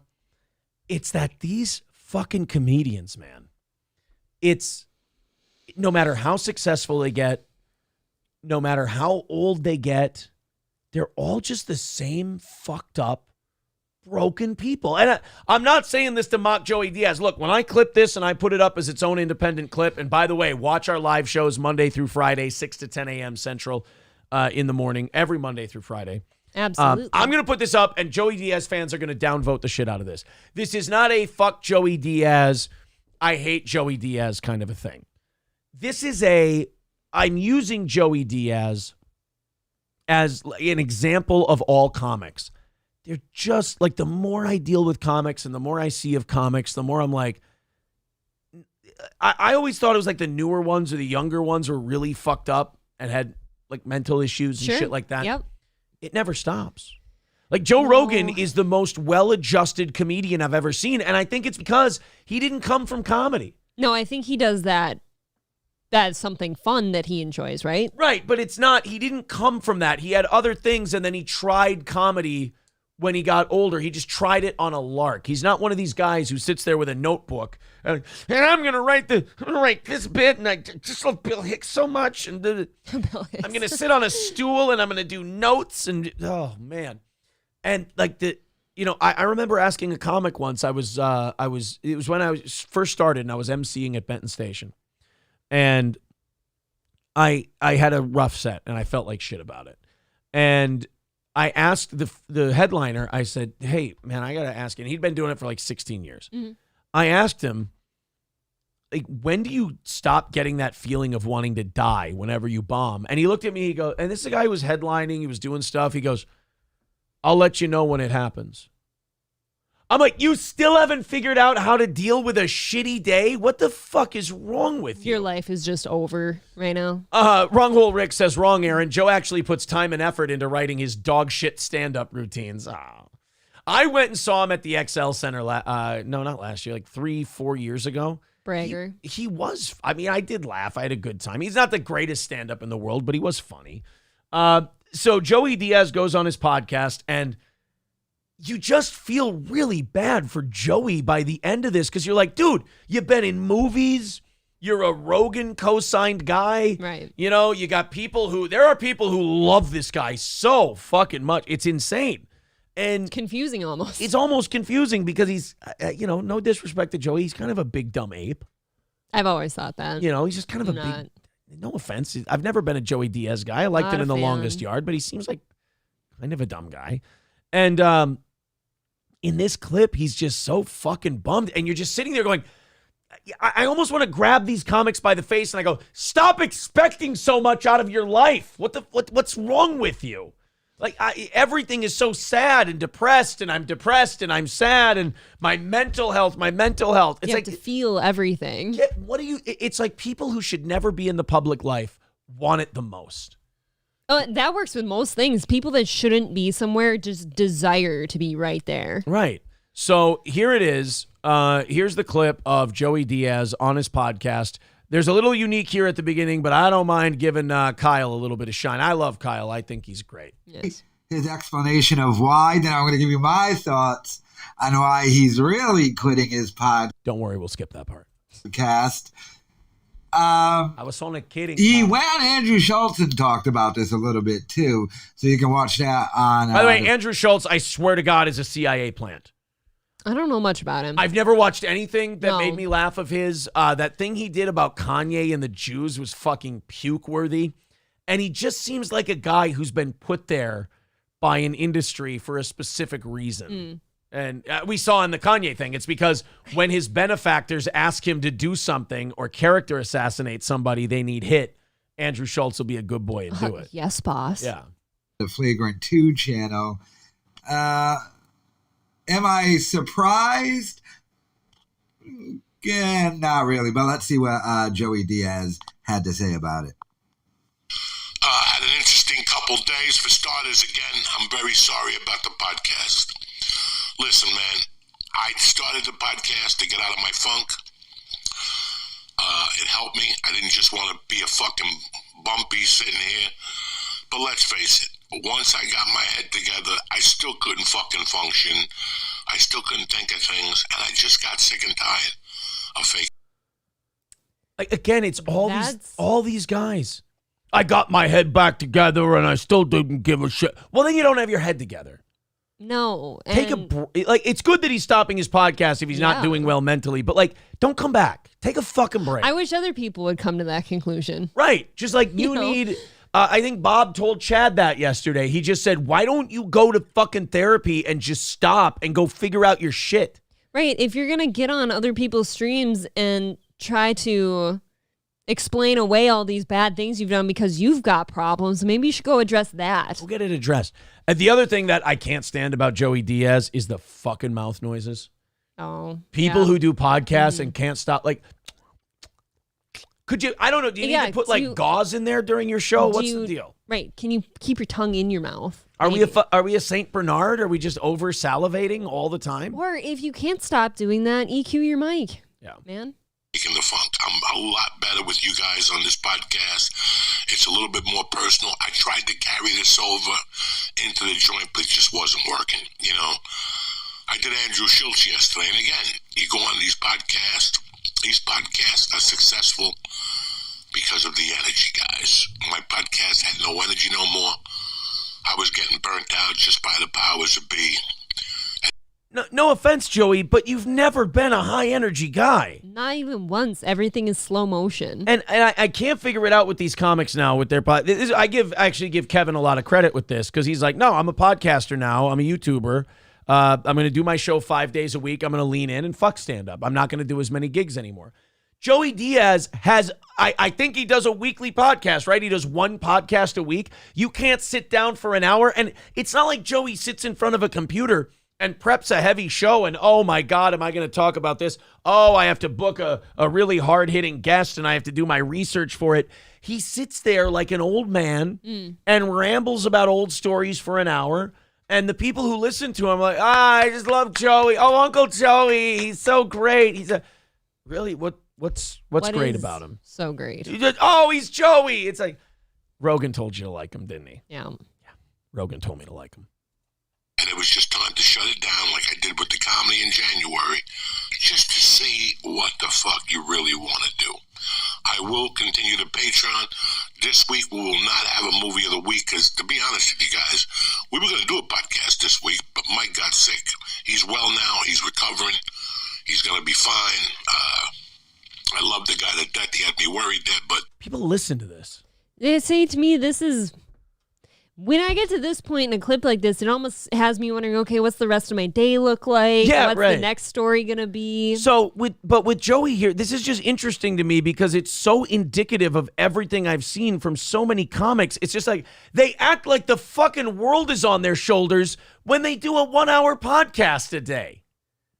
Or a week. I'm sorry. Even if you did it an hour a day, that's not a very taxing endeavor. No. And Joey Diaz is letting this break his fucking brain. Can you imagine if you specifically only did your show for an hour a day? I'd feel like I was unemployed. I'd feel like I wasn't doing anything. I feel like I'd be robbing people. Oh my God. And it's not like I said, it's not like he preps a big show. He's, how's it going, everybody? How the fuck are you? How the fuck you doing? I was worried about my friend. He got sick. He's gonna be okay. Fucking how are you fucking guys? Gotta tell a fucking story from the fucking 80s. There was this one time there was a girl. She had titties. Her fucking titties were titties. And I was loving titties at the time. So there was always the titties. Joe. And this fucking girl, she was, I tell you, I looked at her and she was fucking something. So anyway, we're going to do a podcast next week, and it's going to be a good podcast, and I hope you guys join us for it. Bye. Like, I mean, the guy's acting like, look, guys, it's been another great season of Seinfeld, but Larry David and I have just been in the writer's room all the time. We never see our families. It's really taxing on us mentally. I just got to shut it down, you guys. I can't tell stories from the 80s once a week for an hour because my brain hurts. Dude, hang it up. It's time to go. Hang it up. It's okay. Because like, I don't think Joey Diaz is a bad guy. I'd like to see him take care of himself. He does threaten people. But that's true. He did threaten I don't know Red if he's not a bad guy, but... I mean, Red Bar can get on people's Bar nerves. can be a piece of shit to people, but that doesn't... We have had, Aaron and I specifically, plenty of people be shitty to us without threatening them. Yeah, you don't send the God... I'm sending the Godgini brothers after Red Bar. Right. Yeah. Like, yeah, you don't they said worse shit than that too. They got specific. Yeah, as much as I shit on Mike David when he shit on us, because you have to. Like, he does have he has a talent for getting under people's skin, and he got under Joey Diaz's skin. We got under Sam Tripoli's skin to the point where he wanted to fucking kill him. Probably still does. But yeah, it's just depressing to listen to these guys go, I got a podcast once a week. I can't do it. It's too much pressure. Then you got to shut it down. Well, not just the podcast, all of it. With a gut like that, I'm guessing it gets hard to catch your breath sometimes. Now we're body shaming. You know, it all works out, as we discussed on the fucking podcast in the previous fucking weeks. You know, so I won't have the noun of the week up or movie of the week, but maybe I'll do an audio one. Who the fuck knows? You know, how about you figure this shit out and then you get back to Do you hear that loud ass inhale all the time though? I'm right. The inhaling and the mouth noises are rough. Trying to figure this all out as I go along. This is not, I've never said I'm not going to do the podcast again or anything like that. You just said you were shutting it down. I just want to see where my heart takes me, guys. Sometimes, you know what, for years we're rushing ideas and I'm happy some of them work and some of them fail. I just didn't like where the direction, where the podcast was going. I wasn't getting any better at it. I put out the book. I'm all out of stories. I'm sick and tired of dipping into those stories, and I'll tell you why. I get anxiety from them. I don't know it, but I do eventually. You don't know because it? I'm thinking about that shit, so I had to shut off my mind to that. And I had shut off my mind to what's going to happen the next 3 months, and I'm just going to fucking play it by... Were you in Vietnam? I'm telling you. Like, were you at war that we didn't know about? Like, you can't tell stories because your stories give you anxiety. Did you storm Omaha Beach and I wasn't made aware? Were you at the Bay of Pigs by chance? Probably at January 6th. Might have been January 6th. I can't tell my January 6th stories anymore, guys. He breathes like Darth Vader. I can't tell my January 6th stories because I was storming the Capitol with the Goat Boy. Just can't do it, guys. I just don't. I don't understand. And he's like, some of the ideas work, some of the ideas don't work. Joey, you don't prep. You just sit there and you talk for an hour. It's an easy gig. Like, I don't know how many people listen to his show, but this seems taxing. Yeah. And we are only 2.5 minutes in. You know what I think will happen? This is just between us. I think that I'll stop doing the podcast. And, you know, after about a month or two, you still got something to say. My wife don't want to hear it, and my daughter don't want to hear it. Oh. And it would just be nice. I was just got off the phone with Josh Wolf when I got back from the doctor this morning. I had to go to the doctor. He looked at my knee. It's getting better. Blah, blah, blah, blah, blah, blah. You know? Wait, I have a question. Oh. This podcast is too hard for you to do. You can't handle this podcast. This is just a stream of consciousness. Yeah. Like, you're just thinking to yourself. I listen to some of these podcasts that my show is miles better than, and I go, I'm working too hard. Yeah. I do too much to put a show together. It always comes My knee hurts. I went to the doctor, and I thought about my friend. It always comes from people, too, that, like, don't put any work into their show prep or anything. Yeah. They'll just skip it entirely, and they'll look at you and be like, oh, your show fucking sucks. You're not any good. You know talent hack. Yeah, I could educate, with the size audience you have, I could educate you, and you could be a much better show. But, like, these guys, they don't do anything to put a show on, and then they say they have a show, and then it breaks their fucking brains. These comics are not cut out to be broadcasters. They can't handle it. These guys are all burning out. Fickle. You name it, whether it's that universe that we've been adjacent to. All those guys are burning out. All those guys, their numbers are dropping. It is coming to a close. Except, like, Kevin will be left standing, and everyone else will burn themselves. I'm sorry, Kevin and Carl will be left standing, and everyone else will burn themselves out because for some reason, doing the bare minimum to put a show on is somehow too taxing. And then people go, how does Steel Toe do all the content? I'm a professional fucking broadcaster.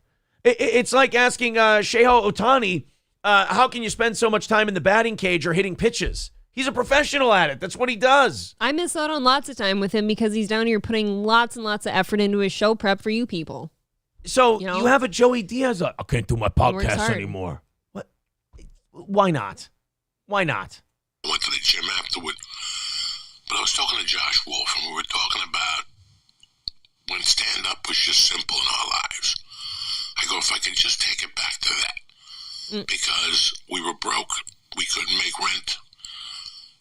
And I guarantee when you were in that moment, you were like, wouldn't it be great if I could just do a podcast once a week and I had money? That would be the life. You always want what you don't have. When you're miserable, you look back at other things and you romanticize them. Right, you only see like the good in it. You Right. forgot how shitty it was. Joey, you don't need a podcast. You need a doctor. You need to talk to somebody. Again, I didn't want this to be shitting on Joey Diaz. I wanted this to be like comedians in general. Stop being so fucking broken inside and incessantly telling us about how fucking broken you are and go fix it. I don't need another podcast of a comedian telling me how fucking sad he is and how difficult it is to talk for an hour a week. Go to the fucking doctor and figure your shit out. Joey's in his 60s at this point. What would Carlin think of stuff like this? You shouldn't be this sad in your 60s and talking about it on a podcast. You should either not be doing a podcast and be getting this shit fixed, or you should be in your 60s totally fine doing a podcast. One of the two. Comedians are so fucked in the head that Kevin Brennan is one of the well-adjusted ones. I actually I'm severely confused by comedians sometimes because they sound so sad and in the dumps and depressed like him, but you call yourself a comedian, which to me sounds like light and jovial. No, and you've funny. heard the term the tears of a clown. I have. That's what it is. It does very much seem. I mean, when you do something for a living where you crave, and to me, this is a paramount distinction between a broadcaster and a comedian doing a podcast. When you crave other people's attention for a living, that comes from a place of an emptiness that you need to fill. Broadcasters typically acknowledge it and have fun with it. Like, yeah, obviously, we got something's fucked up with us that we got to, get your attention. But comedians insist that we've got our shit together and but you don't. You don't. Much fun on Monday and Tuesday nights in Seattle at the Underground. It was just, that was my open mic, guys. Even though I started in Denver and I moved, Seattle was my open mic. An open mic, you'll pick an open mic and that's where you'll grow the most at. You feel comfortable, we all get comfortable. But that club I grew the most at. I'm very thankful for the opportunity. I had a funny feeling Seattle would bring out a different animal in me, and it did. Now back. Again, he can't do this podcast for an hour a week, guys. It's too stressful. And I've got a feeling, like, how many times has he said exactly what he's saying right now? Right. He's just rehashing things. He said before that I did the podcast for my mental health. It wasn't helping, so no, I'm not doing the podcast. No. Maybe I'll bring back the podcast. I don't know who needs to hear this, but if you've got mental health issues, putting it out there on the internet is probably not the place for you because people aren't going to just sit there and hold you and be like, oh, Joey, it's okay. Yeah. We're going to get you help. No, they're going to tear you apart. Red Bar's going to tease you. Tear you apart, man. Red Bar's going to fuck with you. It's not good. To the podcast and all this shit, and I just gotta listen, guys. I don't want to do clubs anymore. I just. Nor should you. Why go get Starbucks with Mercy? There's a kid there that's an aspiring comic, and he gave me a list of all the little open mics, coffee shops, back rooms. That seems like more fun. You go, you talk to the young comics, you inspire them. They ask you questions. I get. This is a midlife crisis. Who cares about the money? Who cares? Not good. That's the problem. We all want money, but we're not going to know what to do with it when we get it. That's not true. That's not true. Joe Rogan seems to know what he wants to do with it. Not even close. we've been fooled. So when you write your goals out, make sure you put down, yeah, I want money, but what you're going to do with it. What you're going to do with it, who you're going to do it with. My brain's all fucked up. I can't even do a fucking podcast, but let me give you some life advice. And no, I'm good, thanks. Yeah, if you and I were sitting here and we came into a whole bunch of money because we blew up as whatever, I guarantee you we'd know what to do with it. Blah, blah, blah. Who you going to take care of? Buy canoes. But besides that, I'm happy Gino's about Memorial girlfriend? Weekend. I'm going to... All right, so do you want to hear a little bit of Kyle's take on this? I'd be interested because he might know more about Joey Diaz. I mean, Kyle will probably wake me up a little bit. Yeah, I mean, Joey is just depressing. I should have saved my coffee. I can't believe, and again, I know Joey Diaz fans are going to watch this clip and just shit all over me for my takes here, but the guy's a bummer. I don't know. Yeah, your guy needs help. I don't know what you're listening to. I don't know how this guy, it became, well, he got a thing from the Rogan bump, but he had a career before that. Long forgotten about now at this point when you're putting that shit out there. Just a bummer. Delco Lou, no, this is Kyle's recording of it. That's not Joey's fault. Although the mouth noises, yeah, you got to get a better mic for those mouth noises. Eddie S. says, I think he's got a lot of Me Too's in the closet and wants to escape the limelight. That's been theorized.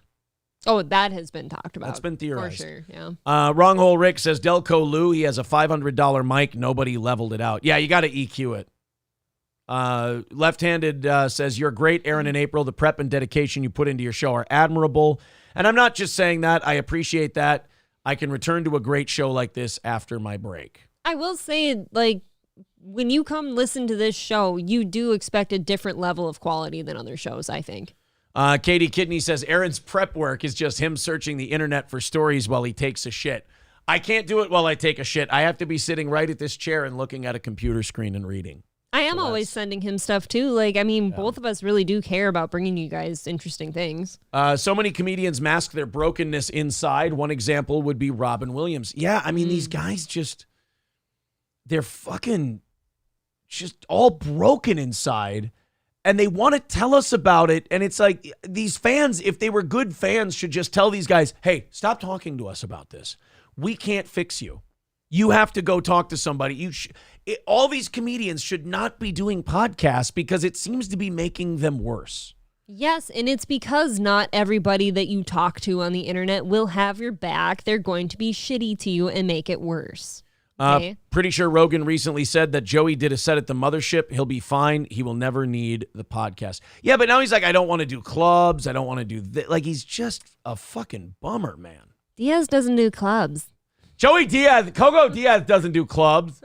Paul says Diaz is another boomer plummeting into dementia. That makes me laugh. No, it frustrates me to hear these guys just sit there and they did drugs and clubs and, all this shit for years and years. And then they did this podcast and then, nothing makes them happy.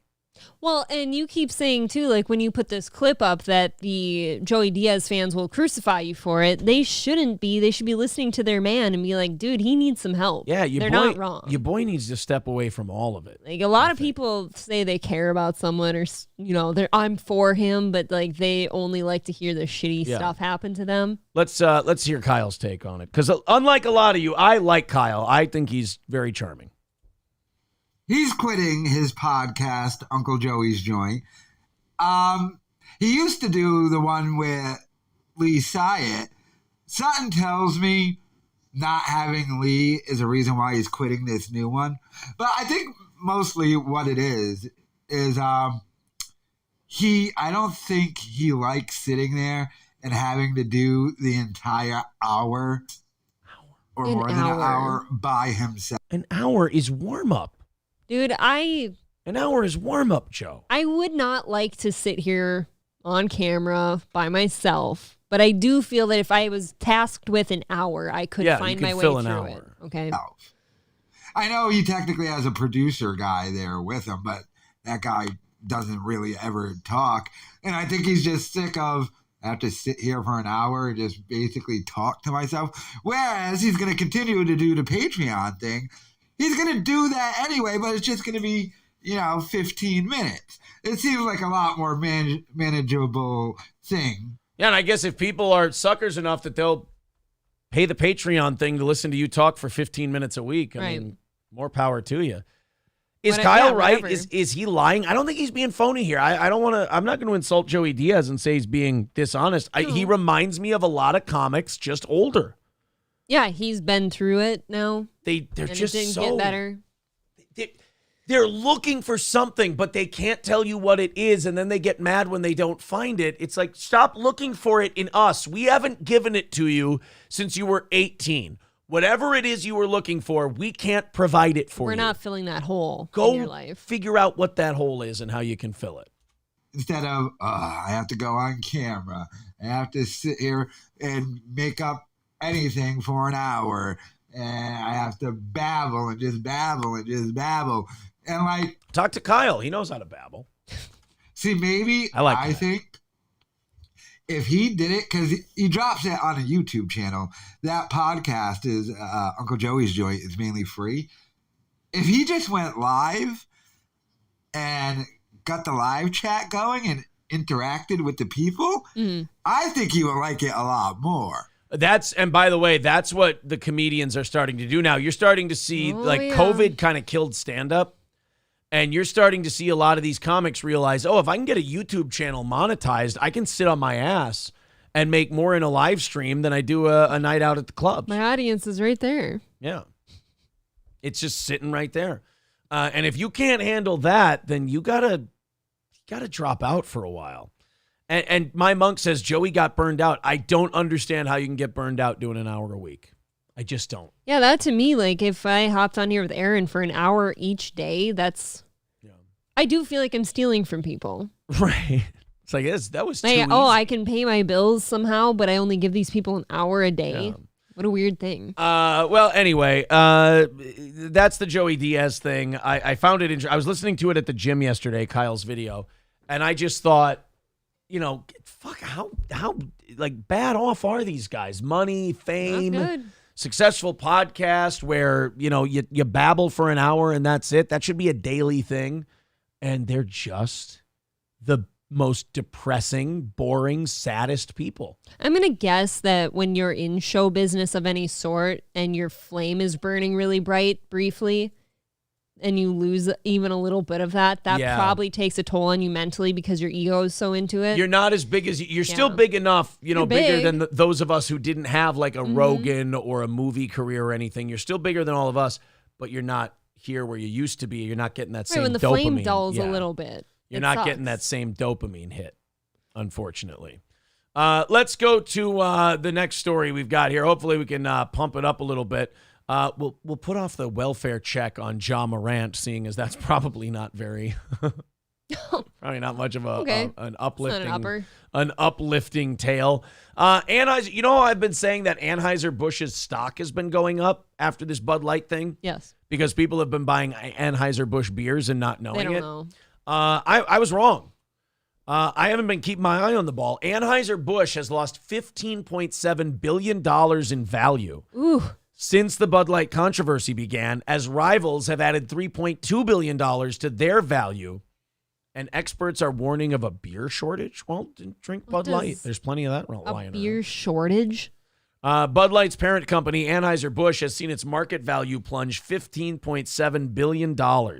Since April 1st, the company has consistently been dropping down the rankings, with experts saying it just keeps getting a little worse each week. But their competitors have added $3.2 billion in market value to their brands in the same time. Molson Coors, $2.2 billion added. Heineken, a spike of $1 billion. Sales of Bud Light are down more than 23% in the week ending May 6th. I mean, look, I understand you don't want to drink Bud Light anymore, but may I plead with you, you don't have to drink Heineken. Yeah, that's true. I don't think I've had one since I got handed one in college, I'm sure. There's no reason to be I think I'll drink a Rolling Rock before I drink a Heineken. I like a Fulton Lonely Blonde. I will. Yeah. I'll suck Minnesota's dick for a minute. We do have a few decent local beer places. I agree. Fulton is us, right? That's St. Paul. Yes. I think Fulton's got some good beer. We've got Lift Bridge Farm Girl is very delicious in my opinion. I have to get one at the State Fair. What's the Duluth one? Is that Lift Bridge? Yeah, that would be the one. Okay, yeah. Fulton, Lift Bridge, 3rd Street Brew House I like very much. 3rd Street's okay. Surly is more for like the fake beard, fake lumberjack. I do not like IPAs. Sour beer crowd. I think the IPAs is a trend. It's gross. It causes heartburn, whatever. Bad Habit Brewing is pretty good. That's in St. Joe here. Loaded Wrench says, I love Heineken. Put hair on my knuckles. Yeah, when I was younger, I don't think I drank Heineken, but I did go through a Rolling Rock phase. I did too. I absolutely loved Rolling Rock for a while. I really liked Rolling Rock, but I bet you I wouldn't like it now. I feel like such a gay, but like if a place has Stella on tap, I like a nice Stella. Stella's good. I never order it. I always find something better. Shit. Stella and Dos Equis. I'll drink either. Dos Equis is good. I think there's one out of Colorado I really like. It's not... They make it's Castle Danger. There you go. Castle Danger Cream Ale. April was about to go, I can't figure it out. They make Castle Danger. I thought that was the beer's name, like specifically, but it's cream ale. I believe that would be Castle Danger. I'm a sucker for Leinie's, Leinenkugels. There's a Chicago beer company. Summer Shandy fucks. There's a Goose Island out of Chicago. They're pretty good too. Jack Pine. Yeah. Jack Pine Brewing up in like Baxter. They're telling me Stella is owned by Anheuser-Busch. What a piece of shit I am. See, I don't do Stella very often. D. Gulag says Rolling Rock is a sweeter bud. I don't drink. It's very rare I drink alcohol, but if I do, Sam Adams Cherry Wheat is pretty good. What are you just sitting around? Cherry Wheat? Are you fucking farting all the time? Wheat beers make me fart my pants all the time. I think wheat beers are good, and I don't sit and fart my pants. Wheat beers just make me fart all over the place. I drink a wheat beer. You're a very gluten-y boy, I'm a gluten-y guy, yeah. I think you're alone in that, but... I drink a wheat beer. My hangover farts the next day are going to strip the paint off a Foot Locker. I like nice wheaty beers. Here's an impression of Aaron after drinking wheat beer.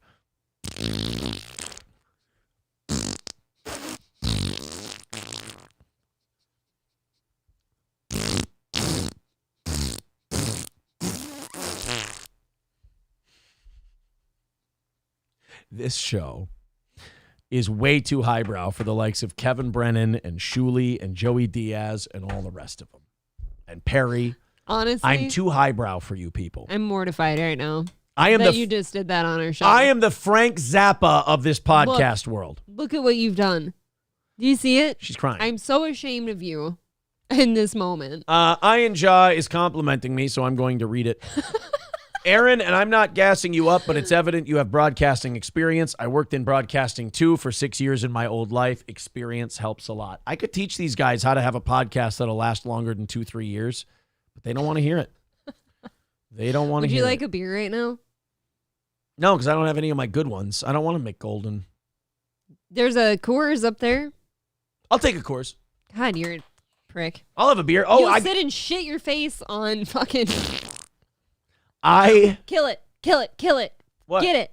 Oh, it's such a tiny It's a spider, little you spider. guys. I'll kill this one with my bare hands. Fuck you. I felt like such a G last night. I was in the bathroom and there's a fucking fly in there, and he landed on the shower curtain, so I fucking snapped it with my hand and I killed it. Are you a bona fide G? I was a ninja. You're a bona fide G? Or no, are you a certified G? Yeah. And a bona fide stud? I be pimping. And you can't teach that. Bada boom, realest guy in the room. How you doing?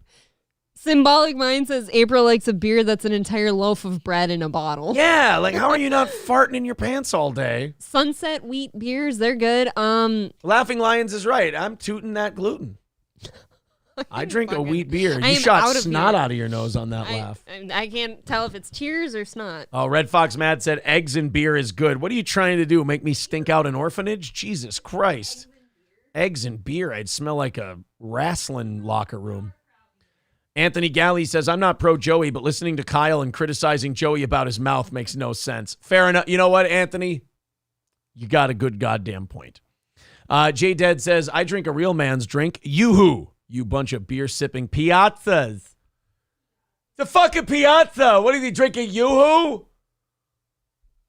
No weedy beers for Aaron. I agree. Yes, the guy, I agree. What in the butt, indeed. I think you can stop now. Bottles, soda, and beer can insertion is the best. Jesus Christ. Calling Mark says it's 10:30 a.m. my time. Jesus, starting early, man. I can't roll like that no more. Hey, what are you going to do? We got an hour left in today's show. We still got an hour left, and we got plenty of stuff to bring you, too. Thank you guys very much. And you're already what? You're 260 away from tomorrow morning's goal. So we basically got an evening show for tomorrow's program. Awesome Taiwan says you stole your logo from Steel Toes Brewing Company in Minnesota. Again, I have a growler from them upstairs. It is not the same. I've got bad news, guys. It's not copywritten stuff. It's all clip art. Their logo, our logo, it's modified clip art. Can you stop outing me? I made our logo. I hate to break down the fourth wall, but April took a clip art thing, and then she made a bunch of designs in it. See, she used the clip art and then made a bunch of designs. That's how you do it. You're a mean person. Wow. I did that with love. I'm sure you did. I almost called you a gay F word just now. See, I drink like Bud Light. You drink butt. He drinks butt. I drink asshole. Ass juice. I drink like Fulton and stuff, and then I drink this. This tastes sour to me. No, the whole sour? You are insane. So the whole point, like, this is not my favorite beer. To me, I like a Lonely Blonde. I like the Castle Danger cream ales and shit like that, or whatever. But this is like easy drinking, and I don't get as full on them because it's light. So like I can have 2 or 3. Raymond B says, after a kegger and another 2 days of drinking, my clothes get appropriately climatized. Oh, fuck. Dude, I was listening to Gavin McInnes yesterday fucking Gavin. Tell Anthony about how once about every 7 to 8 months he'll go on a bender and he will fucking wet the bed. Yes. Like once or twice in a week, and how he tries to keep it from his wife. Well. And I've got to say, I've never pissed myself from drinking. Is that a thing that men do? No, but Canadians and Scottish people are weird, and he's half and half.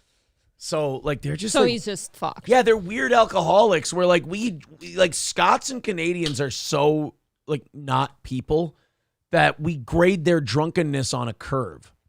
And, like, you piss the bed every once in a while. Oh, that's fucking disgusting. You have a problem. Oh, I'm Scottish and Canadian. Oh, well, then it's fine. Oh, okay. Yeah, I didn't know that you were Scottish and Scotch-Canadian. In that case, yeah, you can piss the bed every once in a while. I thought he was fucking around for a little bit. Like, I was listening to him, and I'm like, he has to be kidding, right? He doesn't actually piss the bed. Gavin shoved a butt plug up his ass on the air. He's not kidding about it. He wasn't kidding, and he's talking about how, like, when he gets to the point of stripping down the bed sheets to go wash them or send them in for the people to wash them, if you will. He's like, there's just a whole rainbow of piss stains. In fairness to Gavin, I don't think the butt plug actually went up his asshole. I just want to lay my theory bare. Well, then it doesn't on that count. whole thing. That's what I say. Triple N says, as a Canadian, I find this very offensive. He's Scotch-Canadian. It's different. I saw Magic 8-Ball ask if I have a steel toe tattoo. I was wondering. I was waiting for the day. Like, so Aaron's beloved, Gino Bisconte, his lady, went and got a Bisconte tattoo down on her lower hip. And I was wondering for the day where you ask for such a thing. I ain't asking for things like that. Oh. G-Mac says, hi, I'm a new member here, and I'm Canadian, too. Again, Scotch-Canadian. Piss in the bed. Canadians, you guys like piss on moose hoofs and shit. We have many Canadian fans, and I appreciate each and every one of you. Marcus Chandler says, that's truth. We are loaded 24/7. It's the only reason we get Mexicans in Canada, so we can have school bus drivers. He's the man. The man raises a good point. School bus drivers. KJ Fury with $5 says, when the doves cry. Ah, yes, my Prince shirt. Thank you. There we go. We got the Yingling simps are out today. By the way, speaking of simps, April will be on Simpcast June 4th and June 25th. So a week from this Sunday. I'm very excited. Got a couple dates set. Yes. Now, again, hit the subscribe button because we're about 175, I believe, 175 away We can do it, guys. From 10,000. So 10K by the end of May is still in play, if I may. I was going to say that. Oh, no, we are we're officially 170 away. 170 away from 10K. If you're in here, you don't have to tell anyone. If you're one of the trolls or something, but you love the show, just hit the subscribe button. It's free. You want to know when we're live anyways. Come on. Granny Loves Anal says, you didn't steal your logo from the National Front? First of all, it's the Patriot Front. And no, I'm not a federal agent like You're not supposed to. Granny. This story really pissed me off.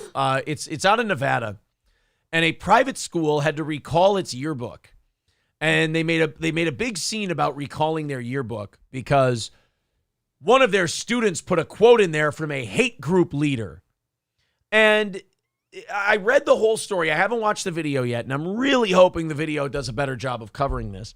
But in the text version, they never tell you who this hate group leader is. Speaking of Gavin. I was just going to say, there's going to be a quote in that yearbook of, I piss my bed every 3 to 5 months and I have to hide it from my wife.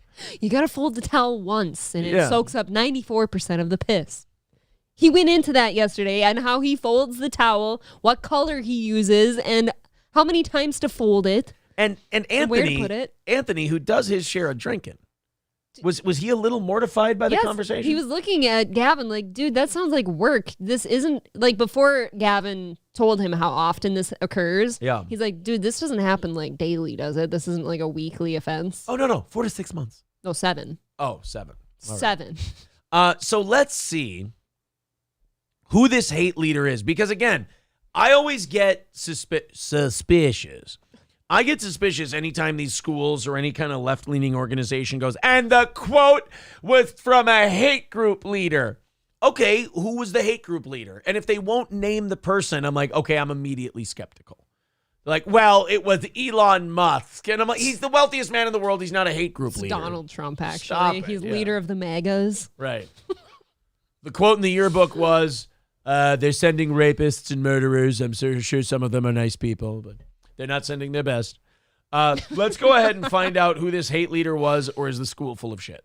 Okay. They recalled their entire yearbook, so it had to be just awful. A local private school is having to recall its yearbooks after publication. Administrators say they discovered that a student used a quote that was tied to a known hate group leader. Now, while the school leaders are... Well, if he's so known, you don't have to call him a hate group leader. If you reference the guy, if you tell us who the quote is from, we can do the hate group leader thing in our head. Like if you go, they quoted David Duke, I'd be like, all right, well, that's... But I don't see a need for recall there. Right. But, he is a doctor. But if you would have said, oh, yeah, they quoted Adolf Hitler, it's like, yeah, you don't have to say hate group leader then. We know Hitler's bad.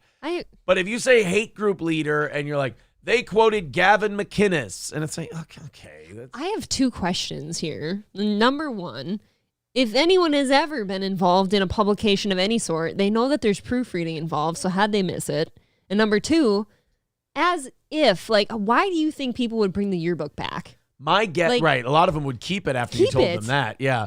I would say that they went through the process, everyone read it, they had no problem with it, and then like one blue-haired teacher or one pink-haired administrator or parent saw it and they went, this is a hate group leader. This person is terrible. It's Ben Shapiro. Some kid probably said facts don't care about your feelings or something hacky like that. And they went, or one kid wrote a quote, watch it, fucking watch it. It was actually a Crowder quote. Yeah, they had to recall all the yearbooks. All right, let's see. Okay, let's bet right now. Do they name the hate group leader or not? Of course they do. They have to. I don't think they will. I think they will. And also Nevada News Fox, they get to have the strip as their background.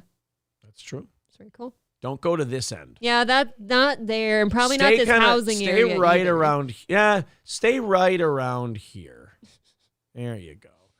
Go about MGM to Caesars. Yeah, Caesars is front and center right there. Right there. Yep. Investigating, I went to the Meadow School to talk to parents. They tell me they are concerned about what consequences the student may face. Tony Huang, the father of a Meadow School senior, was shocked when his son told him his yearbook needed to be returned to the school. Administrators say a questionable quote by another student that was printed in the book is a reason why. The school needs to do a better job to monitor what they put on the yearbook. For some reason, if an Asian is offended, I give it more credence. I do too, because I think they have Asians don't get like overworked up about shit. No, I think they're reasonable and they have certain morals and principles that don't seem unreasonable. I trust out of all the Asians, if a Japanese person is pissed about something, I go, fuck, what did they do?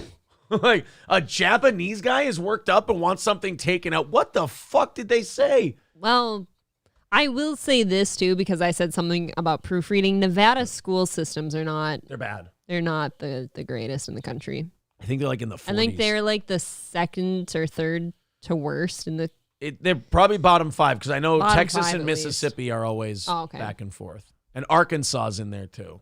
A statement released on Friday by interim head of school Claude Grubert and board chair Matthew Chilton says, quote, the senior section of our yearbook includes student-provided quotes. Unfortunately, after publication, we found a quote that was submitted and falsely cited as anonymous that was tied to a known hate group leader. Yeah, I mean, Wow. what did they say? Who was the leader? Did somebody write Achtung Juden in the fucking yearbook? Then, Right, was it cited from Mein Kampf? Yeah. You're right, they're not going to tell us. And that's why I read Mein Kampf, so that I can know when offensive things are being said. That's right. You need to think about twice before you actually put it on. The statement went on to say the Meadow School That man then went on to say, your soul is mine.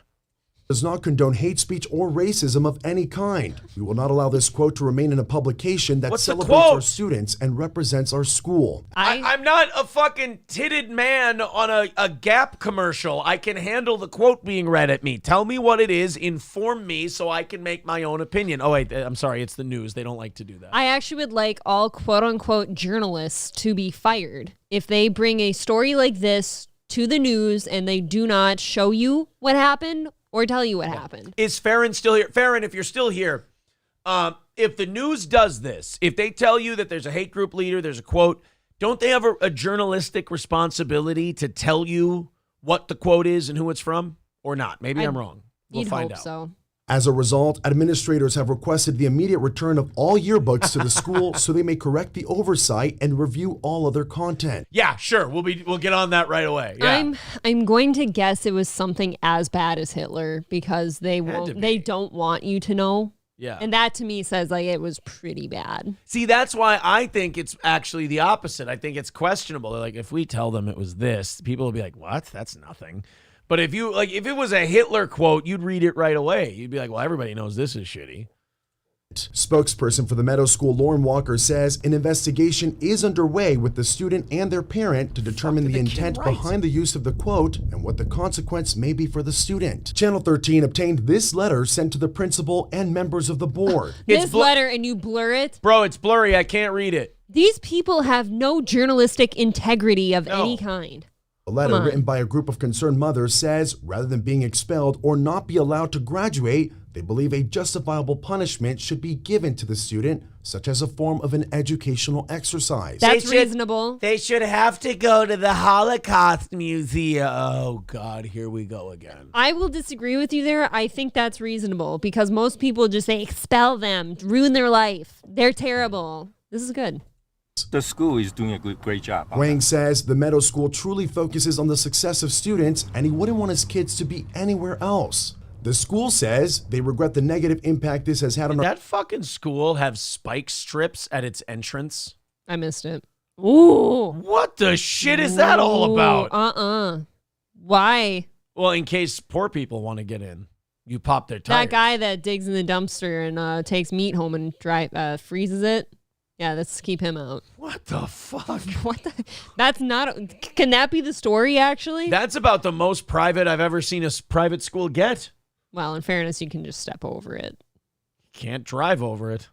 Students, and he wouldn't want his kids to be anywhere else. The school says they regret the negative impact this has had on our community and on parents like him. Everybody make mistakes from time to time, and as long as they learn from this lesson. What's the mistake?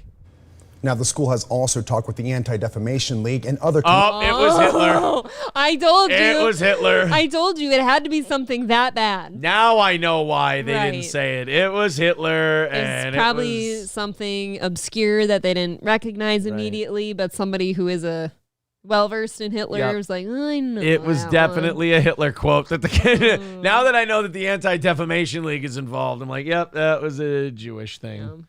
Good boy. Let's go to the phones here. What? Ryobi? There we go. Now we're hooked up. Press 1. All right. Ryobi, what's up, buddy? Hey, I found the quote. Go to reviewjournal.com. Mm-hmm. It's the Las Vegas Review-Journal newspaper. I certainly am not going to say it out loud because I know you record these streams. Las Vegas Review-Journal yearbook. I'll just write yearbook. Yearnook. Yearnook. You're going to have to put 2023. Because I guess that's it happens. I've got it. Somewhere. It's the top one. Nazi quote props Summerlin School. Work on your accent. You're going to need it. Do they read it in this clip that they've got up here or no? They don't read it, but you can. It's right on the screen. Okay. George Lincoln Rockwell, the head of the American Nazi Party. Oh, boy. That's a deep cut. How does you know what? In a weird way, I'm impressed in our educational system that this little fucker knows who George Rockwell is. Well, it's a private school. They teach them only the best. They teach them the classics. That's cool. All right. Thank you, Ryobi. Thank you. Yep. Thanks, buddy. We got a good audience. Yeah. This school, too, believes in uniforms. Yeah. You know? I want to see if Farron was still here.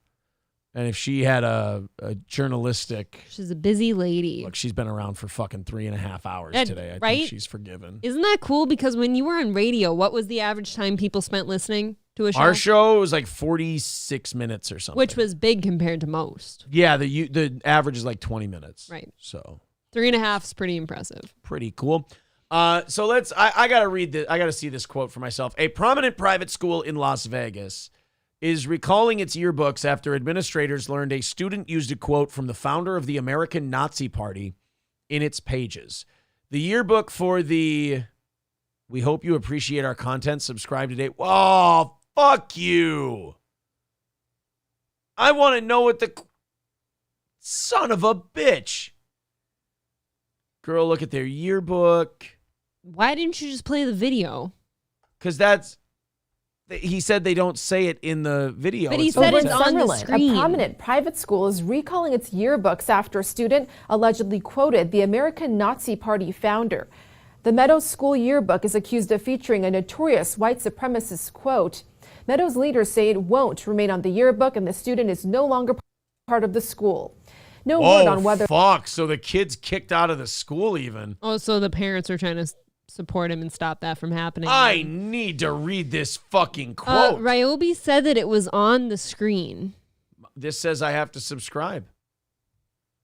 All right. What's my limited time offer? 99 cents for 6 months. All right. Fine. I will continue.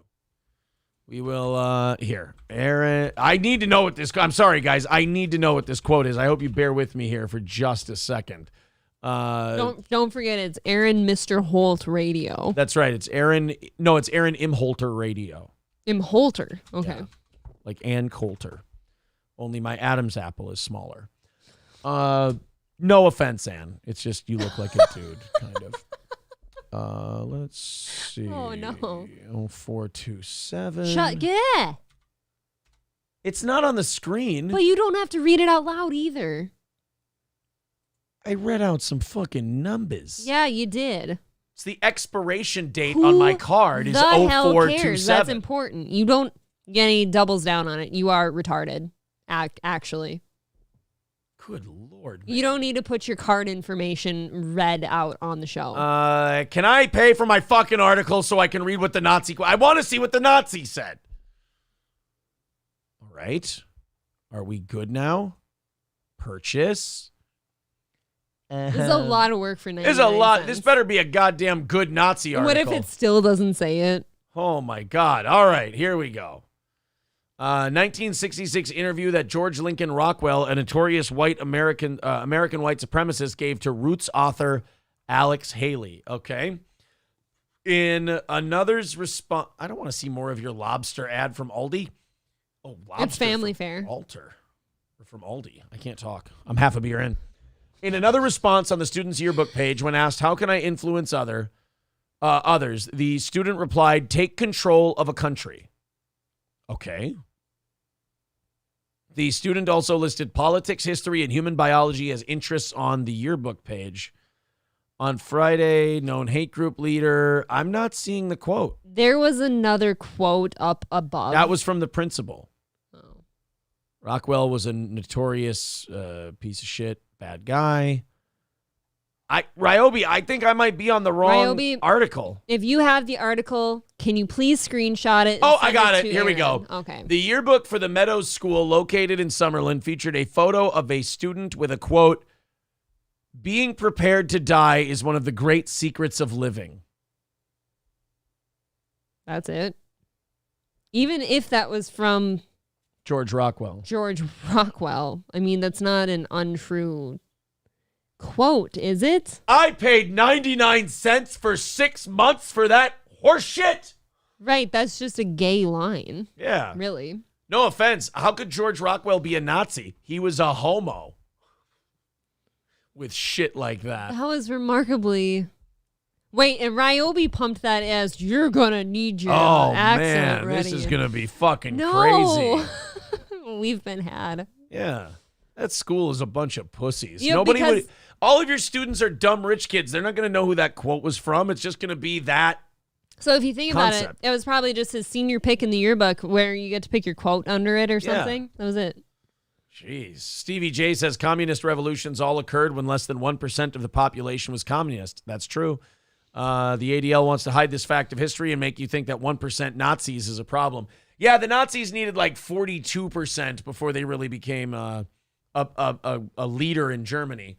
Whereas, the commies, they get like 1% of really angry losers, and they can just wipe everybody out and take over a country. I would say in the world today that... I would say in the world today... Go ahead. I baled some hay. I would say that 1% of a group or something is like... There's bigger problems out there today, isn't there? Moving on from the George Rockwell story, Nordstrom is cutting over 300 jobs in crime-ridden San Francisco as the city has lost half of its downtown retailers due to out-of-control theft. Now, I'm not talking about Litchfield, Minnesota, or Pigfucker, Iowa. I'm not talking about a small downtown like storefront thing where half the businesses are gone. That would be bad, sure. I'm talking about now imagine you go downtown in the biggest city in your state and go down and look at the businesses and then shut down half of them.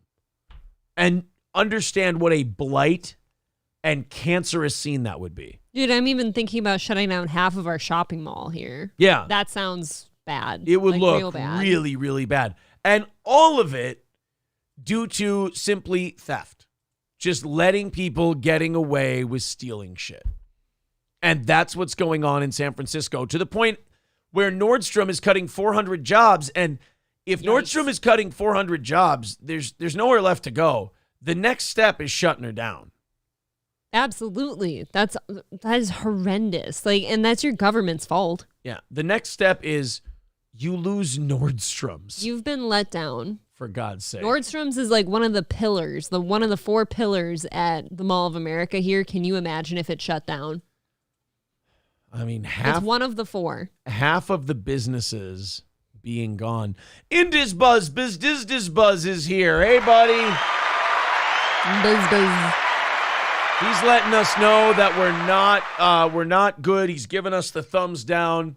Cheers to Indizbuzz. RP, no. When you listen to liars who make shit up because they have no momentum and do nothing, you get shit like that. Of course not, sir. It would be like kicking a midget in the teeth. Joy Behar from The View is very progressive. She's very tolerant. What? Yes, she treats people fairly, and she definitely, you know what she hates? She hates racism. And anti-Semitism. Semitism. She doesn't like these Republicans that are all bigots and racist and everything else. Sure. So co-host Joy Behar opined that black Republicans don't know what it means to be black in America because they don't acknowledge enough of the systemic racism against the community. This is incredible to me. This is peak white liberal. Hey, you, black person who doesn't see yourself as a perpetual victim that I can manipulate psychologically. You clearly aren't black because you don't acknowledge that you're a victim. He's like, I thought it was good not to be a victim, and I'm a very successful senator. You can't be successful and Republican. Then you can't be black because I can't tell you what to do. Excuse me, but me, a 65-year-old millionaire white woman, clearly knows more about what's black than you do. If you don't listen to me, then you ain't black. Jesus Christ, these people. I mean, it's going to get so bad for them. Yeah. Because like people like Ice Cube and like other black people are starting to say things the last decade or so like, hey, we've been voting for you guys for 60 years and we've gotten nowhere. What's the deal? They're now getting so desperate that they have to either change the way they do things or they just need to yell at black people who get out of line, and they're choosing to yell at the black people. Right.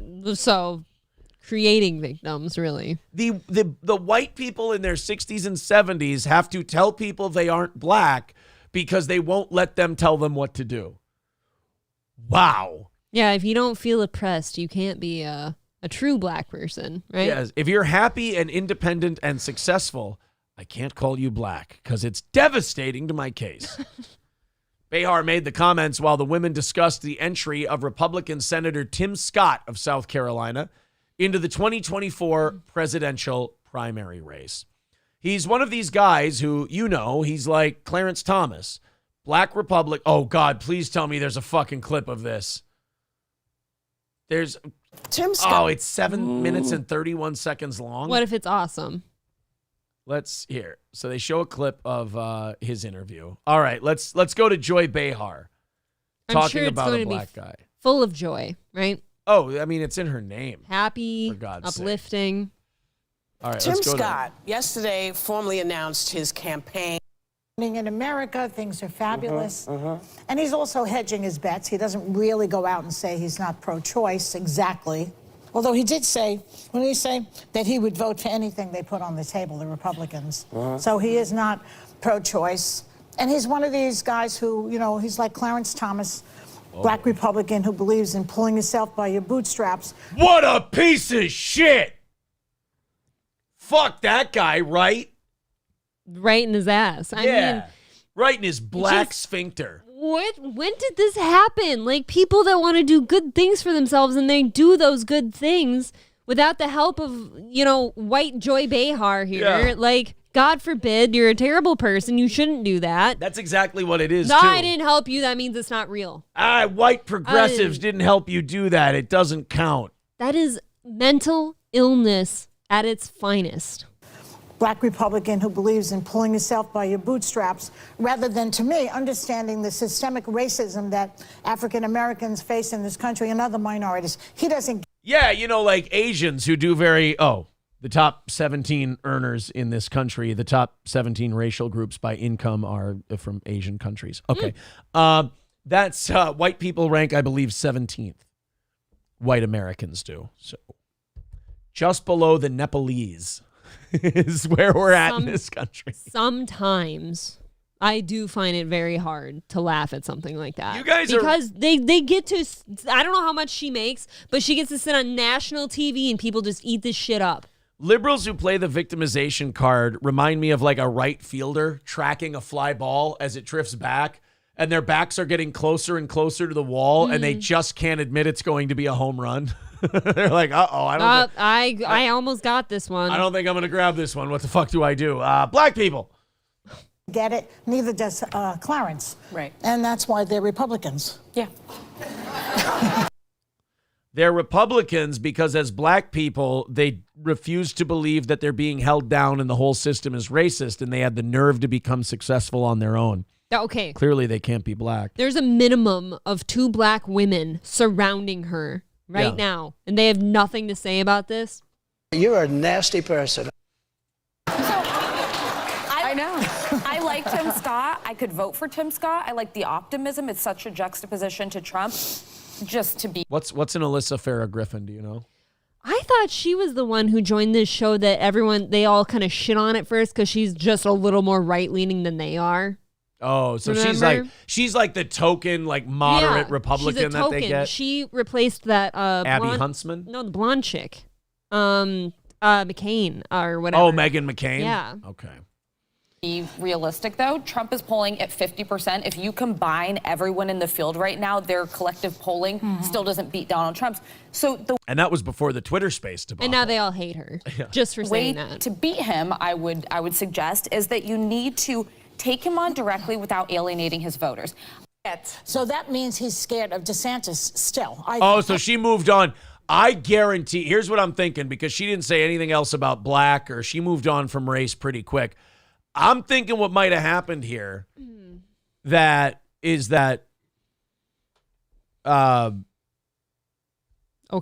I'm trying to think of the word producer. The producer was in her ear. And the producer was going, shut the fuck up. You guys move on from this race shit right fucking now.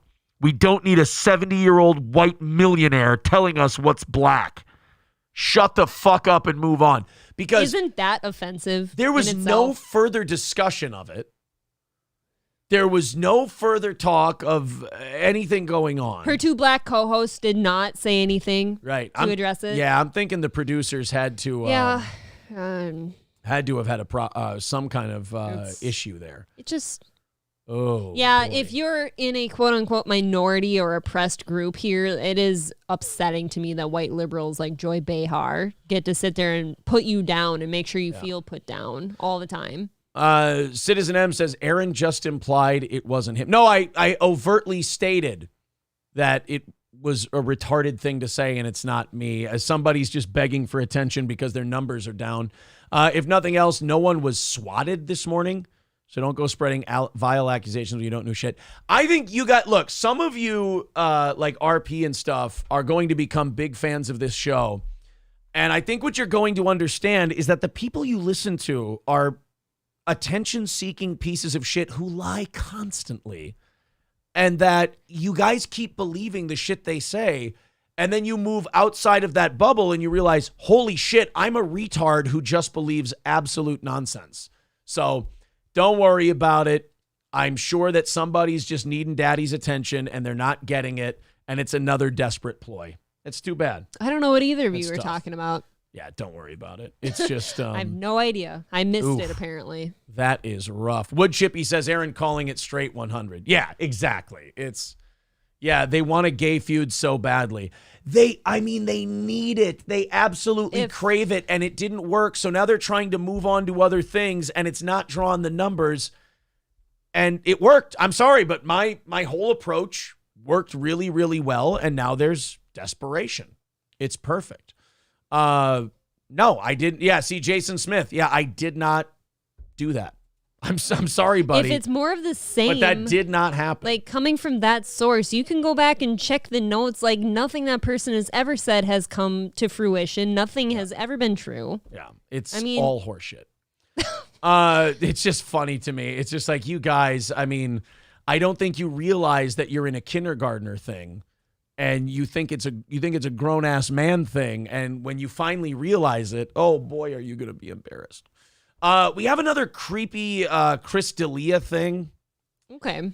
They keep coming. I don't know how into it I am, but apparently D'Elia went on... They discovered a creepy rant D'Elia went on about girls he met online. And this is from TFATK. I like him. I think he does good stuff. Of course he does. But, I'm starting to get to the point with Chris D'Elia things where I'm going... there can't be more. Every time I see a headline on Chris D'Elia, I'm like, okay, now we're reaching the point with Chris D'Elia where people are reaching. People are trying to create I found a Chris D'Elia thing from 3 years ago and it could be related to this. And you're like, okay, guys, they're trying to make it fit. We're really trying to milk this algorithm. You saw it with Schaub and stuff like that. Callan. And it's just okay, now we're reaching.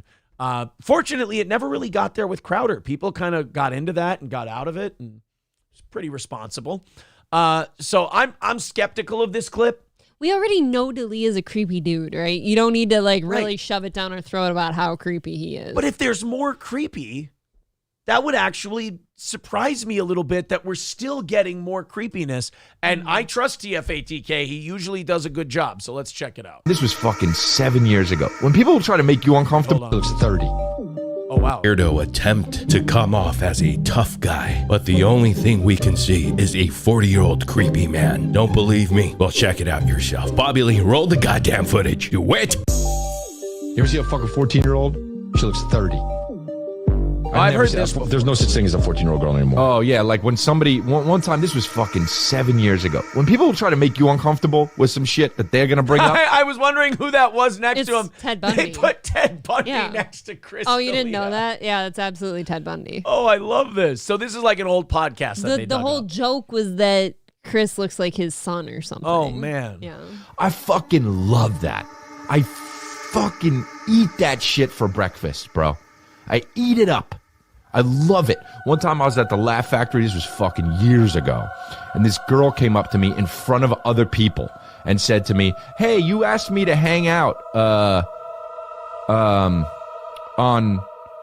she was a Facebook friend and we were fucking whatever. She was like, "Yeah, you." Oh. Do you think that hesitation came from the fact that he's accused of using social media to kind of set these girls up? Yes. And then in this story, he has to admit that this was a Facebook thing. Ruh-roh. Don't hesitate. You got to lean in. If you're going to rant, brother. And we were fucking. Dude, I just cracked my back. That was so like. Wouldn't that be weird if he just like came out like on a podcast and just went, no, I'm going to lean into the accusations. Anyway, there was a girl. I met her on Facebook. I bent her over a table at the comedy club and I fucked the shit out of her while she screamed, I'm not sure about this. He goes with the idea of, well, they're saying all this shit about me anyways. What's the matter? Yeah, he pulls an I am whatever you say I am gimmick. Right. I guess. And Eminem says, don't involve me. Don't involve me in this, you piece of shit. Asked me to fucking hang out on MySpace or fucking Facebook or something. MySpace? He's old. And she thought she was going to make me embarrassed in front of her friends. And I felt like I became the Hulk. And I looked at her and I said, yeah, I did, yeah. And I fucking hung it out there to dry, dude. You going to hand me some fucking wet laundry? Dude, you're going to hand me some fucking wet laundry like I don't have a fucking clothesline? Are you kidding me? TFATK, and I know we watch each other's stuff, and I'm not, you know me, I don't criticize TFATK. I like him. I think he does great work. I know. But I want to say this, and I don't want TFATK to take it the wrong way. You owe Ted Bundy an apology. I don't know if you have to make it to his living daughter. I don't know if you have to make it to any other family members that are out there, but he is far more unhinged than Ted Bundy. Well, I mean, Ted Bundy kept his shit together while he was crazy. Look at that face, dude. Oh, my God. That smile and those eyes really are something. She thought she was going to fucking make me feel uncomfortable in front of a bunch of guys and girls she came with at the Laugh Factory about hanging out. And she thought I was going to fucking stand there with a wet sweater. Like, what am I going to do with this? Nope. I fucking looked at her in the eyes and I said, yup. And I threw that shit in the dryer. The person? Yeah, she took that girl and he threw her in her dryer. Oh, see, now Bundy's on his side. And she turned, now Bundy's like, I never thought of that one. That's a good one. Right. God, Chris. I'm unoriginal. Chris, you're a creative creep. I got to tell you. Did you fuck her after you took her out of the dryer? I'm curious. She shrunk, obviously. Yes, she came out a midget. She came out looking like Lila Hart. Oh, and that's just adorable. That is. She was very cute. She's very pretty, by the way. Every time I see her pictures. Oh. So Chris D'Elia wants to prove to people he's not a creep towards women by giving crazy eyes and yelling about how he psychologically abused a woman at a comedy club who came to see him. Yes, because he doesn't seem unhinged in this at all. No, he comes off very responsible. She's the crazy one. And guess what? She felt fucking stupid after that. She didn't know what to say. Well, Chris, it could be that this face made her feel threatened and scared. That is a terrifying face. Yeah, I don't know if that's really... You know what the funny thing is here is, like, on the left, you just have some dude, like, accused with reasonable evidence. This guy killed being dozens creepy. of people. That guy killed dozens of people, and that guy is scaring me worse right now. This guy, you'd rather have a beer with this guy than this guy. At Probably. this point. Yeah. And I'd like to hear whatever interview that is. I mean, don't get me wrong. You'd want to do it at a well-lit bar and take he's your not own. walking me to my car. Yeah, and take your own vehicles, and you leave after the main entree, and he stays for dessert. Volkswagen Beetles for me. You make him have his hands above the table at all times. Hand check. Yeah. She goes, yeah. Dude, you're going to make me feel uncomfortable? You keep going. That's right. You don't make Chris D'Elia feel uncomfortable. Chris D'Elia makes girlies feel uncomfortable. So do your laundry, I guess. Is he doing like a Jordan Peterson thing? Wash your sweater, bucko. Clean your room. Yes, that's right. He just keeps going, though, on the same I thing. want to drown in cum. Exactly. Does that scare anyone else that he is so hung up on this and the guilt he feels about whatever thing he did that he can't stop talking about it? You know what? I was wrong. He should stop addressing this. I got fucking judo moves with that shit, man. Yeah, of course. I've bombed in front of 450 people at the Irvine Improv. How many people can fit in a courtroom? I just want to see if he could break that record. 300? someday. I don't know. I'd like to revert back to an earlier segment in the show where Aaron's talking about broken comedians and how they probably need help. Yeah. This guy makes Joey Diaz look like fucking Sigmund Freud. I want to point out something else between these two fine fellas here on the screen. One of them did not feel guilty about shit they did, so they never felt the need to talk about it. And one of them feels very guilty and cannot stop talking about the things he did. One of these two men on your screen eventually admitted to the terrible things he did. You think that you're going to come up in front of 7 people and say, hey, I remember you used to ask me to hang out on Facebook or MySpace and make me feel gulpy? No. Honestly. No, what she was doing, Chris, was saying, hey, remember me? You wanted to hang out on Facebook or MySpace. Do you know why she said that, Chris? Not to make you feel gulpy, you guilty fuck. It's probably because you asked her to hang out on Facebook one day. That could be it. I mean, we could Occam's razor this thing. Will you tell me, please, why they always look the part? Because you can't hide it. You can't hide who you are. I don't think on some level that you can hide crazy. I can't remember who said it.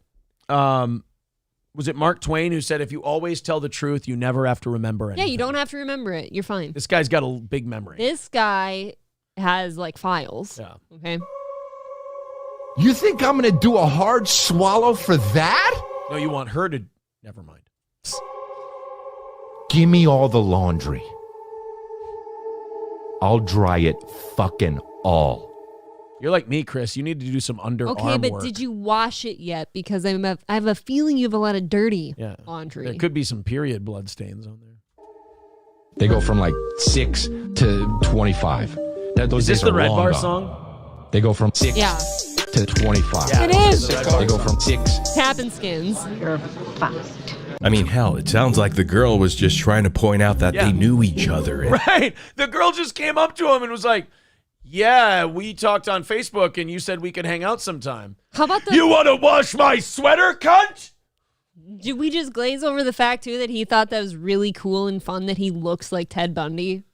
That he posted about it and all that? We joked about it, you and I did, in Hogs and Heifers when one of the hoe-ass bartenders that we loved put their glasses on you and you kind of look like Mr. Bundy. I'm going to stay away from you. Ha-ha. You didn't post it. Then again, I did end up killing that girl. I think I posted it, actually. I'm like, haha. Oh, wait. She's no longer with us? I liked her. It was a joke. She was a cute blonde. I was only kidding. And Indis Buzz Biz Diz Buzz says, clean your room, bucko, and do meth. No, in fairness to Jordan, it was benzos, I believe. There's a Tappin' Skin song about that, too. We should go through his library. Fucking Tappin' Skins, man. He's all Put over him on that benzos. And it was about Jordan Peterson. Yeah. What the fuck was that even, says Ian Jaw. I was just waiting for him to show us his business cards. Yeah. Have you ever seen Crack Amico's song about D'Elia? No, I haven't. Crack Amico. I will say, if you need some bangers for your bonfires or your boat time this weekend, Tappin' Skins has some good ones. Tappin' Skins does a good job. I will listen to his shit unironically. All right. Is Crack-A-Miko different than Zach-A-Miko? Are these different guys? Or is that the same? Because I know Zach-A-Miko. But I guess too many amigos for me. I don't know. He's Crack-A-Miko now. This is Crack-A-Miko. It's called Predator. This came out 3 months ago.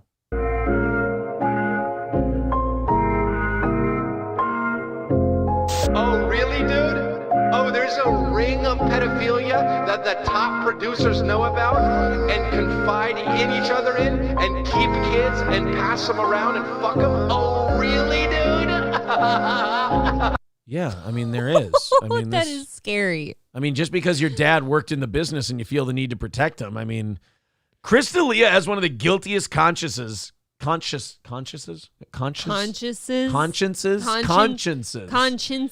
I've had 3/4 of a beer. He has one of the guiltiest conscientiousness that I've ever seen. You're pretty. This is how you know life rips. Hey, no dance, bitch, you know the deal. Tap my name on your wrist so I know it's real.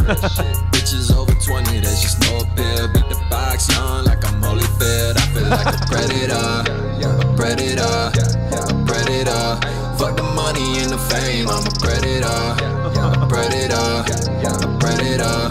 What's my motherfucking name? I ain't playing with you bitches. I got a family, I ain't staying with you bitches. Fuck that, ain't no code, but I've been praying on you bitches. Pull up with daddy's milk and spread on you bitches. And my wife don't know the difference. What's your Snapchat and what's your OnlyFans? Oh, you only 16, what's your Instagram? Baby, where your bottle at? I hope you like to drink. I'm mostly sober, but I brought you this Moscato pink. You don't even gotta think, I can do it for you. Move you in a house with 30 bitches and record you. This is a good if fucking I get song. Caught, I'll apologize on video and lie to my audience and wife as I live my double life as a predator. Good fucking jam. Predator. I ain't never gonna stop, I'm a predator. A predator. Oh, that's right. He played a pedophile, too, on a TV show. I was going to bring that up. He played a pedophile on a TV show. They figured he agreed to that. They figured if they got him, it would be cheaper to shoot because they could just use some Ring doorbell footage. And if you're him, he's thinking like, oh, shit, guys, if I came out and just played a pedophile, there's no way they'd actually think I was one. Right, hide in plain sight. Yeah. Exactly. A predator.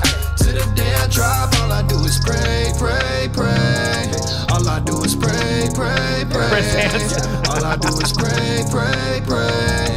All I do is pray, pray, pray. I woke up feeling like a Huxtable, hustling. All these hoes I'm muscling. Give that Robitussin, no discussion, and I'm busting it. If she ain't lose consciousness, I ain't even bothering. In your hood with a sweater on, and this your bitch I'm rogering. I'm in a drop top like Adolf, and I'm about to hit the gas. I'm off a Quaalude and a Prelude, and it's going very fast. Say you saw me in commercials, and I always made you laugh. But this Jello ain't the only thing I'm putting in your ass. I'm a beast, I'm a dog, I'm a problem. Heathcliff Hux, I'm your motherfucking father. I take a bitch and put the bitch to sleep. Deadly silent, you won't hear a peep. I'm in television every week. Who would ever guess that I'm a freak? No one. Oh, so now this is the Cosby part, and he did a D'Elia verse. I'm subscribing to this guy. And a Cosby verse. Fucking Crack-A-Miko, man. Here, we'll let people hear the rest of it. You're getting very sleepy. Trust me, I'm a doctor. I'm just taking out my pee-pee. Such a funny guy that I'll make everyone believe me. BC, bitch, it's easy. I'm a fucking predator. A predator. A predator. Dropping comments on your page. I'm a predator. A predator. A predator. When I'm off the stage, all I do is rape, rape, rape. All I do is rape, rape, rape. All I do is rape, rape, rape. All I do is rape, rape, rape. Oh, see, he was saying pray. He wasn't saying. Well, and Bill Cosby kind of hid in plain sight, just like D'Elia did when he did the barbecue sauce thing. Oh, yeah. On the Cosby Show. Fuck, that's a good song. That was a good song. You cannot be caught listening to it without the video, of course, because then can't sing that. Pray. He's saying pray, pray, pray. Prey. Yes. I don't know if Tappin' Skin's song can hold up to that one. Fuck, that was good. And Tappin' Skins is damn good about a lot of shit. Kyle W. with $5 says he's the Daniel Day-Lewis of playing a pedo. Yeah, he jumps right into that role and just... He's a method actor. He's a method actor. Thank you very much, buddy. By the way, for tomorrow, you guys are 255. away already. So it's basically it's an evening show goal for a morning show tomorrow. Thank you guys so much for your help and your support. Laughing Lion says sending thoughts yes. and prayers. Awesome Taiwan says D'Elia has a rap song under his pseudonym Chank Smith. River Pig uploaded it. Look up Chank Smith River Pig. Oh God, we might save that for tomorrow. So wait, D'Elia made his own rap song and thought it was good. Well, I remember that he did that shitty Eminem impression. Yeah, he did from Rap. Was it Rap God or something like that? I'm not even talking about the song. I'm talking about when he did it like in his car. I'm trying to remember if it was the right thing. He did one in his car and he did one in his garage, and it was just fucking terrible. It was so bad. Frank Herbert says crack is the truth. I don't. Crack Amico, is that so? Again, I feel like an old man now, but is that different than Zach Amico, Luis J. Gomez's co-host? Has he changed? Has he now gotten a new gimmick and he's cracked Amico? I'm sure there's more than one Amico. There's another famous guy who's into boxing that I would like to spar with sometime. That could be kind of fun. Is Luis J. Gomez? He would be fun. Sam Hyde and Luis J. Gomez. We'll start making some connections. Make some reach connections. Out. Say, hey, do you look? Nothing is impossible.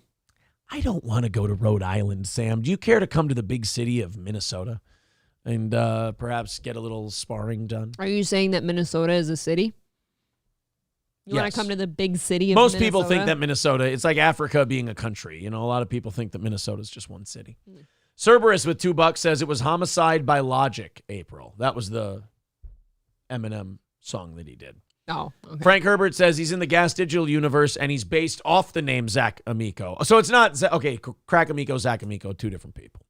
Farron on TV says no, he started out as a writer roots and was in the stand-up scene. Whitney Cummings had him play her boyfriend on her show. Ugh, she was too old. Fun. Wood Chippy says sparring stream. Yes, exactly. Wrong Hole Rick says, Aaron, do you even have fucking eyeballs? Zach is 500 fucking pounds. And Crack Amico is 50 at best. I have never seen Crack Amico. I've only heard these songs. I've not seen either of these people. Dr. Climate Abortion says, you don't want that rattlesnake smoke. I know, but I want to fuck around and find out. Yeah, I can't wait until you get your brains beat in. Oh, really? How many fights does Lewis have under his belt? I hope it's not a lot. Probably plenty. Yeah. No, I like Luis J. Gomez a lot. But I'd love to spar with him. Sparring is a sign of respect. And Sam Hyde is bigger than you. He's a big boy. 6'5", 260. But that's a big dude. If you've ever watched his fight with I.M. Thompson, in the second round, he was already sucking wind. So I know, and I have seen it, but all he needs is that one good one, and as your first opponent showed us, all you need is one good one sometimes. I've never been hit in the nose since. I've learned I do a lot more rolling. I felt that first one on the nose, and it cracked her wide open and stopped the fight. And I went, how about we not get hit in the nose again? I still had to watch it. Oof, that was a rough shot to get caught with. Boy, my mom showed up and support of you too to watch your first fight. We're all excited, and then we gotta watch my husband and her son-in-law up there just bleeding, and we're like, oh, never got a chance to really start implementing my offense. Just kind of. And then that guy went on Facebook and called you a racist afterwards, after he beat you. Oh, I would fuck that guy up now. I shouldn't have taken that fight. I would fuck him up. That would not be close at this point. You make that face all you want. I would fuck him up. Look, you're allowed to be stupid sometimes. The me that was in that ring would be murdered by the me now. I turned out that I had seen that guy before in semi-professional football, and he's a fucking athlete. That guy. And I'm not even doubting your abilities. I'm just saying he's a tank. Both of my opponents. Both can be true. Would be stopped at this point. Wrong Hole Rick says Lewis has only boxed a few times, but he has boxed with dudes with real fight experience. I mean, that's some real shit right there. All right, do we have time? All right, we have time for a quick little Yankees video. Yankees fans can't get along with each other. After a Yankee game, after a game, whether you win or you lose, you see people, you leave the stadium, you see people from your team, fans of your team, and you guys instantly get along. Usually. Because you had something like best in common. friends now. Like, hey, we did it. Yeah. But maybe that's Minnesota, and New York's a little bit different. Let's check out this scene outside Yankee Stadium. Okay, I got to tell you what just happened there. This guy just tried to do like a rear naked choke on this dude and completely whiffed on the choke and just started falling backwards. Watch this guy who's mounted on top right now. It looks so childish.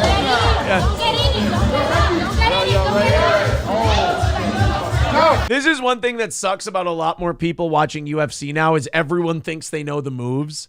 But everyone just kind of puts their feet and hands in the right place, but they don't know how to actually do the thing. Like, oh, Rogan says I got to get my feet on his hips. It's like, yeah, but then what do you do, fuckface? Why is it also that us women always behave like retards and decide to get involved? Like when your quote unquote friend was choking you at a wedding, I was talking to the groom at the time, and the groom and I turn around like, holy shit, our friend is choking our other friend.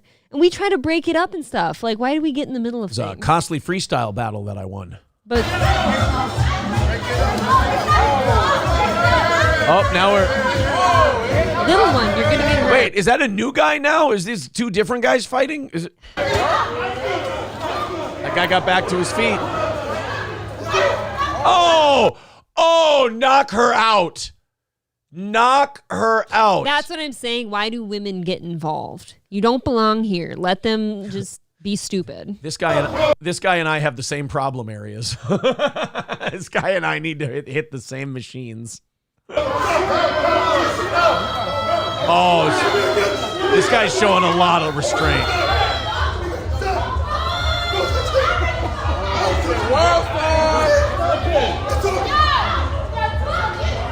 Oh, you stupid little bitch. Yeah. Stop.